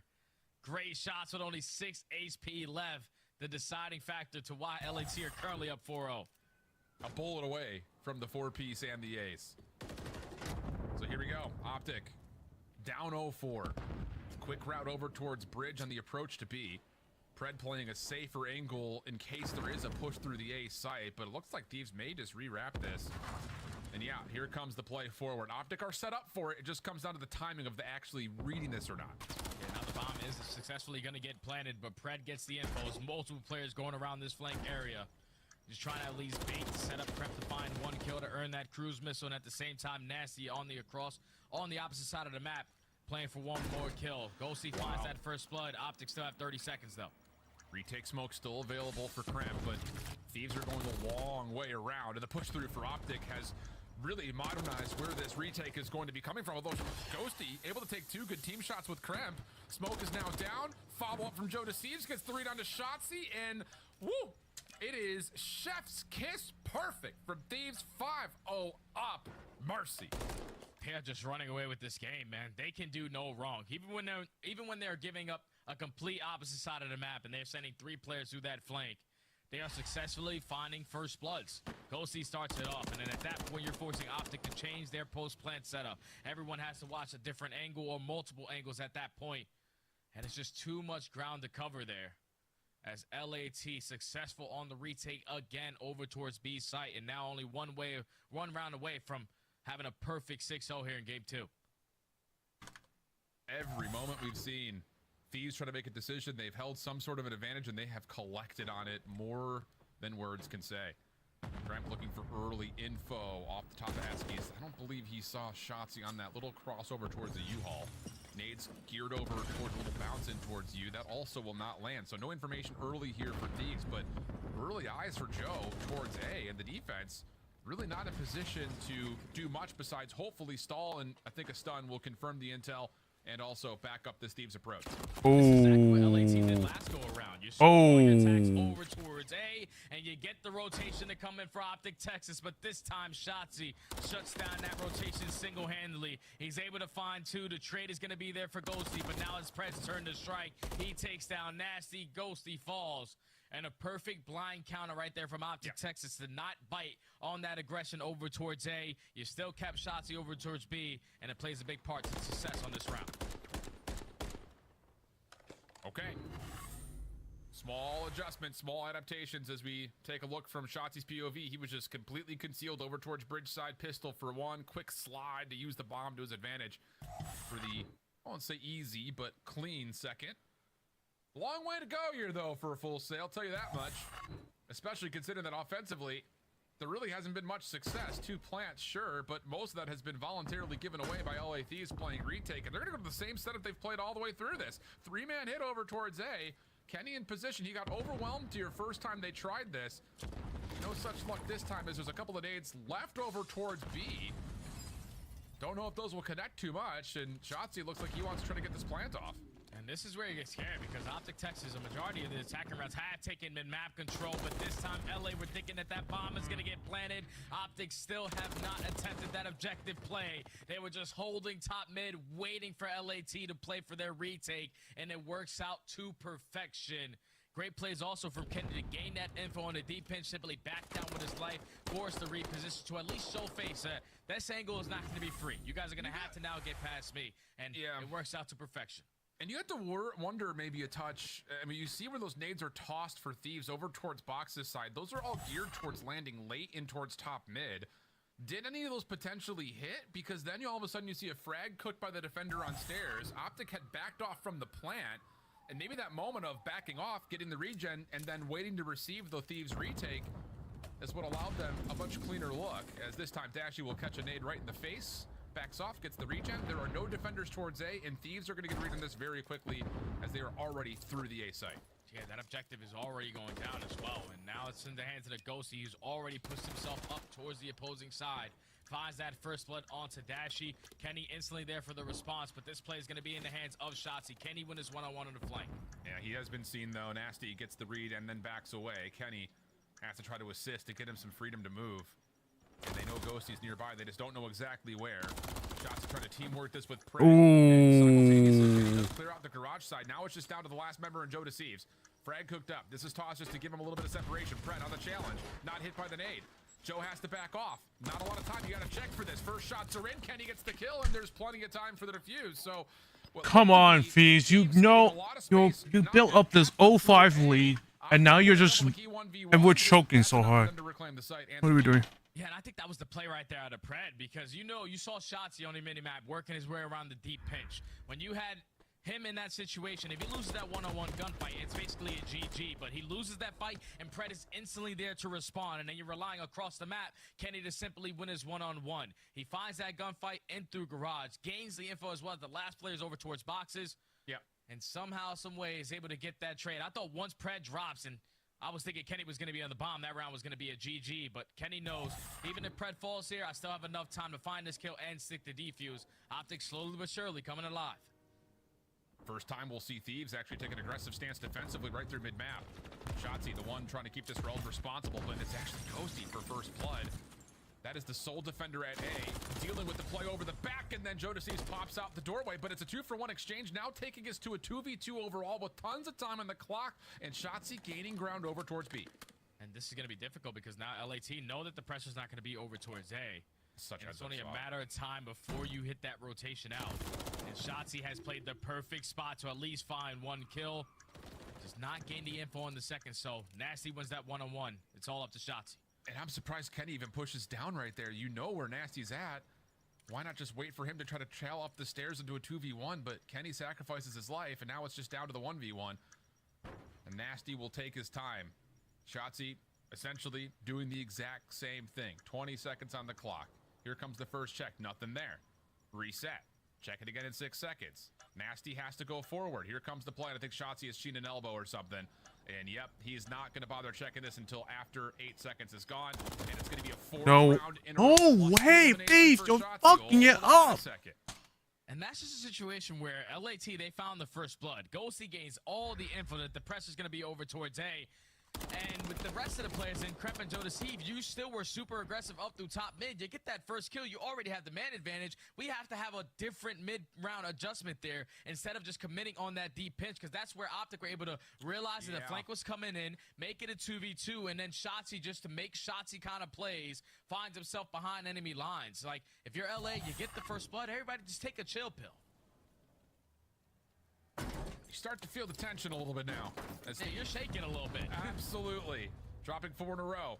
Nades do land and completely counters out the one trophy system plays defensively for Optic. And Thieves look like off that information, they want to give another go over towards this B site, but do they have the clearance to actually get onto the site itself? You got number 3 and Pred watching the flank. Here comes the recommit over to try to retake. Thieves win the first 2 gunfights. Pred only able to tally 1 on the trade. He does get out to keep his life, and now the rotation from Kenny has nice. There you go. On the side, shots are good, and it's all down to Kenny for a 1v3. Trying to keep his team alive in the search to destroy, positioning now. Just plant bomb, plant bomb. There you go. On the 1v3, you just work that objective and play the trades. Make this a lot more difficult for Kenny to try to clutch on up. If he could have found a time to eliminate that bomb planner, you stand a better chance, but now it's even more difficult. First shot's good. Able to clean things good up. Job. The second challenge nearly gets the read on it, but yeah, flat out, Thieves, the perfect response after the contest towards the bomb came out of Optic. And you can see the reasoning of why you'd go for it in that moment. Lots of nades already been thrown. You know that Thieves are committing. Maybe we can catch them off guard with the timing, but the SMGs for Thieves were fully prepared for it. They deal with both Optic defenders, and then the numbers become too much as Thieves tie us up at 1 apiece. And you can just tell right there that final round for Optic Texas, when Dashy hits that nade over towards Soda, backs that player down, that is when they're hitting that go button to try to take top mid control. But they were just not ready for the positionings out of Kremp, not ready for the plays out of Jodeci to simply finesse with their life and find the initial 2 kills in those engagements. Just a little too late in the party is Optic Texas. You start down 0-5, you lose this one 6-4. Obviously, LA were doing a great job in the beginning of this game, finding multiple first bloods, shutting down that aggression play over at that B side every single time. Optic Texas were playing really slow for the objective. They were just like waiting for LAT to come in, and whenever they started to work for that objective, LAT came. It was just some really, really bad timing there, but you can see it in the bottom of your screen. That is a total of 8-3 in total. In first bloods for just LAT. tweeted it. They just came out dominating the search and destroy. Because was what we talked I'm about, just kind of fine. framing up the search, is that outside of Rio, I'm just doing Thieves what's have been right in great my at heart. getting first So blood. that's the reason why I'm taking my time to do that. On their map selection, but coming up, we've got the invasion control, which will frame up a lot of possibilities when we come back from the break, but also a Vista hardpoint that Thieves fans should be pretty happy about seeing. See how things go in the control when we come back after this.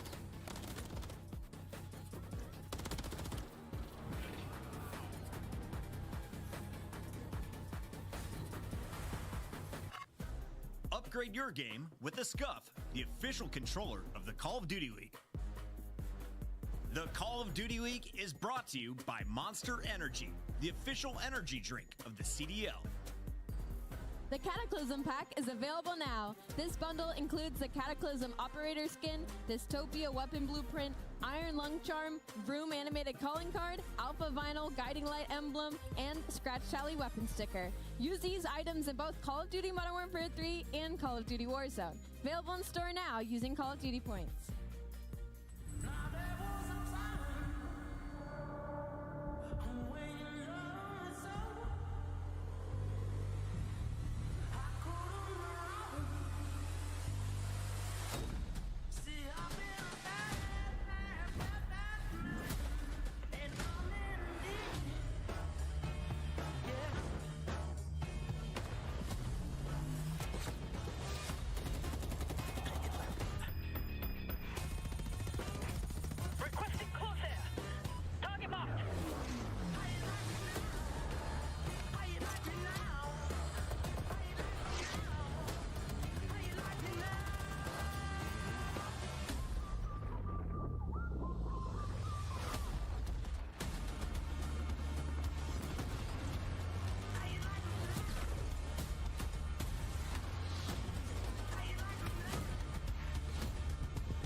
Who do you think is going to win?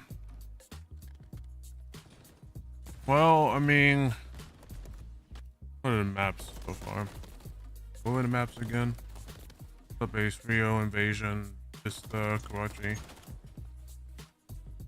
Well, I know LFUs is not going to win Invasion Control.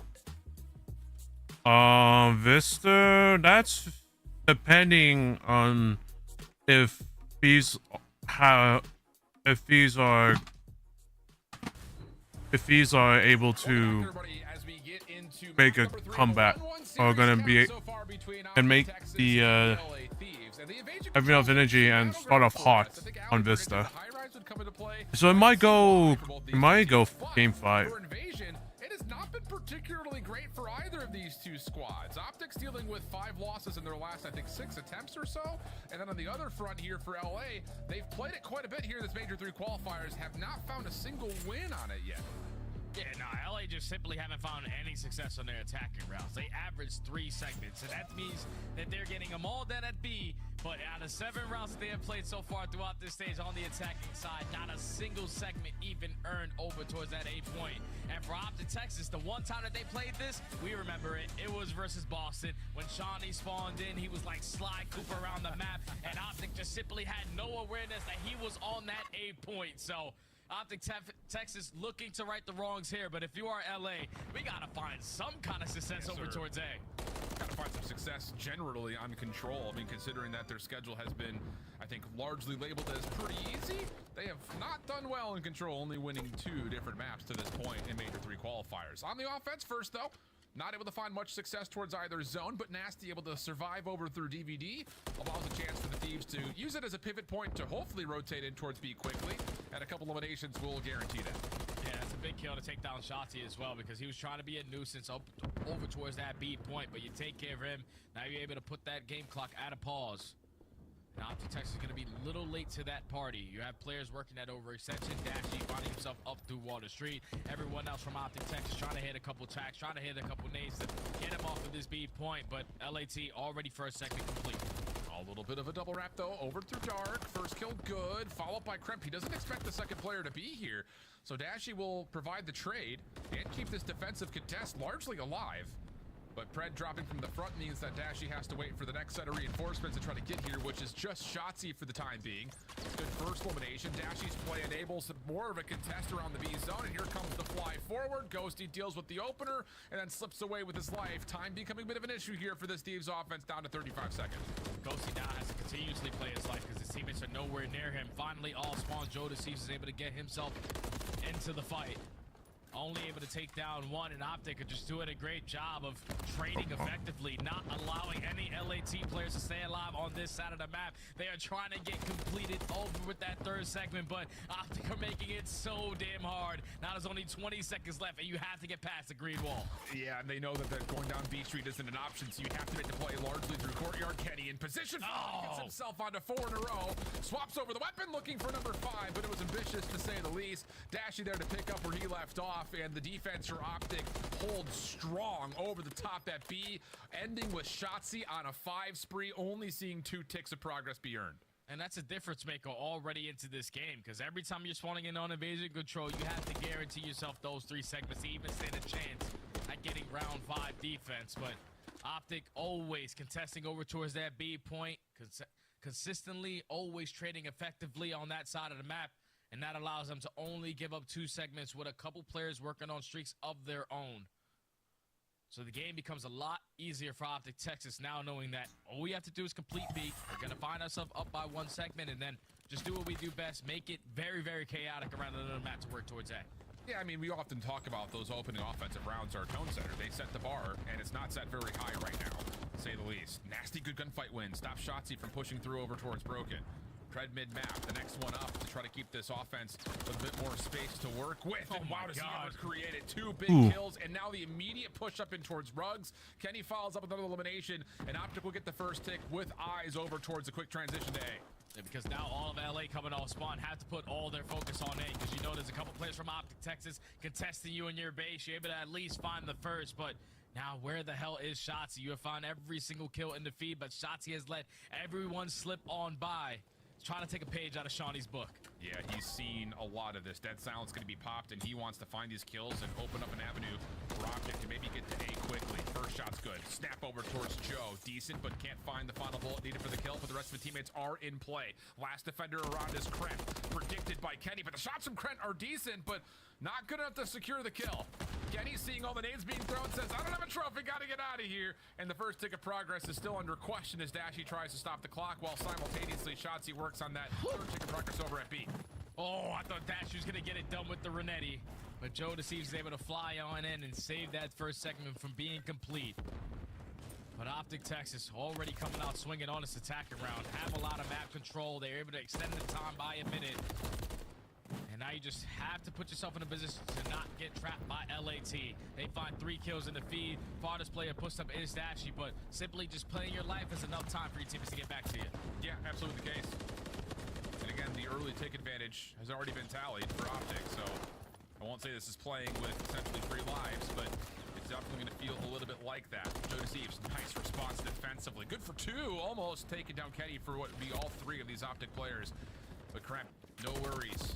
Able to find Kenny, and then a follow-up long-range gunshots towards Pred. Now gets LA very far forward defensively, and that's enabled even further as Nasty gets one towards Shotzi through mid-park.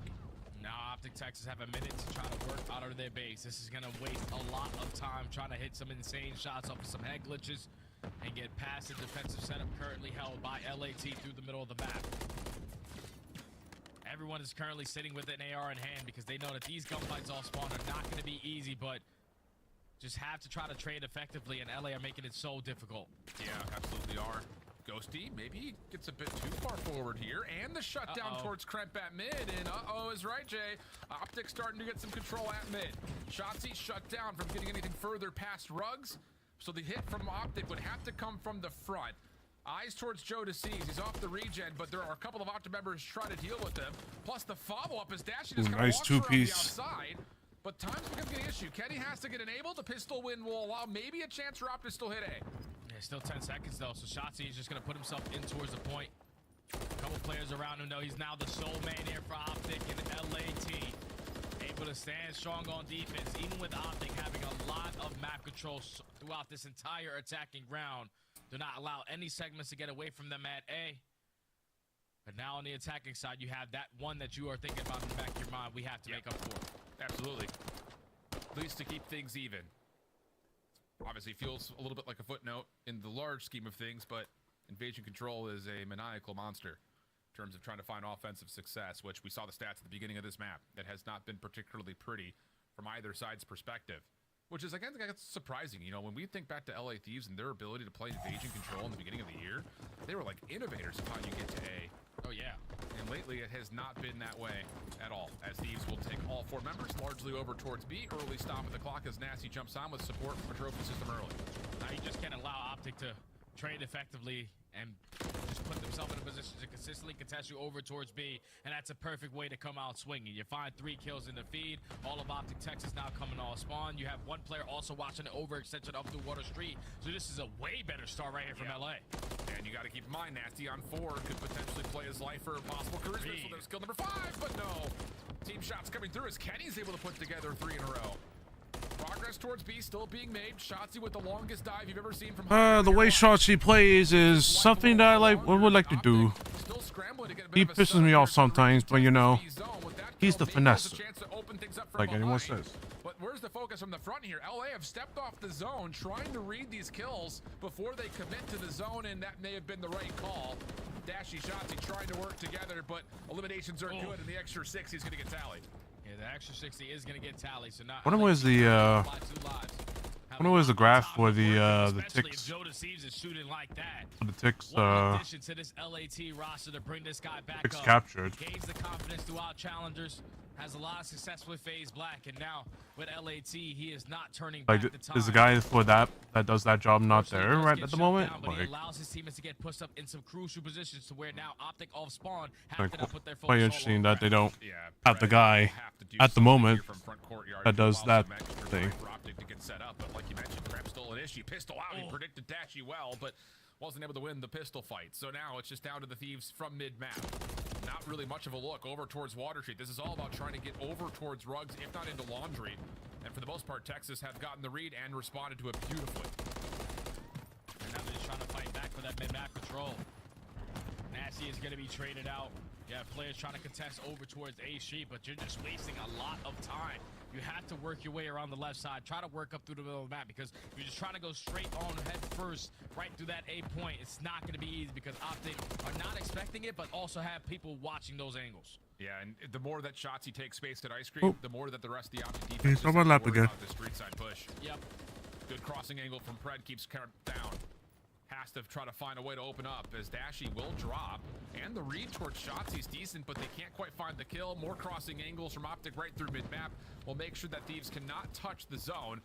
And they're just looking for Ghosty now, and the hunt is already on, and they've got a pretty good idea where he is. And yep, it's only a 1-for-1 trade. 10 plays 9, 23 seconds, and Thieves still struggling to get out of spawn. And that's where the communications are on point, because last week it was Optic Texas leaving Shawnee alive, not accounting for everyone, but this time they were not going to allow that to happen. They take care of Ghosty, who was the farthest player pushed up. Now you know everyone else is all spawned for LA. And with only 5 seconds remaining in this round, Optic again are going to stand strong on the defensive side. They put the slaying back in their favor. And now going into this next attacking round, you complete B, you guarantee yourself round 5 defense. Yep, that's exactly the case. The task now falls onto the shoulders of the Thieves to be better defensively, which is not easy to do, especially over the top of the B zone with the amount of success that every team in the league has pretty much found over the course of that B capture point. So it's one of those things that for Thieves, do you play for it, or do you just take a little bit of, success out of what Toronto was able to do in their series previously? Like, well, you know, if we don't get it, we don't get it. Let's not do anything crazy. They need to come out here and they need to try to get a shutout round here. Only allow 2 segments to get away from them and keep the slaying, or at least pull the slaying towards their favor. Because you don't want to allow Optic Texas to guarantee themselves defense early into this round. Especially if they can earn a couple streaks. So you're going to contest this all the way down to the very end. And they are finding every single kill in the feed. Shotzzy, the last player up. You take care of him. You have them in the trap. Easier said than done, though. The self-stun works out. Pistol out. Also the prediction. Oh, my God. And Shotzi's found 3. Here come the rest of the green wall behind him. And he's going to take space to make sure that Thieves defensively don't have much of a look from the front to contest this. Although, that told, Jodasieves gets one. Shotzi's still called upon to make a play, and he will be shut down on 4 in a row. Cramp Nasty trying to work this thing back together as the first tick is locked. Second on the way, and as Cramp drops and Nasty is red, this looks like the B zone will likely be captured. Yeah, and that just goes back to the play of Shotzi finding 3 when it's a 1v4 scenario. Everyone else coming all spawn. You had one player work his way all the way up to Water Street, was ready for the spawn trap, but when Shotzi makes those kind of plays, that allows Optic another lifeline over towards B. That 3rd segment is about to get complete. Time is now extended. So Optic guaranteed themselves Ryan Fallon defense, even if they fall short here. Yeah. 20 plays 22. Thieves on the exit. Good for the eliminations needed to make sure the defense at least holds strong to see a 5th round for now. Still tons of time on the clock, though. 145 to muster. And look at these. Trying to catch some gunfights over towards B Street. You win those, you got the spawn trap in play. First couple of kills are decent. Shotzi again, though, the sole creator of time and space. It feels like he could bend it like a man of the universe, but not to happen here. Quick shutdown out, and Thieves will hold strong defensively with a pretty far forward setup. Oh, great shots right there. The dash, to shut down Cramp. Now you can slowly try to work your way up through mid-courtyard. You take care of the player watching the overextension and Nasty, but now a couple players falling from LA. You're forced to change your defensive look. Openings are now there for Optic Texas, and they take full advantage of it as they have a lot of mid-map control. LAT now have to iron up. And it's right off spawn that the contest is going to come through on. Shotzi tagged up, but stays alive. Such a hard kill to tally, and Thieves are fully realizing it off the regen. Couple of kills come through. Now Thieves can start to swarm. Pred through backside rugs, trying to clear out Laundry. That will work out nicely. It's just really Nasty inside the point. The only one to stay alive. Look at the spawns for Thieves. They're deep over towards blue. Opportunity here for Optic to try to make their way on towards A, but off spawn, Jodasieves is able to tally 1. Nasty still tucked in a corner over towards A, finds a 2nd, and Thieves defensively can start to get some more numbers here. Yeah, now there's only 30 seconds left, and Jodasieves makes the play. Works his way up through that mid-side courtyard, finds a 2-piece over towards the street side. Basically shuts down that final push coming in from LA. There's only 15 seconds left. All of Optic working that overextension, but a couple kills are going in their favor. They still have another opportunity here. Sure do. It's about can they get here to touch, though. Lots of focus for the team. Oh, my God. They missed Shotzi around the back. He's done his job. He gets oh, my God. 3.5 on the clock. The stack is in. Shotzi's position. This is over. Spawn all the way out in Egypt. And I don't even know if they're going to get a chance to get here in time. Not with Shotzi cutting him off a rotation. Right back into Laundry. Shotzi dealt with. Here comes the contest. Jodasieves finds a couple. Just down to Bray. It's 4 in the feed. Thieves will barely hang on to see a 5th round. I thought LA was that was close. The same way we watched New York in that last series in the final. I think Thieves are attacking though, so there's no chance they're going to be able to do this. Unless if they have something up their sleeves, they might have a chance. But that's like 1% chance though. Just the way that they've been playing attack, it's not. But now you have to find some kind of success on attack. You're now 0-9 with 0 segments complete at A. Yeah. We probably need a little bit of a different start off. Let's go back to LAT stage 1. I like that call. See if we can catch Optic a bit off guard here. We'll see if they've taken your tip into accord here. It's such a hard call, though. And if you lose that one out, you're going to be stuck in a bit of a spawn trap, and it looks like Thieves will not do anything too cute. Trophy system down, focus over towards B. Shotzi predicted, seen, couple of shots are in, and wow, Shotzi still takes that gunfight. I mean, you think he's feeling himself? A little heat check right there. Does get punished for the overextension, and with the quick stack, B looks like it's already done and dusted. And I love the way that Ghosty is playing this, making sure no one's gonna hit through mid-dark, go for a pinch, or no one trying to put themselves in a position to put LAT in a spawn trap over towards water side. He gives his teammates a free B capture. Now time extended. Krep already finds himself in towards back cast, but the rest of his teammates are falling around the middle of the map, so you can't try to be Superman in this play. And you can see Pred has already turned around. I think they know that Kremp may have slipped through in some form. They actually, though, dealt with. Shots towards Pred are good. He has to take cover inside a cafe. There's a wide open water street here for Thieves to use. And Kremp will give up his position at gas to stop the clock and put some early pressure over towards this A zone. Shots and kills from Texas looking pretty decent. Jodeci's on the hunt for Dashy, who has slipped away. And now finally gets the tally, finds the kill. But the response over from Texas at the deep side of Water Street will work out, and they've simultaneously dealt with that deep pressure from Thieves.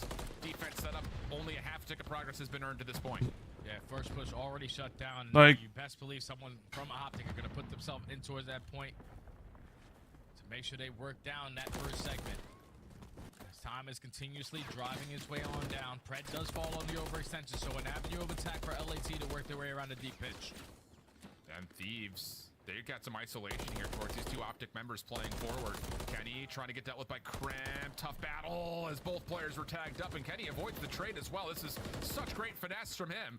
Problem is, he's the last one standing. Shotzzy's trying to deal with the player deep, and goes. Oh!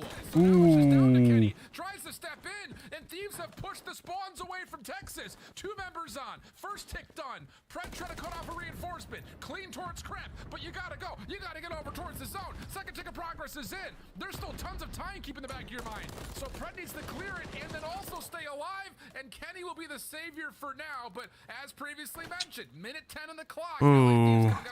They just need one more break. You just have to work your way out the overextension. When Kremp finding a double to the map, everyone all spawn is jumping with their hands up in the air saying we have another shot. Just gotta try to get past the players coming off spawn now for Optic. All out fights through the middle of the map. Ghosty and Nasty at least find two. So Pred now in a position where you just gotta play a kill. Yeah. You have to play your life. Jodeci also shut down from behind at Ruggs. Good team shots with Dashy.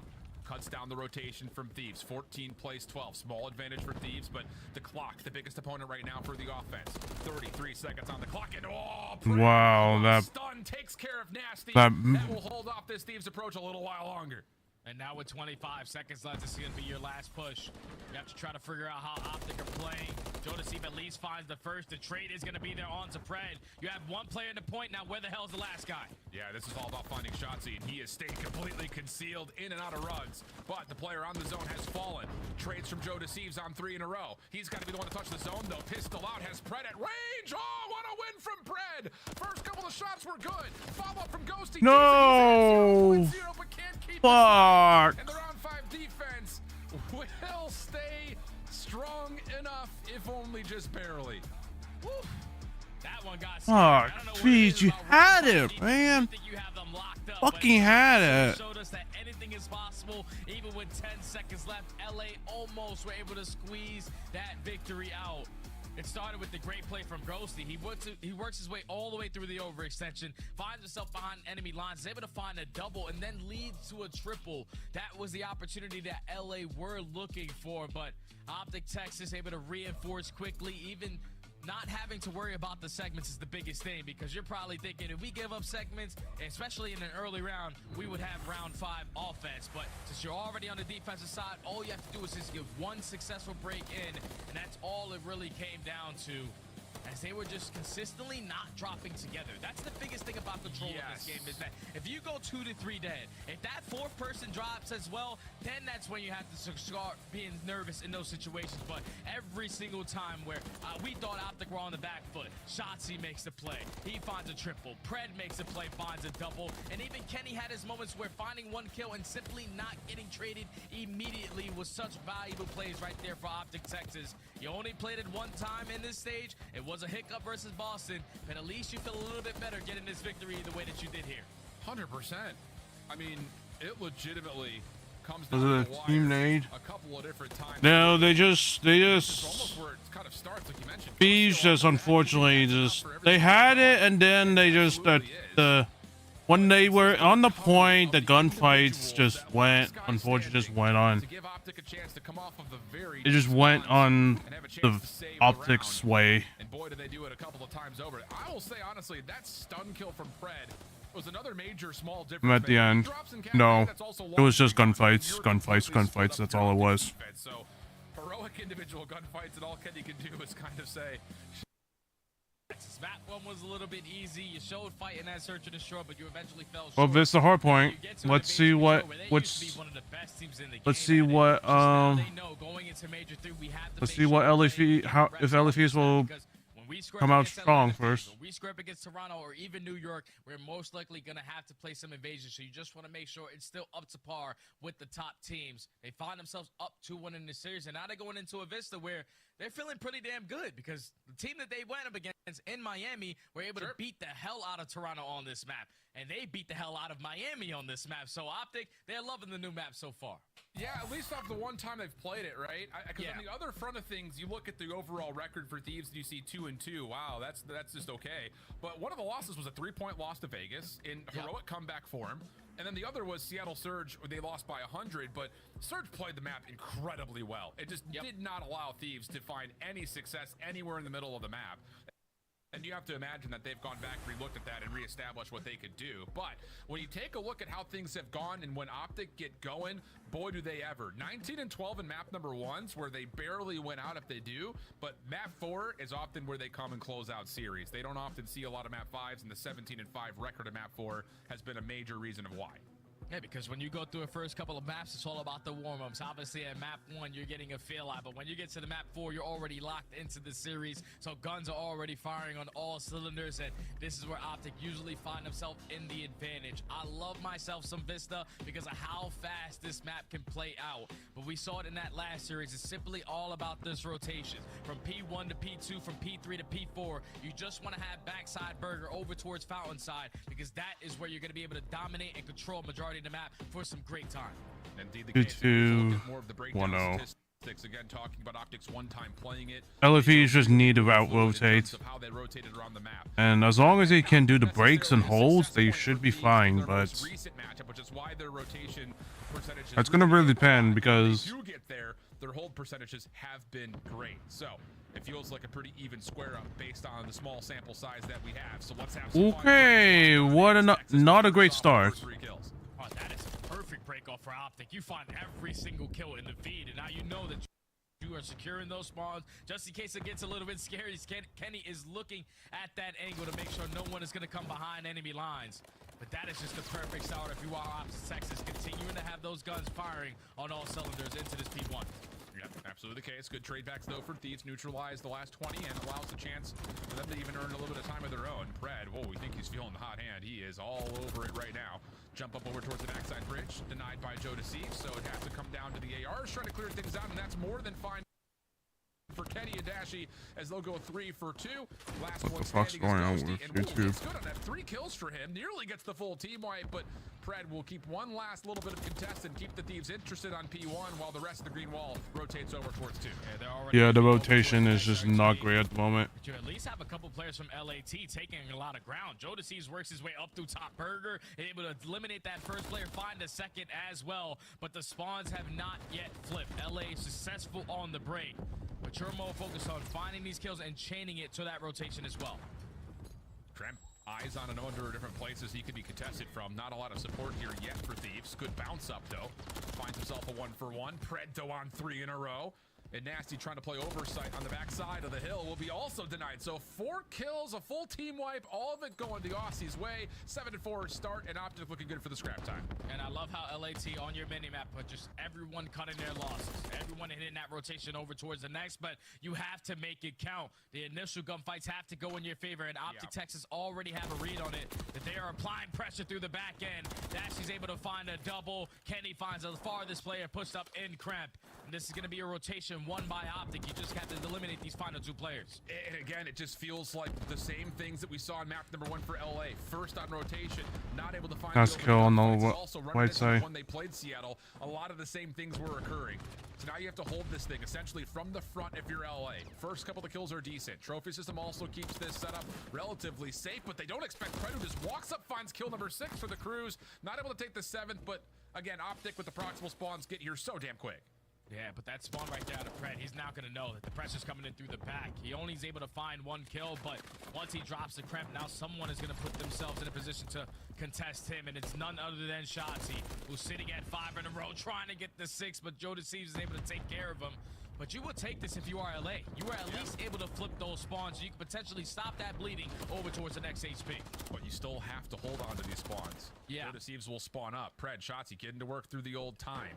A little bit of a deeper spawn for Ghosty, but he can reforce, and then there's the block. Crimp will spawn all the way out. Kenny hitting the route around the back. Joe Deceives completely caught unawares, and now it's on Ghosty. He just has to stay alive, and he's not able to find any sanctuary anywhere around the hill. Optic will flip the spawns and take the hard point simultaneously.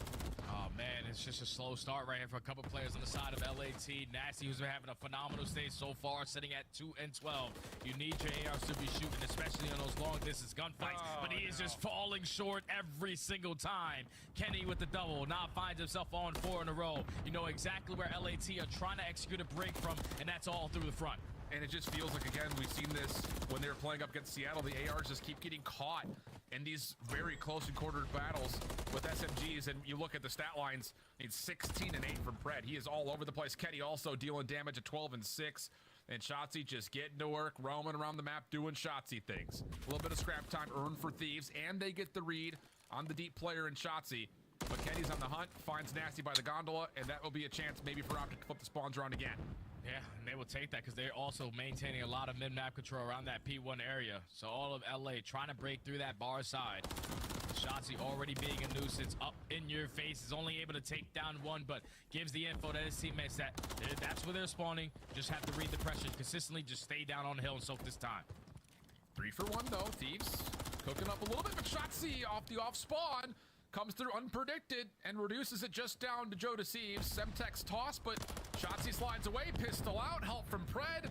Oh man, it's just like you called from earlier, Jay. You don't deal with. Oh man, they just rotate. They're just being out rotated and not winning gunfights. This is just so unfortunate. Also getting tested at mid-map, trying to rotate back into P1. Yeah, and this gets scary because LAT do not have the preferred spawns, and this can lead to a perfect chain out of Optic Texas. They can find a couple kills around the map. It's been a full 60 hold here at the Bridge Hill, but now just in case it gets a little bit scary, you have 2 cruise missiles in the back pocket, but screw the cruises because the guns are still firing. So on a different level right now, everyone is less than 10 deaths. These guys are playing perfect hardpoint right now. Absolutely the case. Double for. Oh my God! Not going to be able to finish off the final shot to Joe Deceives, but without the heroic and maybe the Reddit clip, it's still a great moment here from Optic Texas. Growing it to well above 100-point cushion. Thieves having to find a way to break on in. Shotzzy there waiting for him. He gets 2 of the 3. It just feels like there's just not enough convincing trades for Thieves in the moments that they matter the most. Yeah, they're just playing catch-up a majority of this game, and every single time they need a 2-piece to go in their favor, it's Optic Texas flying right into their face, getting it done with either the Rival 9 or the MCW, but they're currently into these P1. Ghosty finds a double. Hopefully that's a spark to trying to turn this game around, but Optic Texas still with 2 cruise missiles in their back pocket. Another rotation, 1 out of them. Oh, you might not want to play them on this map. They are just everywhere. No, it definitely feels that way. I mean, I think it's one of those things that, again, it's just the Thieves are being left without anything to work with. Long rotations where Shotzzy's getting reads. I mean, what do you do against this? What do you do against this? Kremp gives us an offer. 2 kills for him, but Optic gonna get past the 200-point threshold. The ARs are also there waiting for the follow pit from the Thieves. And even though there was a heroic comeback effort for Thieves when they played this map initially versus Vegas, this one looks well too out of reach. Yeah, this one's definitely out of reach because just in case it gets a little bit scary for Optic Texas, you can call in the cruise missile to execute a break or even a better hold, but just the way that they are shooting now, that's another 4 dead in the feed. LAT just got to slow down, but you got to get a team push because you are getting picked apart one by one. Yeah, look at this. It's just a 3-man like squad they're trying to go in, and then all that's happening right now, they're just being wiped.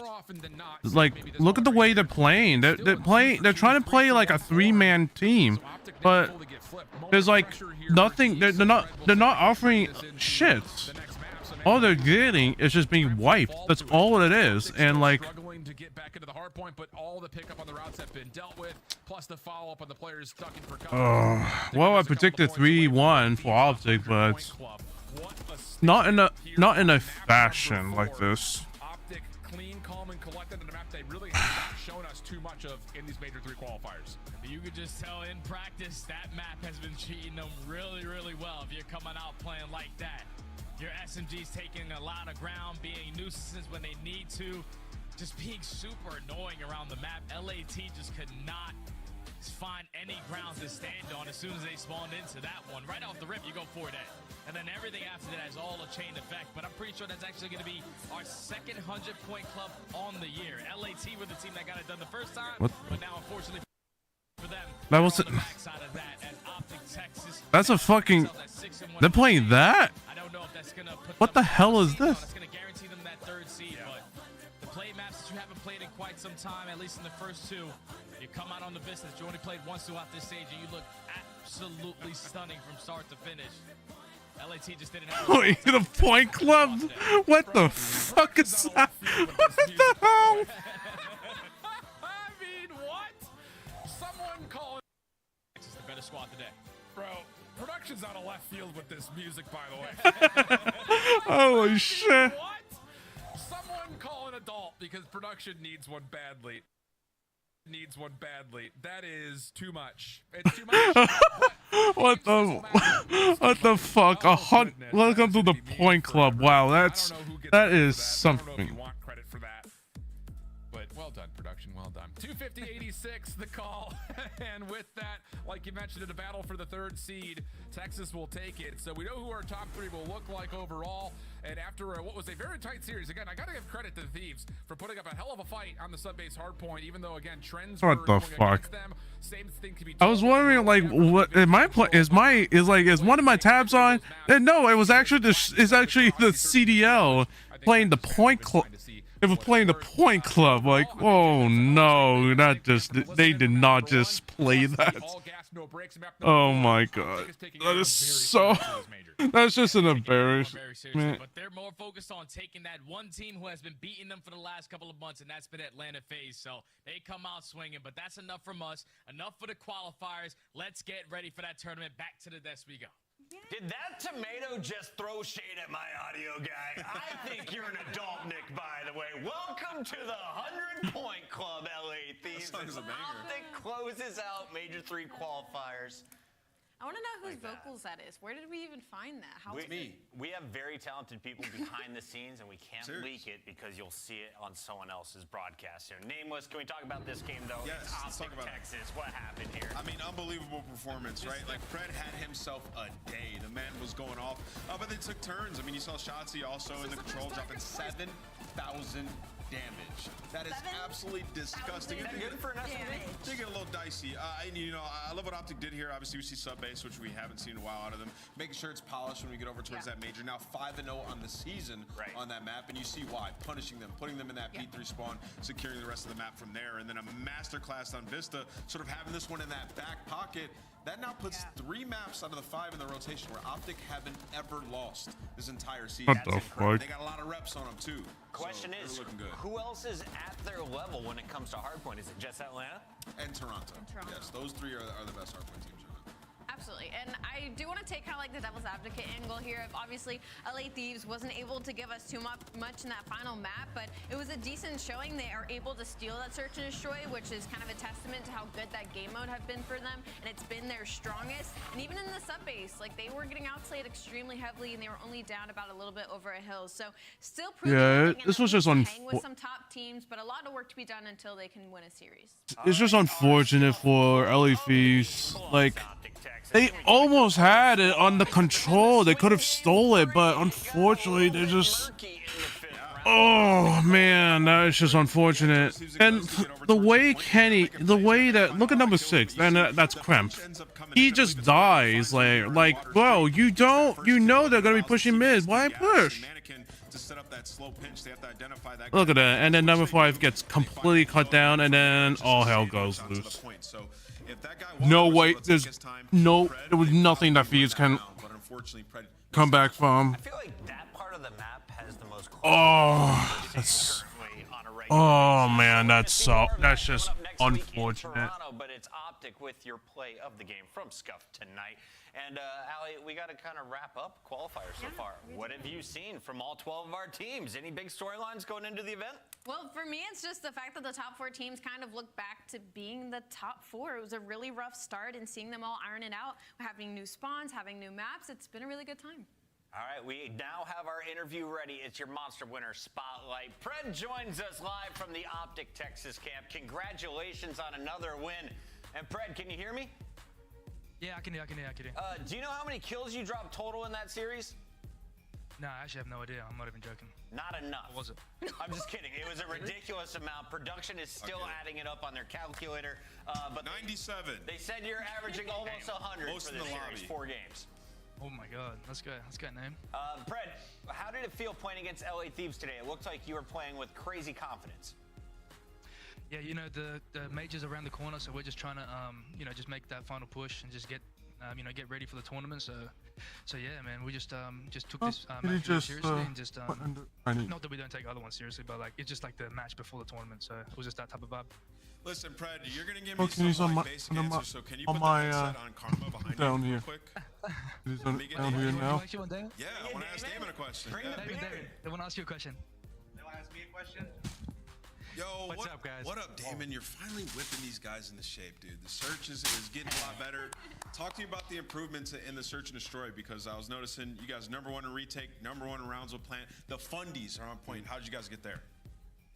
I mean, it's just one thing we've really been working on recently, and the biggest thing for that map, honestly, which kind of sucked for us, is that was our first real rep since we played it against Atlanta.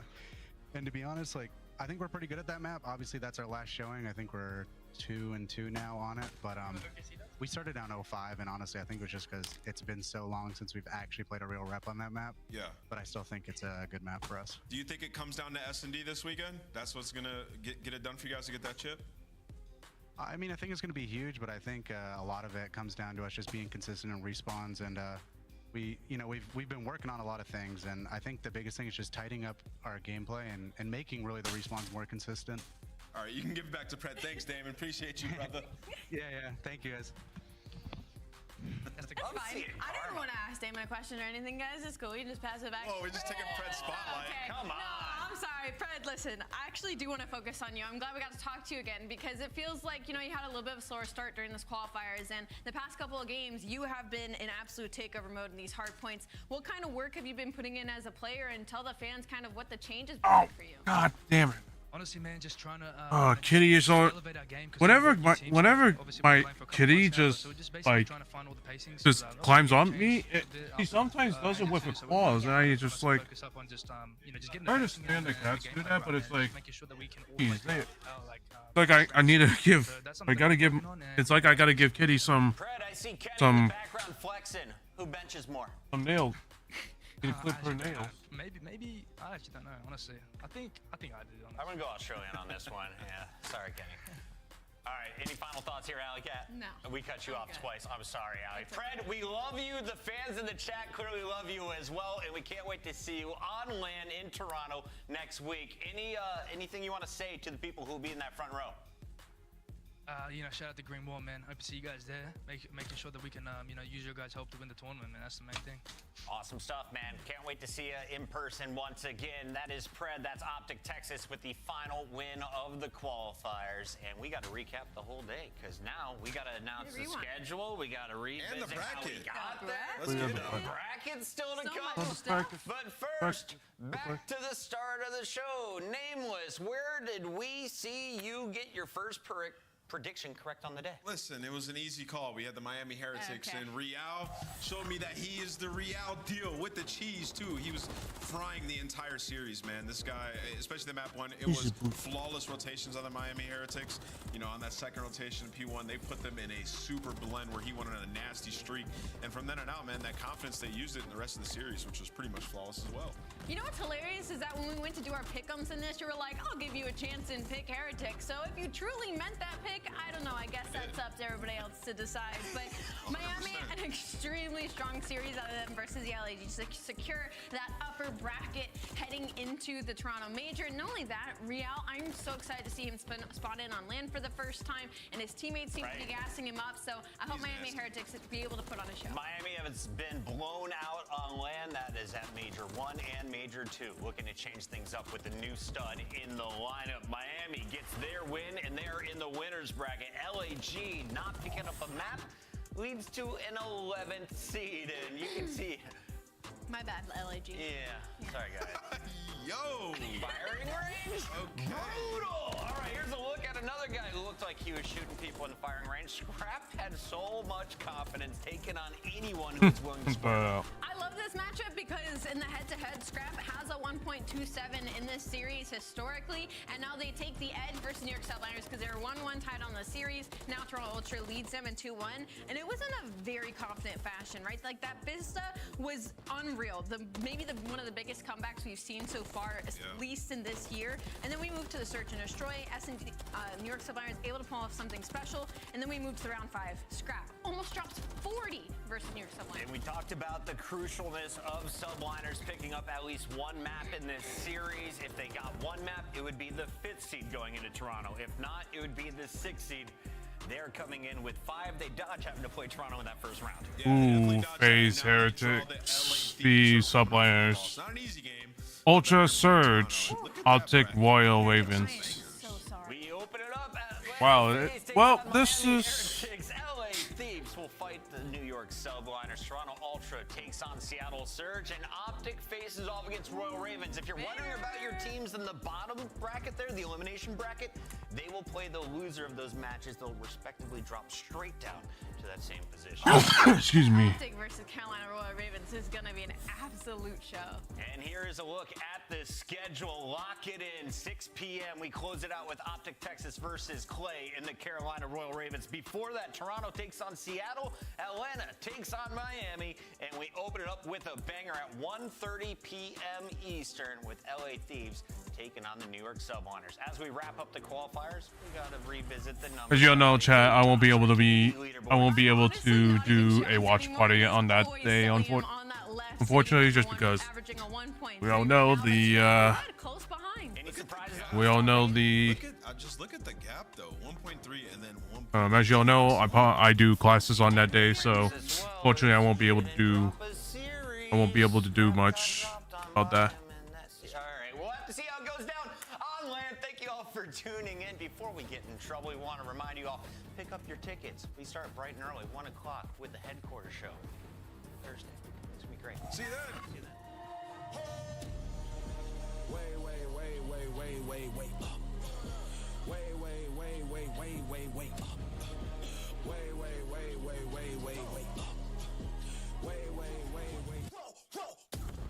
Going back and forth like it's east and west, but the whole team up, say that's north side. I'm lonely if I shoot the tech, and I'm 10 seasons in, still on court side. Every day I'm going back to back to back to back. Interesting bracket. Yeah, interesting bracket.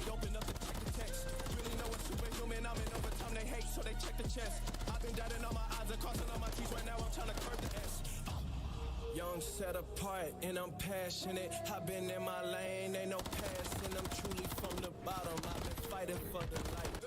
When you in the dark, man, all you get is flashes. My whole team know that it's do or die. On top, I see newer highs. I'ma make a move when I make a move. Ain't no thinking, I'll let you decide. On the gas with the vision, I've been out to get it here to do it different. Ripping through the tension, rally to the streets. Now we in the building, and it's going way, way, way up. Way, way, way, way, way, way, way up. Way, way, way, way, way, way, way. On the gas and I'm smashing it. I've been in my lane, I'll probably crashing it. Way, way, way up.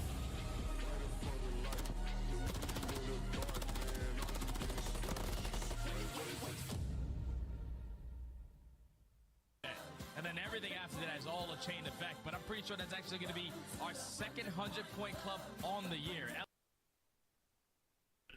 That's true. Well, why are you going? Why are you going? Dude, you're gonna get in trouble, bro. Why you You're gonna like get it? fined. All right. What the are f we is ready? that? All right, we're game ready. Hello, and then actually about looking in the thing. You're an idiot, bro. He's not in here. Join the game. I thought the sky's missing. That's it. Oh, there he is. There he is. Hilarious. It was on the stream.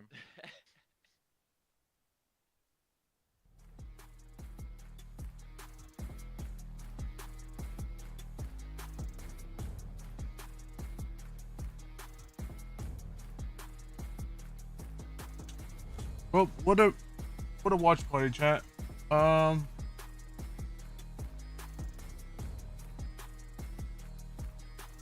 We have major day on the 16th.